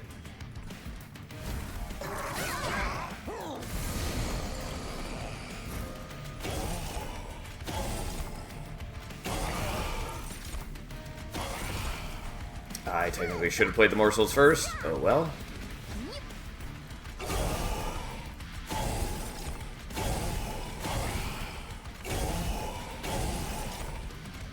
Alright, there we go. Just barely in range. And like, if he survived, we still would have been able to do damage to him on other floors and all that jazz.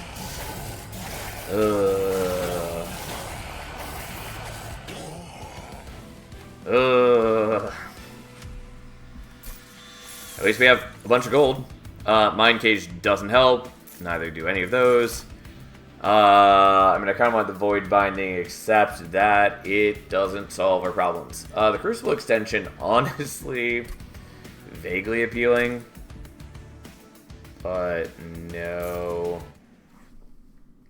My defense is real bad.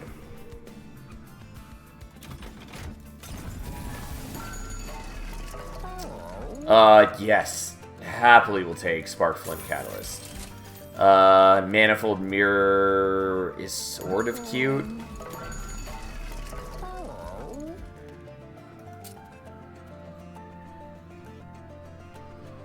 I could do Endless on you. Honestly, yeah. Sort of. It's sort of good, sort of a problem. I'm still willing to do it, I guess. Really want dualism.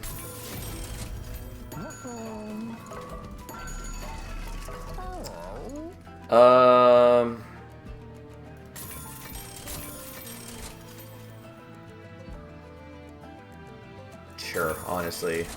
Because that lets me play out the stewards at the beginning of the fight with impunity.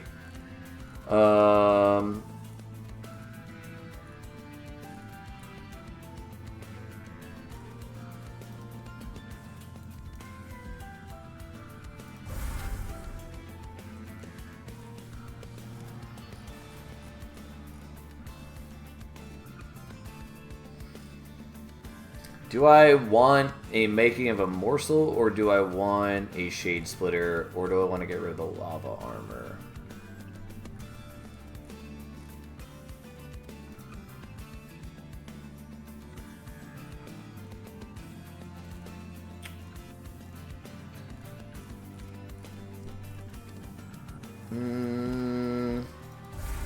Alright, we'll get rid of that, I guess. I had hoped to do more things. Like, I had hoped to see Attuned Whetstone so I could get one of the Dragon Staffs out right from the beginning. We didn't. I mean, can dream.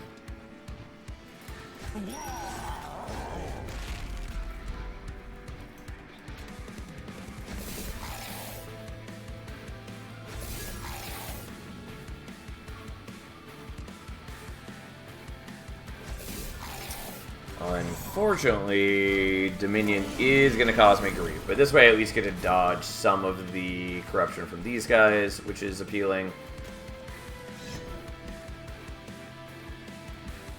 And I don't really need the Sacrificial Chamber now, in which case I probably should have done this differently.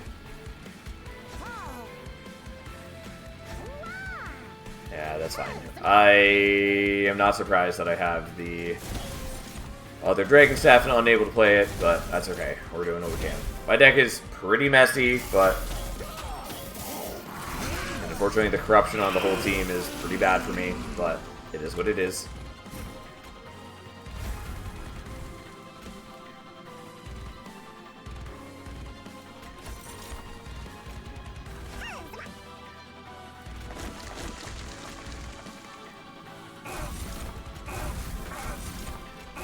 Well, we're just going to bully Dominion a little bit and see if we can get through this fight. My deck is pretty bad. I mean, it has good elements, but it really did not come together in the way that one may have hoped.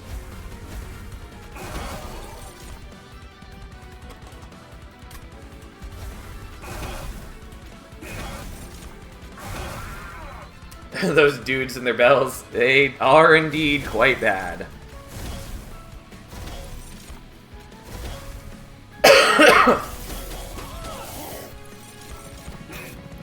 Unfortunately, he's shredding my damage shields.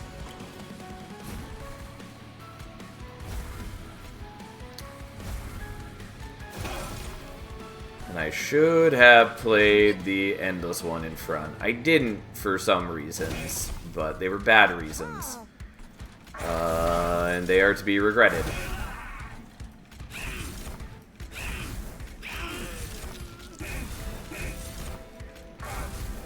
Like, it's sort of okay, because it means I have space to play out morsels now, but... I mean, I played him in front because he had more damage shields, and I thought that might be useful, but... yeah, I really hate drawing into Scourge cards, gotta say.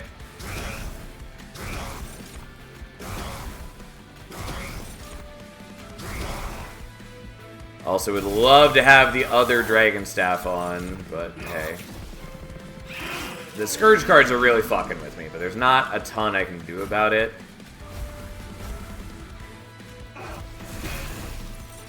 mean, I don't know. I could probably have set up on... oh, I'm just losing all of my dudes at this rate.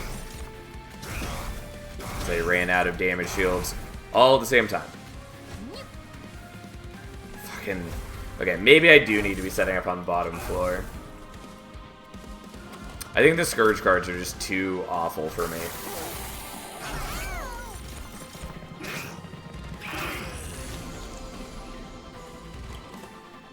God, I don't even get back my Magma Cultist. Oh, God.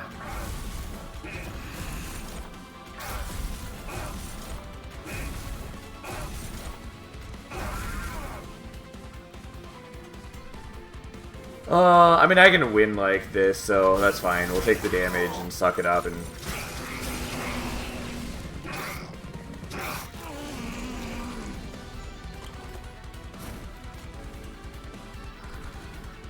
maybe I can't win like this. Yeah, God, just so many of those just are so awful. I'm so close to the victory right here. Alright, let's try again. I thought it was better to avoid some of the corruption from other units, but I think just dealing with the Scourge cards is just too awful.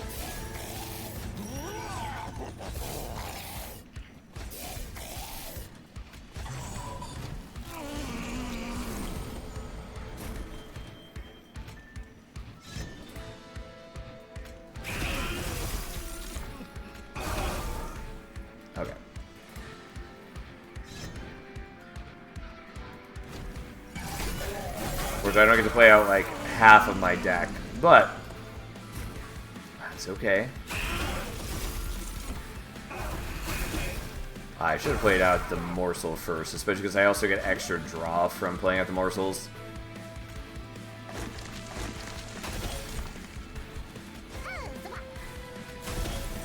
Yeah, it turns out life without 1,000 Scourges is a better life.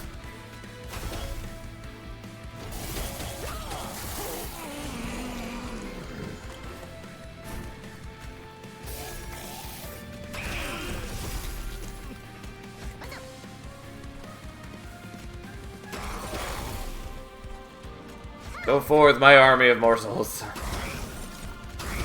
Yeah, I really should just not have doubted my ability to bottom floor this. Particularly when I actually have both the dragon staves.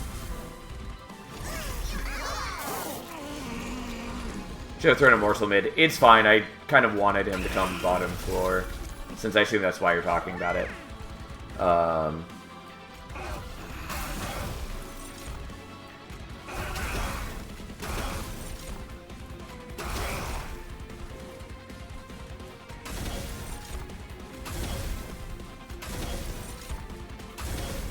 See, he's almost dead.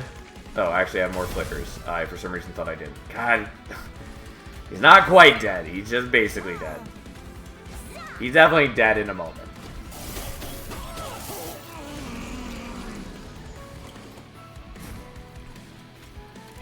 Just for the sake of it, let's get some cash. Dead to morsels, yeah. I was amused by that. Alright, that said, we're still gonna kill him ourselves just because we can. But he would have died to morsels if we wanted to. Okay, yeah. Our deck works a lot better when we are not dealing with just 1,001 Scourges. Like, as I was saying last run, I do think the number of Scourges in that fight are a bit excessive. Like, having a chosen Scourge dude, whatever their actual names are, every wave for, you know, like 6 waves or something is a lot. It's a bit much.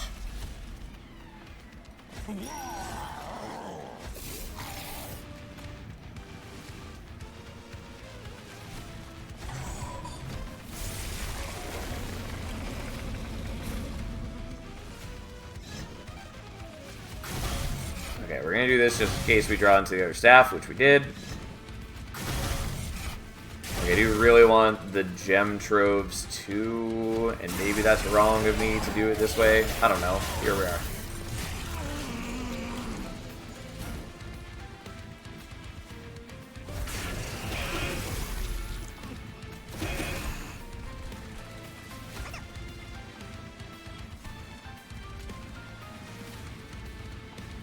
Nope, he's still dead either way. No great surprise. I don't know why I even bother doing that. Like, obviously he's dead. Because this is 20 damage on its own. Whatever. That's fine.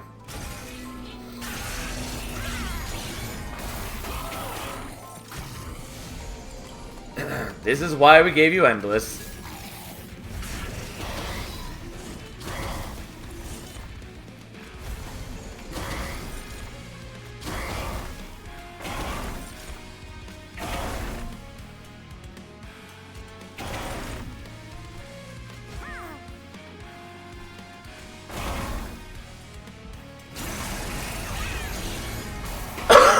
Sorry, cat. I know you hate the coughing.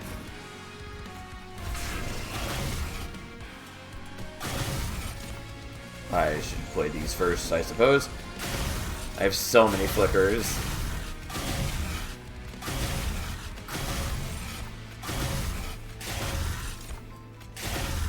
Alright, well, we're getting there.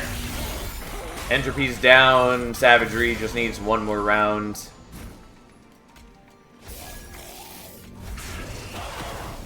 Dominion will eventually die.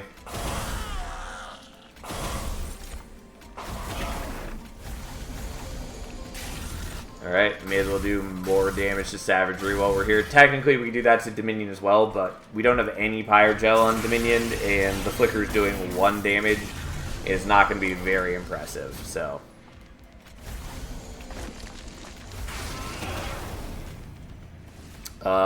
we actually don't want to play that because it gets rid of our extra capacity to play out the Magma Cultist again. Which, at this point, probably doesn't matter too much, but I still would prefer to avoid it.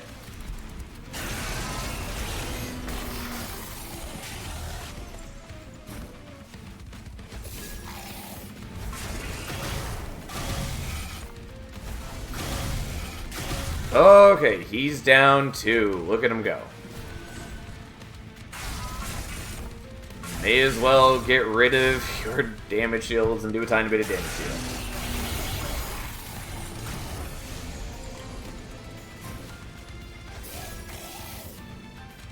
Well, I can't play the Gem Trophy if I want to play the Pyrolite and the dude, so that's what we do.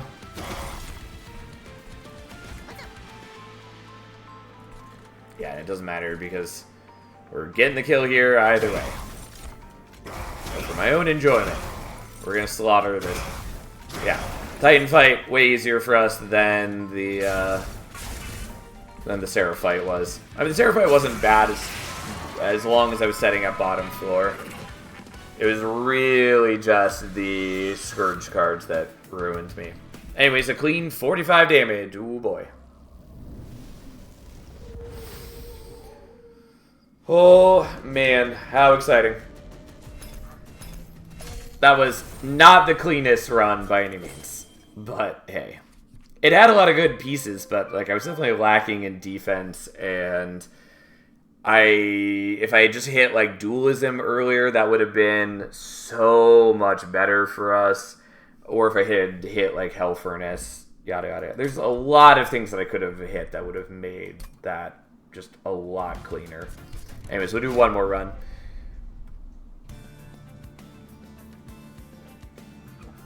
My Cultist runs are pretty fun. Yeah, they're definitely my favorite Pyreborn unit. Probably followed by Zealot. But there's some other, like, cool units in Pyreborn. Like, Hothead is real good.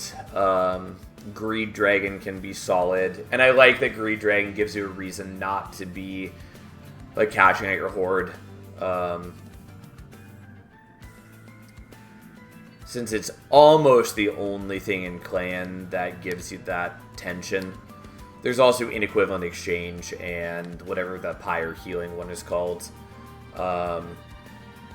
Which also reward you for not cashing out the Horde, but not quite as much. But yeah, anyways, it's a cool clan for the most part. Thanks for the follow, by the way. Well, we finally have a Soul Guard run. I think the first time on stream. Except maybe on like a Dimensional Challenge. Nope, haven't played him at all. Okay. Maulus Mage is something. Guardian Named is something. And I like Vine Grasp, though it is weaker than in Monster Train 1. Well, we're going to take Attuned Whetstone, even if it doesn't do anything yet. And we can either take Dire Channel or Titan Channel. Now, Titan Channel is weaker than in Monster Train 1. Still okay, though. And Dire Channel is better than Monster Train 1. I'm not sure if it's better enough for me to want it. I think I probably do actually lean towards Dire Channel here.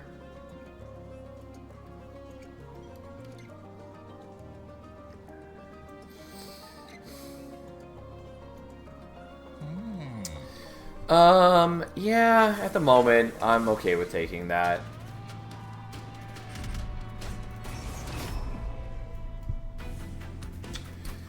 It works pretty decently with Guarded the Unnamed. And then do I want to be setting up on bot floor, or do I want to do, like, top floor? I think we're just going to do bottom floor and see what we can do.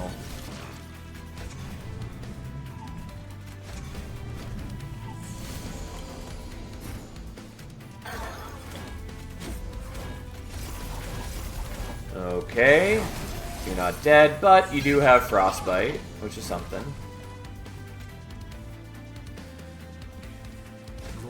Has Dire Channel been buffed much? It's been buffed a little bit. I don't remember the exact numbers changes. But it's also just, like, environmentally, it ends up being a bit better than Monster Train 1, just because, like, a single large hit means more in Monster Train 2. and enemy waves, you know, well, there's just a lot of things that make it a little better. Take the damage.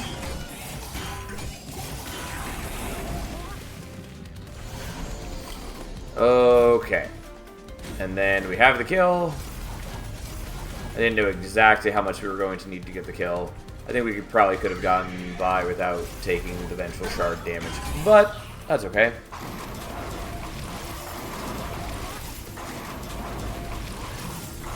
And then we just kind of murder him, especially because it takes him many turns to get rolling. Okay. We're gonna take the helical.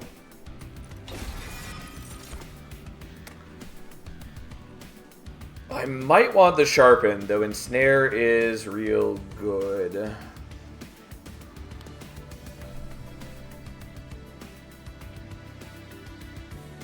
I think we're taking ensnare. Although I guess it's a little less necessary since we already have like root seeds.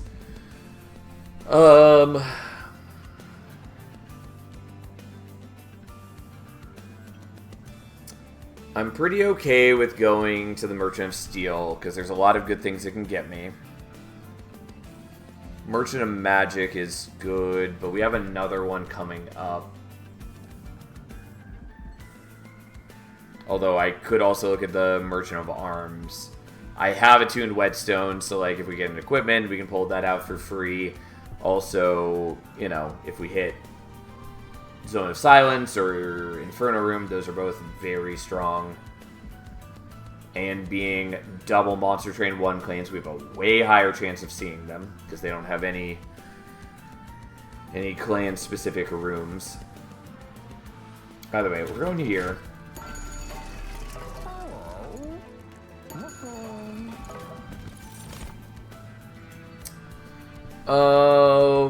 Okay.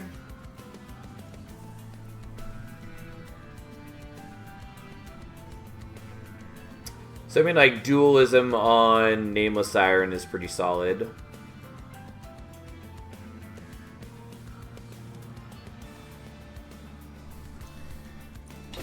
Yeah, I guess I'm willing to take that.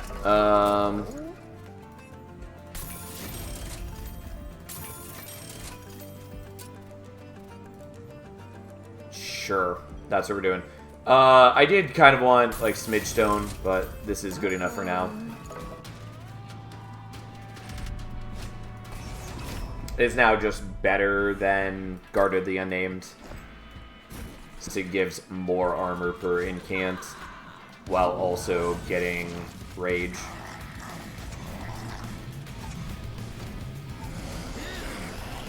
Well, not what I had hoped for, but fine. Sometimes you just take damage. Also, I need to remember we have Life Mother's Pyre. Totally didn't even pay attention to that this whole time.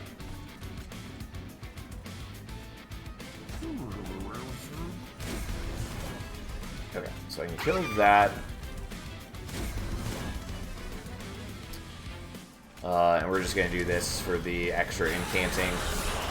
She does build up attack very fast.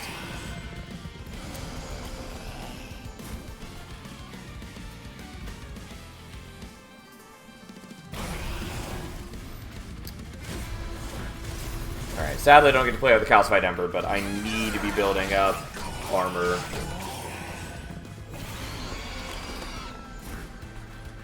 It is, in fact, rather important to me.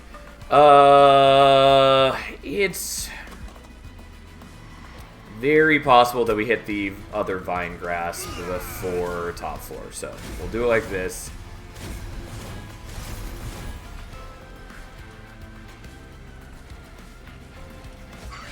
Whatever.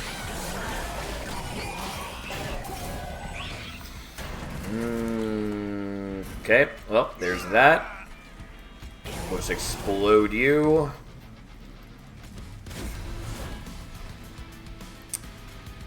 I don't think it really matters to me to root your buddy. I will give you some Frostbite just to fuck with your damage shields and all that. Okay, well, we're doing that. And it cooperated and discarded one of the shards, and so I only take 1 damage instead too. How exciting.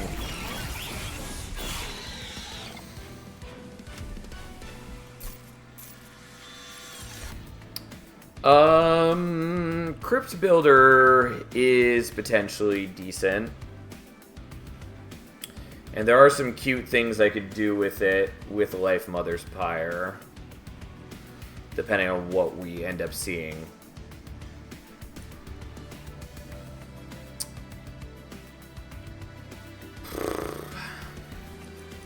Alright, I'll take a Crypt Builder.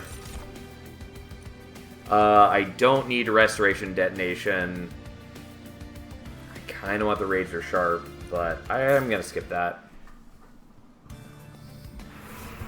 Okay. I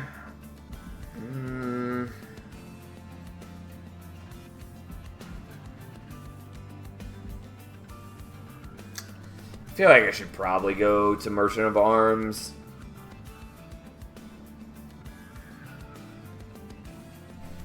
Merchant of Magic is pretty good for me too, though.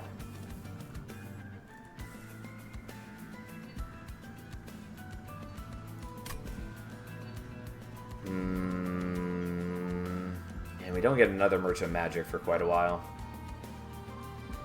Alright, we'll go here, I guess.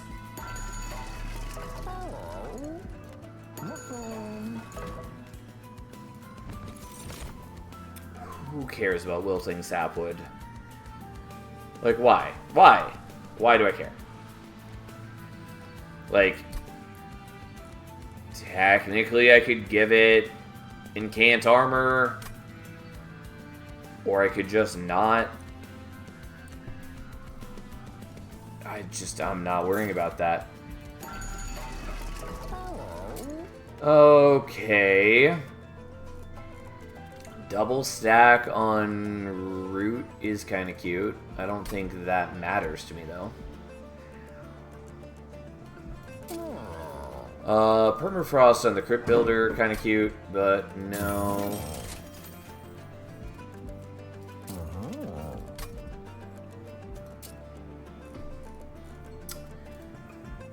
Well, this is not that exciting, but we're just going to do a double -1 on those, essentially.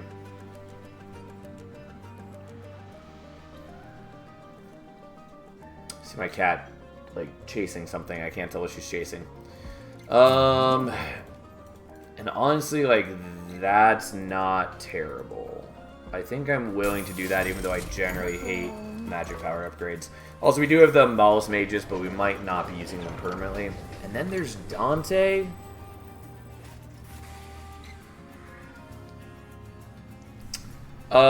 I'm gonna not take Dante, though. I think legitimately we probably should. Regardless, here we are.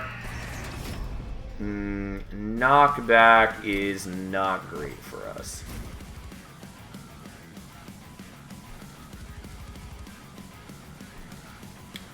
I think if we're dealing with knockback, I actually need to do it like this and just leave Soul Guard on another floor. Because I think he's just gonna die.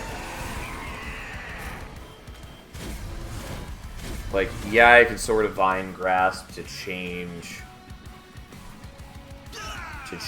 the ordering, but it's just not great for me. Unfortunately, that makes Soul Guard basically worthless right now. But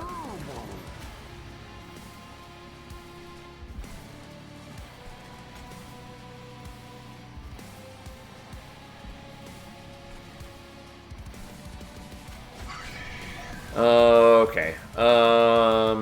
Yeah, let's just build up your strength.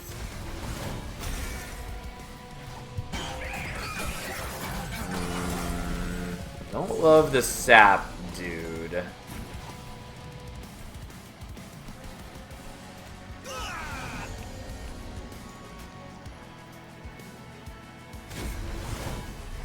And unfortunately, I don't have anywhere to play out the Mollusk Mage. No, I was really hoping to hit the Crypt Builder and weaken this guy substantially.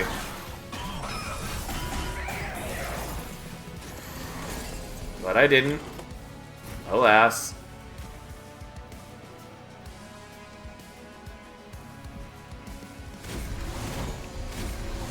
Yeah, so I still get the kill by doing it that way.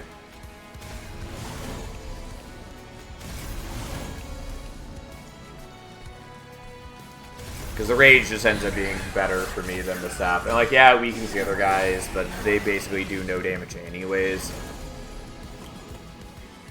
So, who cares all that much? Hold on one sec, my cat is being a problem child.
Okay, I'm back.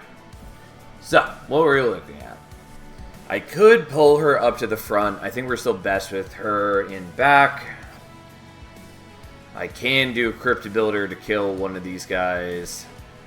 Soul Guard's ruined, you're ruined, whatever.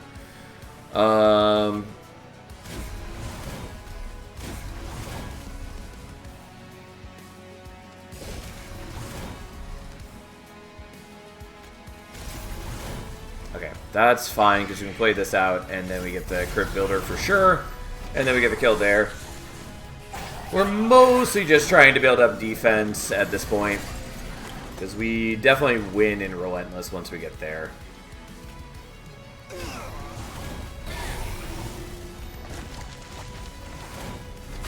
And we don't need to be too fancy here.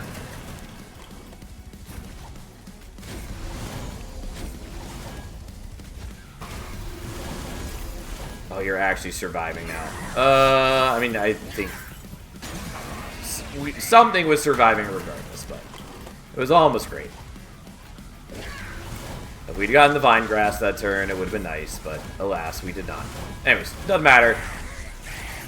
Our Siren is doing a whole bunch of damage. Sadly, doesn't have, like, multi-strike, but we needed her to have the defense, so this is what we do. This is what we do. Hearts the Titan is bad. Shard Channeler is wholly not useful for us. Honestly, spreading spores kind of is. I mean, I don't super want it, but it does give me a source of spikes, and I kind of am okay with that.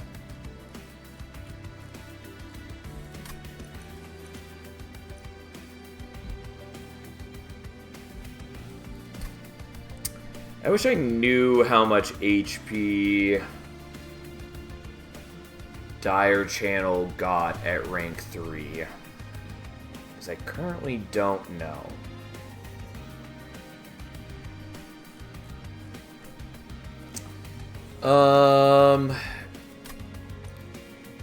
Because I'm vaguely tempted to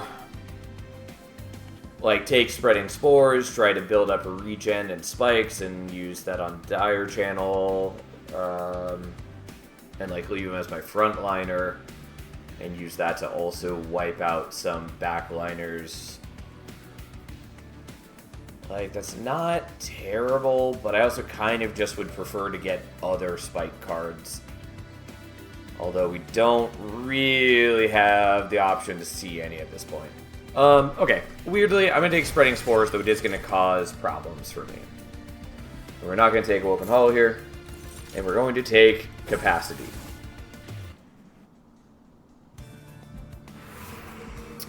Okay. So Merchant of Steel, not very useful for me. Although I could just get some gold there. Because I could maybe buy one artifact here. Which, if it's Founding Seal, great. And if it's not, I don't know. I mean, like,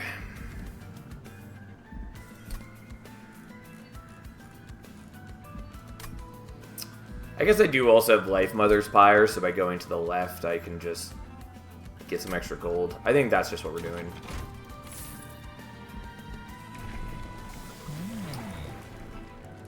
Alright, Dire Channel 2 has, like, no HP. That's fine. We might end up abandoning Soul Guard, even though I hate doing that.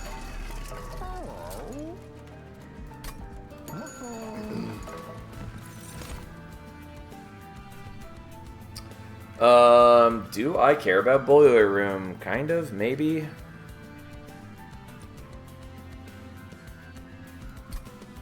Not a ton.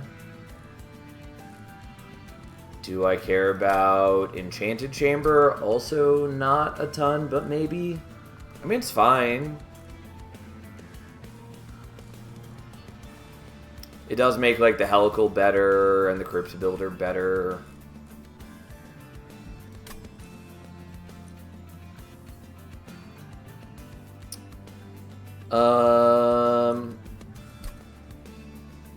Also still don't have any equipment for the Attuned Whetstone, which, to be fair, I'm not going to get any, really, unless I go to Merchant of Arms or the Armory, because there are none in the draft pool. Which is, you know, something I should have taken into account. I don't know. I feel like I should take one of these two, and I just don't know why and what I would want.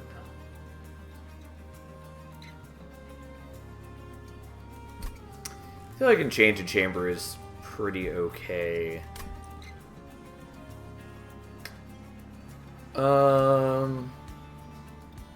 Yeah, it's fine, I guess. Okay, so we're going to Smidge Stone you, because I can actually just fit you in if I do that. So I can either bring you up to 5 armor per incant, or taking half damage. And I think the half damage is better. Yeah, like, it is. It's also more expensive.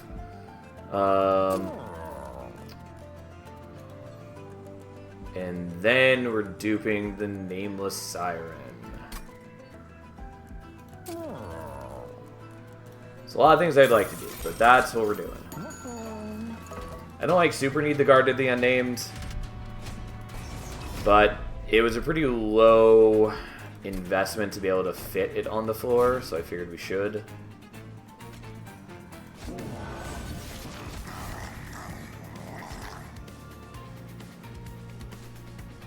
And so you do 8 damage per incant, which is still weaker than the Sirens. So, whatever, that's fine. And we'll see if we can scale up fast enough to deal with these. I just really didn't want to have to deal with the Scourge dudes for the main thing.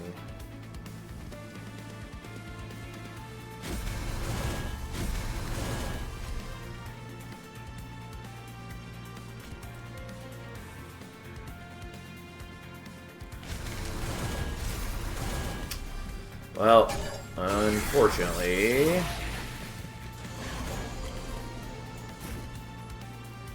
Oh, I did kind of forget that. Now I can't fit the Mollusk Mage on the floor. Well...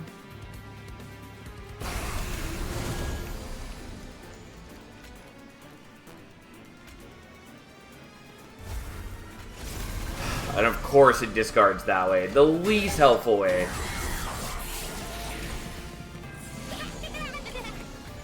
Oh my god.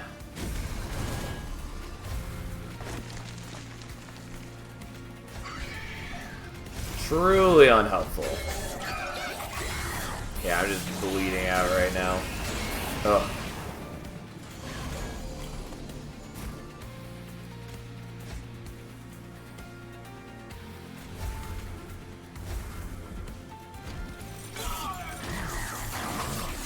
Yeah, I'm taking a lot of damage on this fight, and I really should not have set up like this. Again, part of it was just bad draw order, but... Oh, whoops.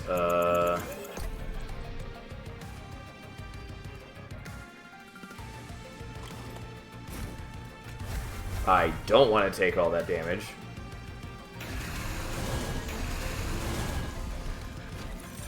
Whatever, I still take more damage. I took so much damage on this fight. It's real bad.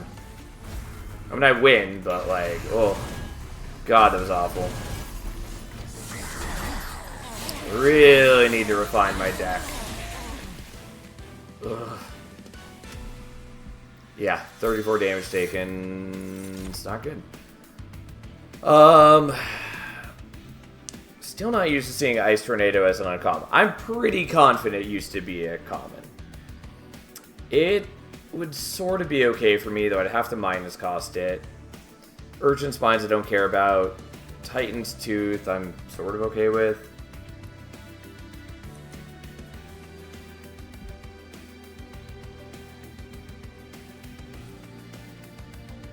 I know, I kind of want the Ice Tornado, but we're going to skip. We are not going to take Adaptive Mutation. I will take the Pyre Shards or Engraft.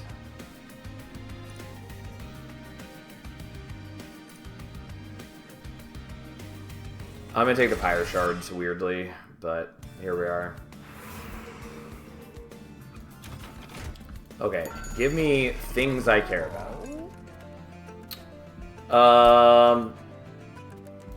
So the Steward's Quarters would give me more capacity, so I could like stop using the Guard at the end name to just use another Siren. I could also just drop Soul Guard and use another Siren as well. Zone of Silence, also quite good. Less useful, kind of. Like, I was gonna say less useful into Savagery, but that's not entirely true. Because I can still use it to stop damage from the Amalgams. And Glass Cannon, honestly, is sort of okay when I'm basically just defending myself with armor anyways. I don't love it, but it's a big chunk of extra damage.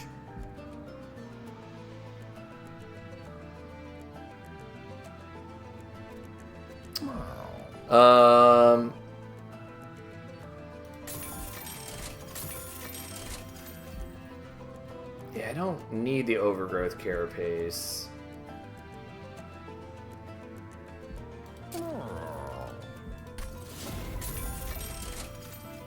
I guess I'll take that. It's free damage.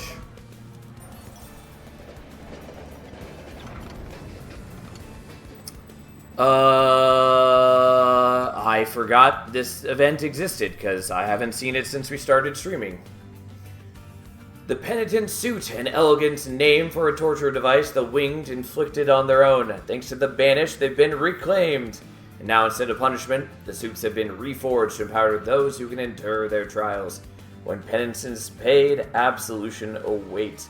Which form of penance will you impose on your units? So, unit gains fragile, but also permanently gains 10 attack. Or gains Ember Drain 2, and on summon gains 3 Ember.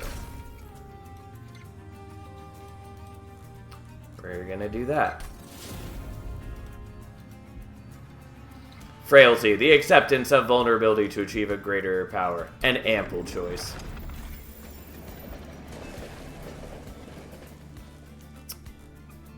Okay.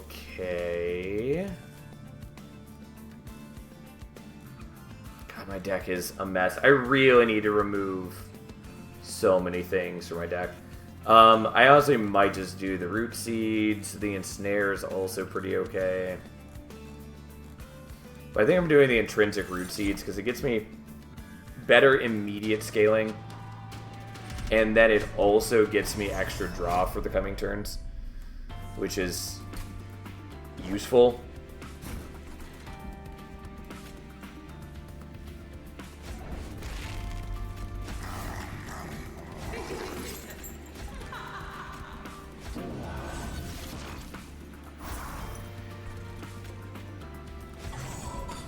Okay, so we have extra capacity. We have a whole lot of things. We even have a little bit of spikes. Let's give the root seeds to Soulguard so he can participate in damage as well, I guess. And let's just build up some attack and some sweet, sweet armor.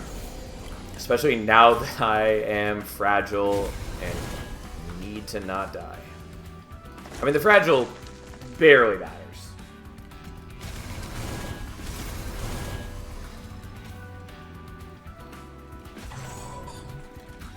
Since again, I'm basically keeping alive via... well, that's unhelpful.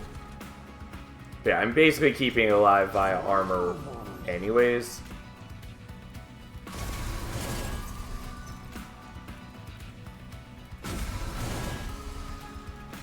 Yeah, I was hoping it would discard the Vengeful Shard. And sadly I can't get the Collector. Guard of the Unnamed is going to go down soon since he's got a lot of corruption and we're not building it up too fast. But hey.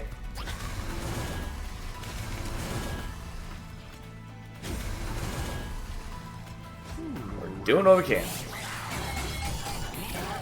And one of our Sirens has Quick now, which is something.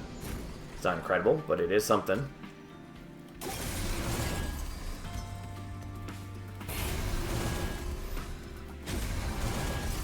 Alright, it worked out. My greed paid off, and we don't have to take the damage from the Vengeful Shard. Okay.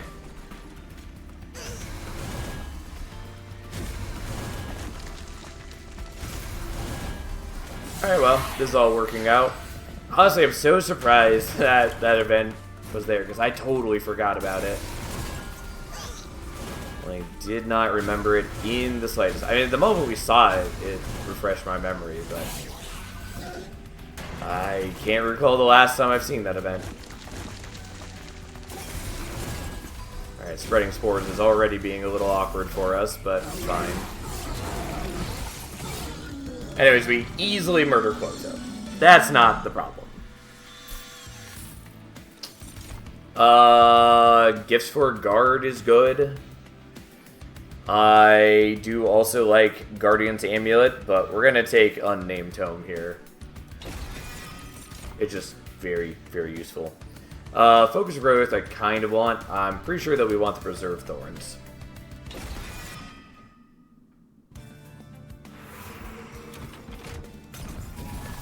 The healing is not unwelcome, but the bigger thing is I want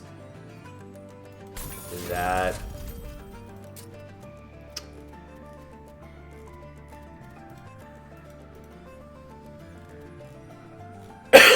Excuse me. So, I kind of want to do this just because, again, it gives us a very good start to incanting. Also could do this, though. But I think we're just going to do this.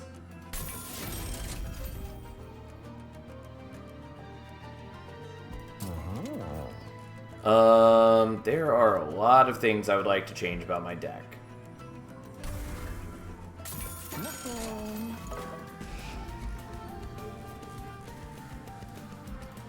Let's start by getting rid of some of those. And let's get rid of one Mollusk Mage. And go from there. I don't know.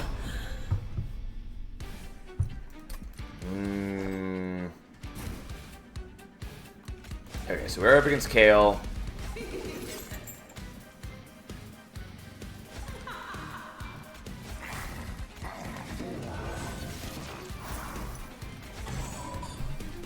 Oh, fair enough.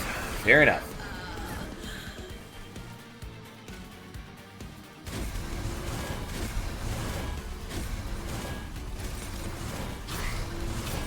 Delicious, delicious incants. Anyways, we're getting rid of that. I'm glad we at least got rid of one of the calcified embers. Oh, I suppose I could be giving the Swift Steel Dagger to Soulguard so that he does his action first. Doesn't really matter. But, hey. We're just gonna do this. We don't really need to hold on to that during this fight.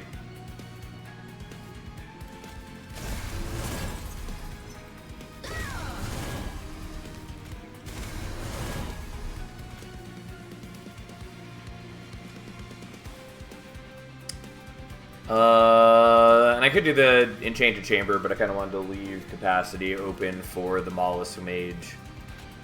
I guess we're going to do this and just hope that it discards the right way, which it did not, but that's fine.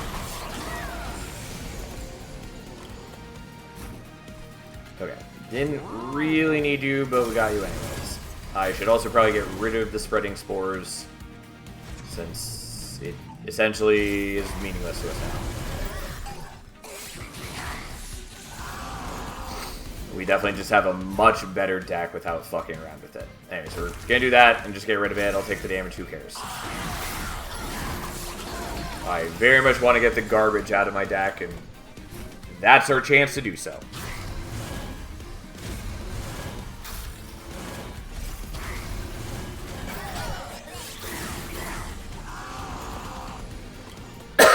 Excuse me.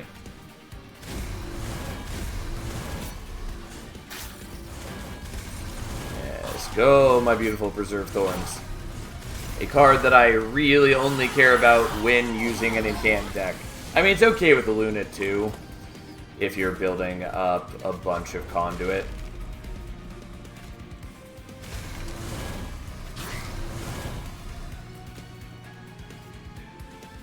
Whatever, we'll just get rid of that, that's fine.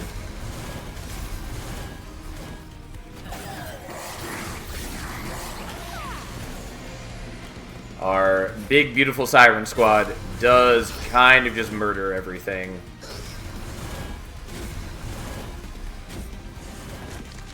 And they are better at defense than the Sharkist. Kind of. He does have Titanite, so he does take half damage.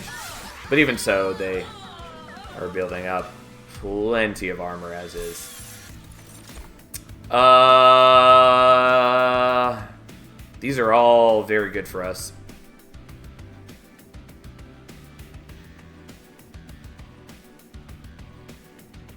I mean, I think we're just taking Deep Offering.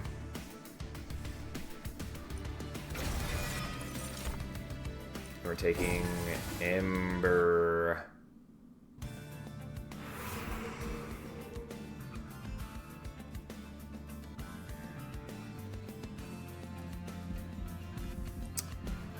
Okay, well, I'm gonna go here looking for Remove Consume.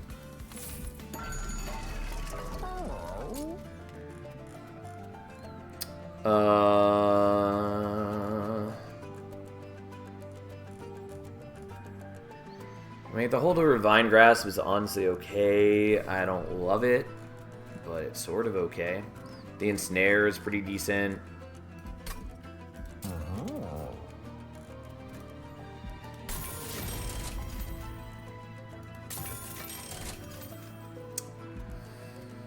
Well, I really wanted to remove Consume.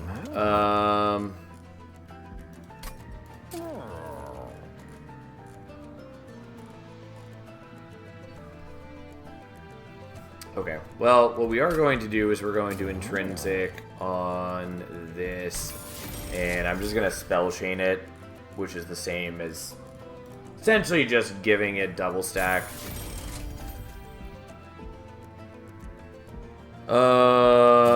And then we're going to dupe things, maybe. Should look at this first, obviously. Sure. We don't really need it, but I'll take the Wildwood Tome.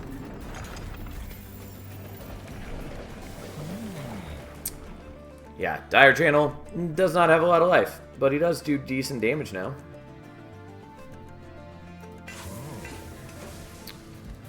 Not that that's incredible for us, but it's something. And I think we're just duping a Siren here and then dropping some other concerns. I still have just a lot of cards in my deck. And there's not a ton I can do about that. But at least we get a good chunk of gold here. And we should be fine despite the many trials and travails that haunt us. So, Soul Guard comes out. Siren 1, Siren 2, Siren 3.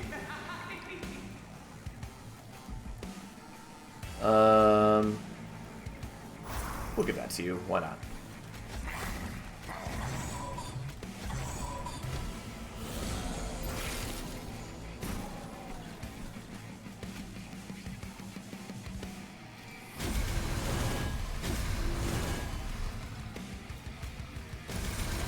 And then we just incant a whole bunch and live our life.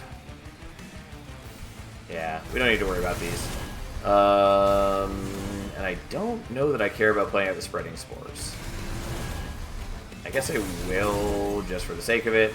And of course, we don't hit the Offering. Not that big a deal. Like, these guys do a lot of damage, but that's okay.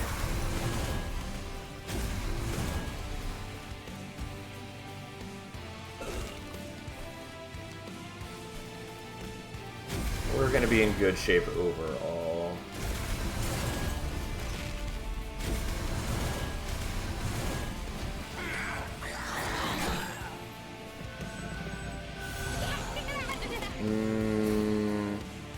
Well... Oh, no, I have Divine Grasp. I was about to say, I don't have Divine Grasp, but I can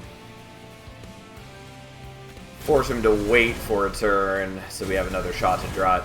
Turns out I did have the Divine Grasp. I just need to actually look at my hand.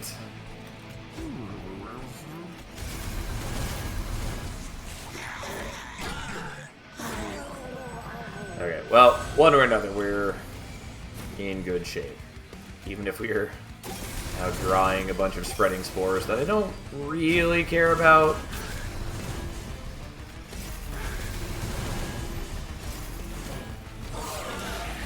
Alright. Soul Guard does at least outpace the damage of the Sirens now. It took a while, but he did get there.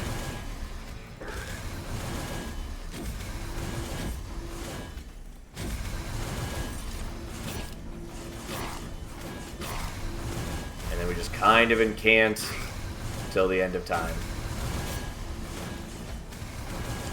Unfortunately, the Silence dude does stop our incants.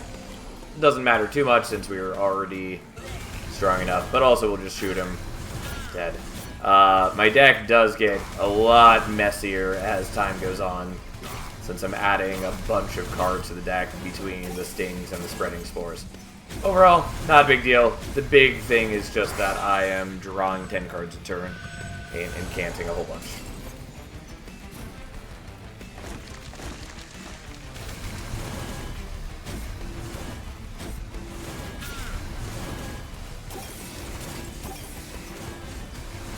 Yeah, you guys do more damage, whatever, that's fine. I lose some armor, who cares?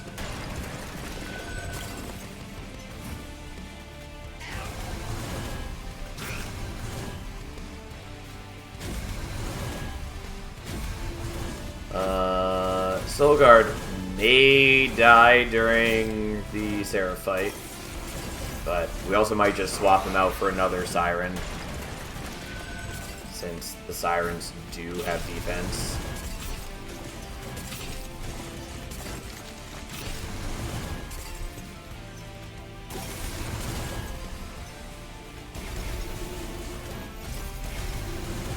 Okay, did I need to do any of that? No. Has that full airfare against the hit count check. We should be fine.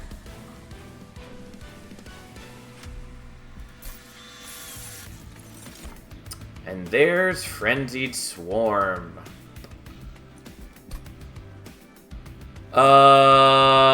Fine. We'll take it.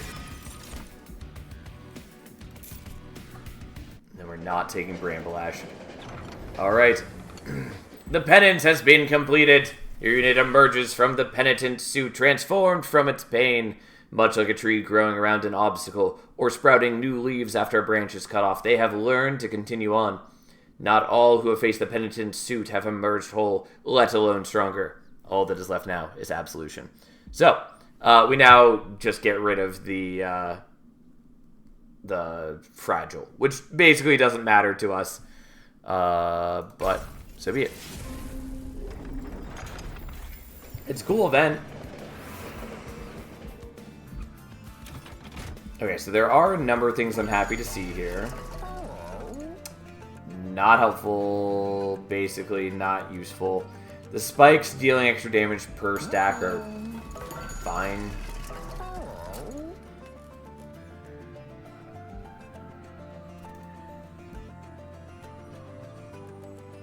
Okay, we're gonna do this, hoping that we hit holdover as well.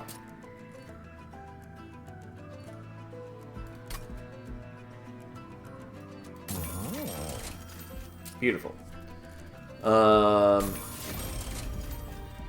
It does make the deep offering not useful, but that's fine. And I don't even, like, super need the days. It just means that Soulguard doesn't have to worry about the sweep dudes. Like, I don't know. It's fine. It's overall okay.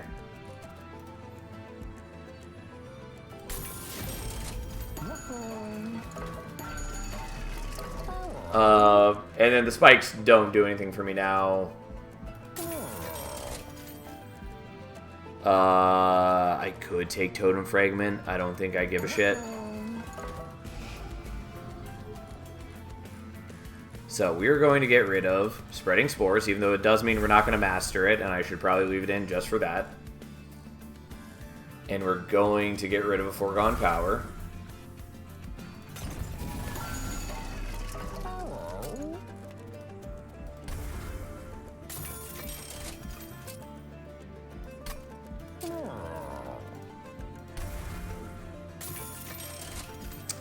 And sadly, that's all I can afford.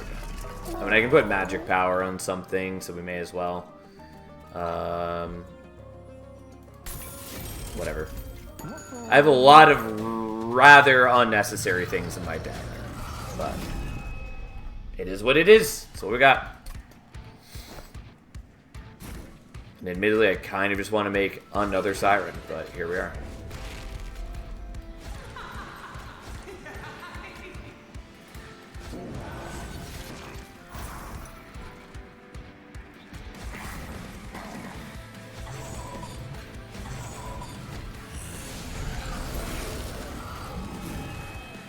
Okay. I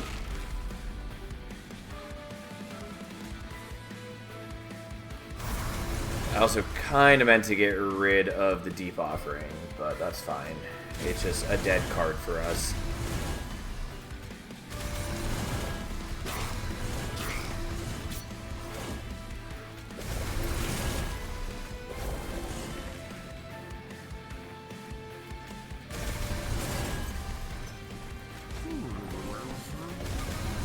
Okay, and then we daze them. It doesn't matter that we have Quick, because no enemy is ever going to get to attack on our floor again, so if we so desire. And then you are surviving, because I just didn't do quite enough damage. At least not without you attacking into the spikes.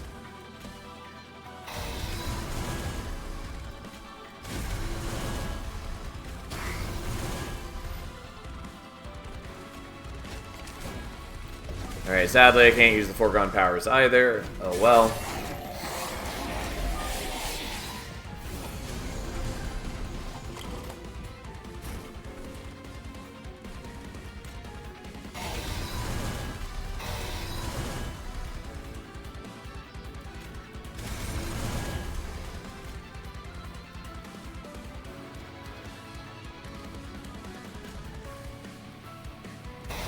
Okay, we'll just do that to kill you. just not worry about it.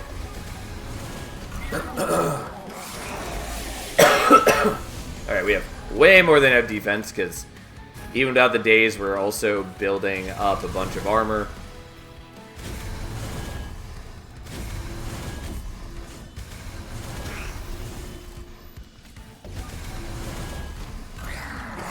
And then we just do a bunch of damage.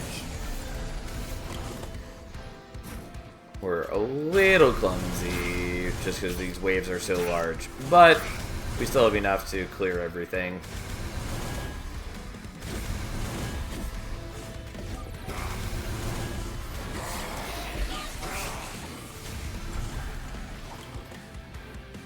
Also, I enjoy that my sirens are getting permanent attack, but it also just, like, really doesn't matter comparatively.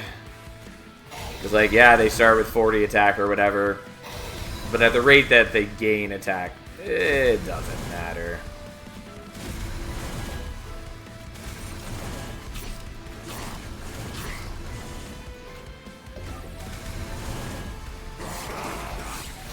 I could maybe let these guys attack sometime and get rid of the deep offering, but it's not worth it. Sometimes you're just going to have some dead cards in hand. And I am letting one of them escape, which is concerning-ish. Except for the part where this is the last turn and nothing's going to stop us.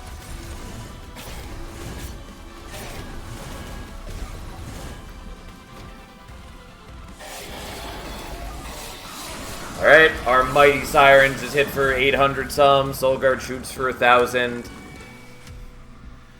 We're okay. We're okay. And we'll go into the Titans at 100 HP. And we'll even be able to mute Savagery for the entire battle. We could mute Dominion if we really wanted to, but we don't want to mute Dominion.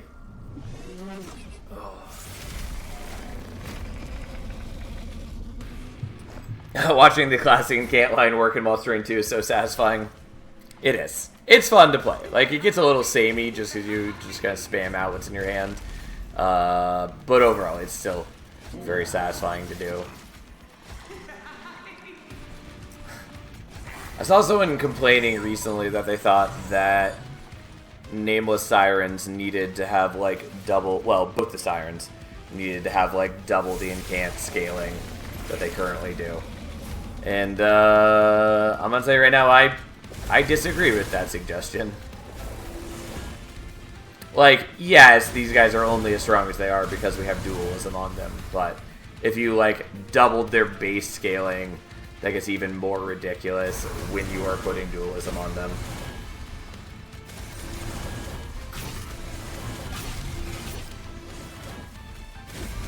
And overall, I think they're in a decent shape.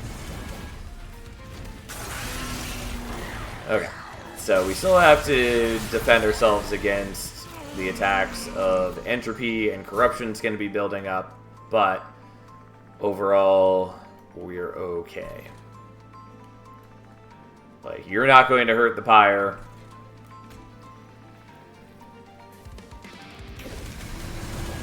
I mean, I should have done that differently, but that's okay.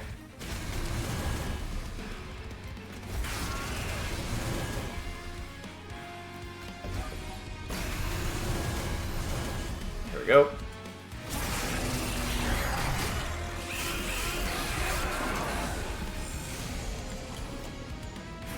Alright.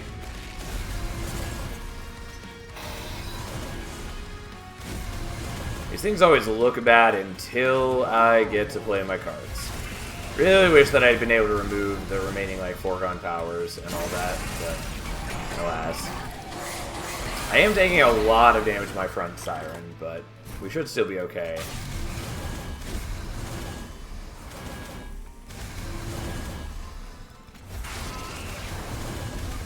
Yeah, she's gonna die, that's okay. It's not great. I do still need to kill Entropy.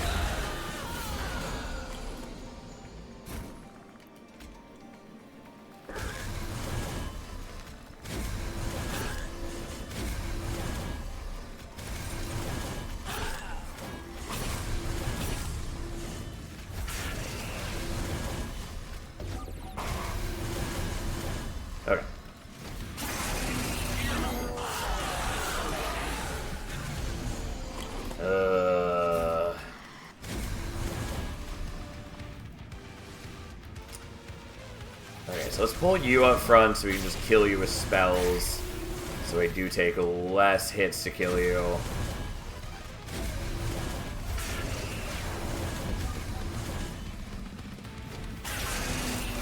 Dominion is getting there.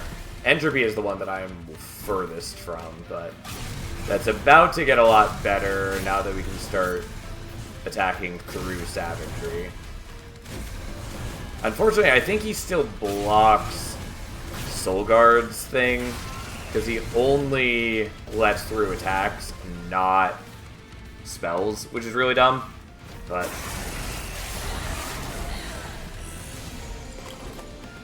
So this is still going to take fucking forever.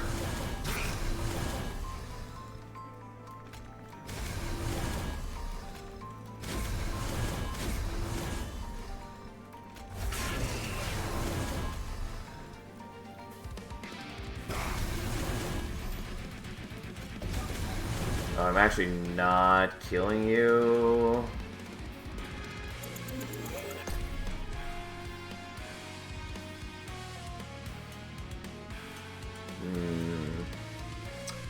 I was thinking you could have put Soulguard in front, soak up the corruption instead, or was that a bad move? I didn't want Soulguard to die. He's actually doing fair damage, but having forgotten that...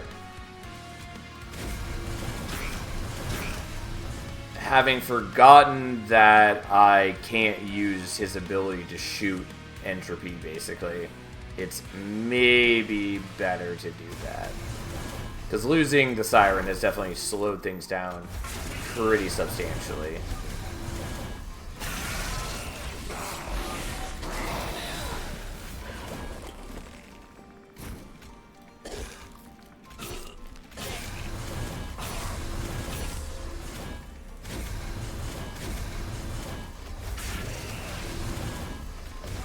But, like, I'll still win at this rate. It's just gonna take a while. Which is part of why I think this fight is dumb. At least Savagery doesn't block attacks when he's at 1 HP anymore. At least there's that.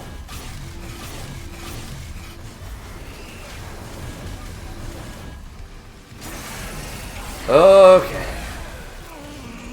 Well, they've run out of mute, finally. So that's something.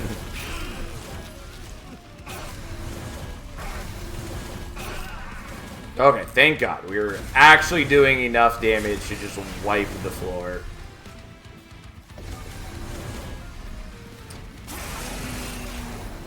And so we don't have to do it on a Savagery turn. There we go. If our other Siren had survived, and I actually probably could have had her survive by, like, Vine Grasping one of the back ones to the front. That probably would have done it. Anyways. Had that one survived, we would have gotten that a lot faster. But that's okay. We're fine. And thus, another crown has been acquired, and we finally have a Stygian primary one. Since we just hadn't done that. Same with Remnant, but, you know. We're getting there. Long ways off on the Mastery still, but that's basically all Monster... Well, it's not basically all Monster Train 1 cards. There's still several in the others. I assume the Banished one is Host Guard. Yeah, it's Host Guard. I saw that Banished had only one card that was not mastered, and I was like, what could that possibly be? And it's almost certainly a rare unit that I just haven't been offered in a while. Also, Host Guard is just kind of a weird unit. If it cost less, I'd be way more in favor of it. But being like a 3 capacity unit for 3 that doesn't have innate scaling is also kind of a hard sell. Like, its ability is good, but it doesn't have... Again, it lets you overstack floors, which is cool. But it doesn't have offensive scaling. I don't know. It's a lot to invest into a unit that is only okay. But hey, if the cooldown were lower, or if it costs less to play out, like if it costs 1, even 2, I'd probably be pretty happy to run multiple of them. And there are a couple things in Banish that can buff the whole floor, but usually not enough for this. I don't know. It's whatever. It's an okay unit. Not great. Anyways, rambling aside, I gotta go because it's late, and that's how that works. It also does a shift trigger. Yeah, it does a shift trigger, but it itself does not have a shift thing, and it is only triggering that once every 3 turns. And so, and again, with the heavy amount of like deployment ember you have to spend on it, and like, yeah, technically you don't have to play it during deployment, but the point is, for how much you are paying for it, makes it harder to put out like other shift units as well. And oftentimes you'd just be better having like another shift unit or 2 instead of having the host guard. Like, again, it can do some good work, but it has a number of hoops to jump through, and is often not that impressive when you jump through those hoops. Regardless, I'm going to go now. Have a nice night, everyone. Thanks for being here, and I will see you tomorrow.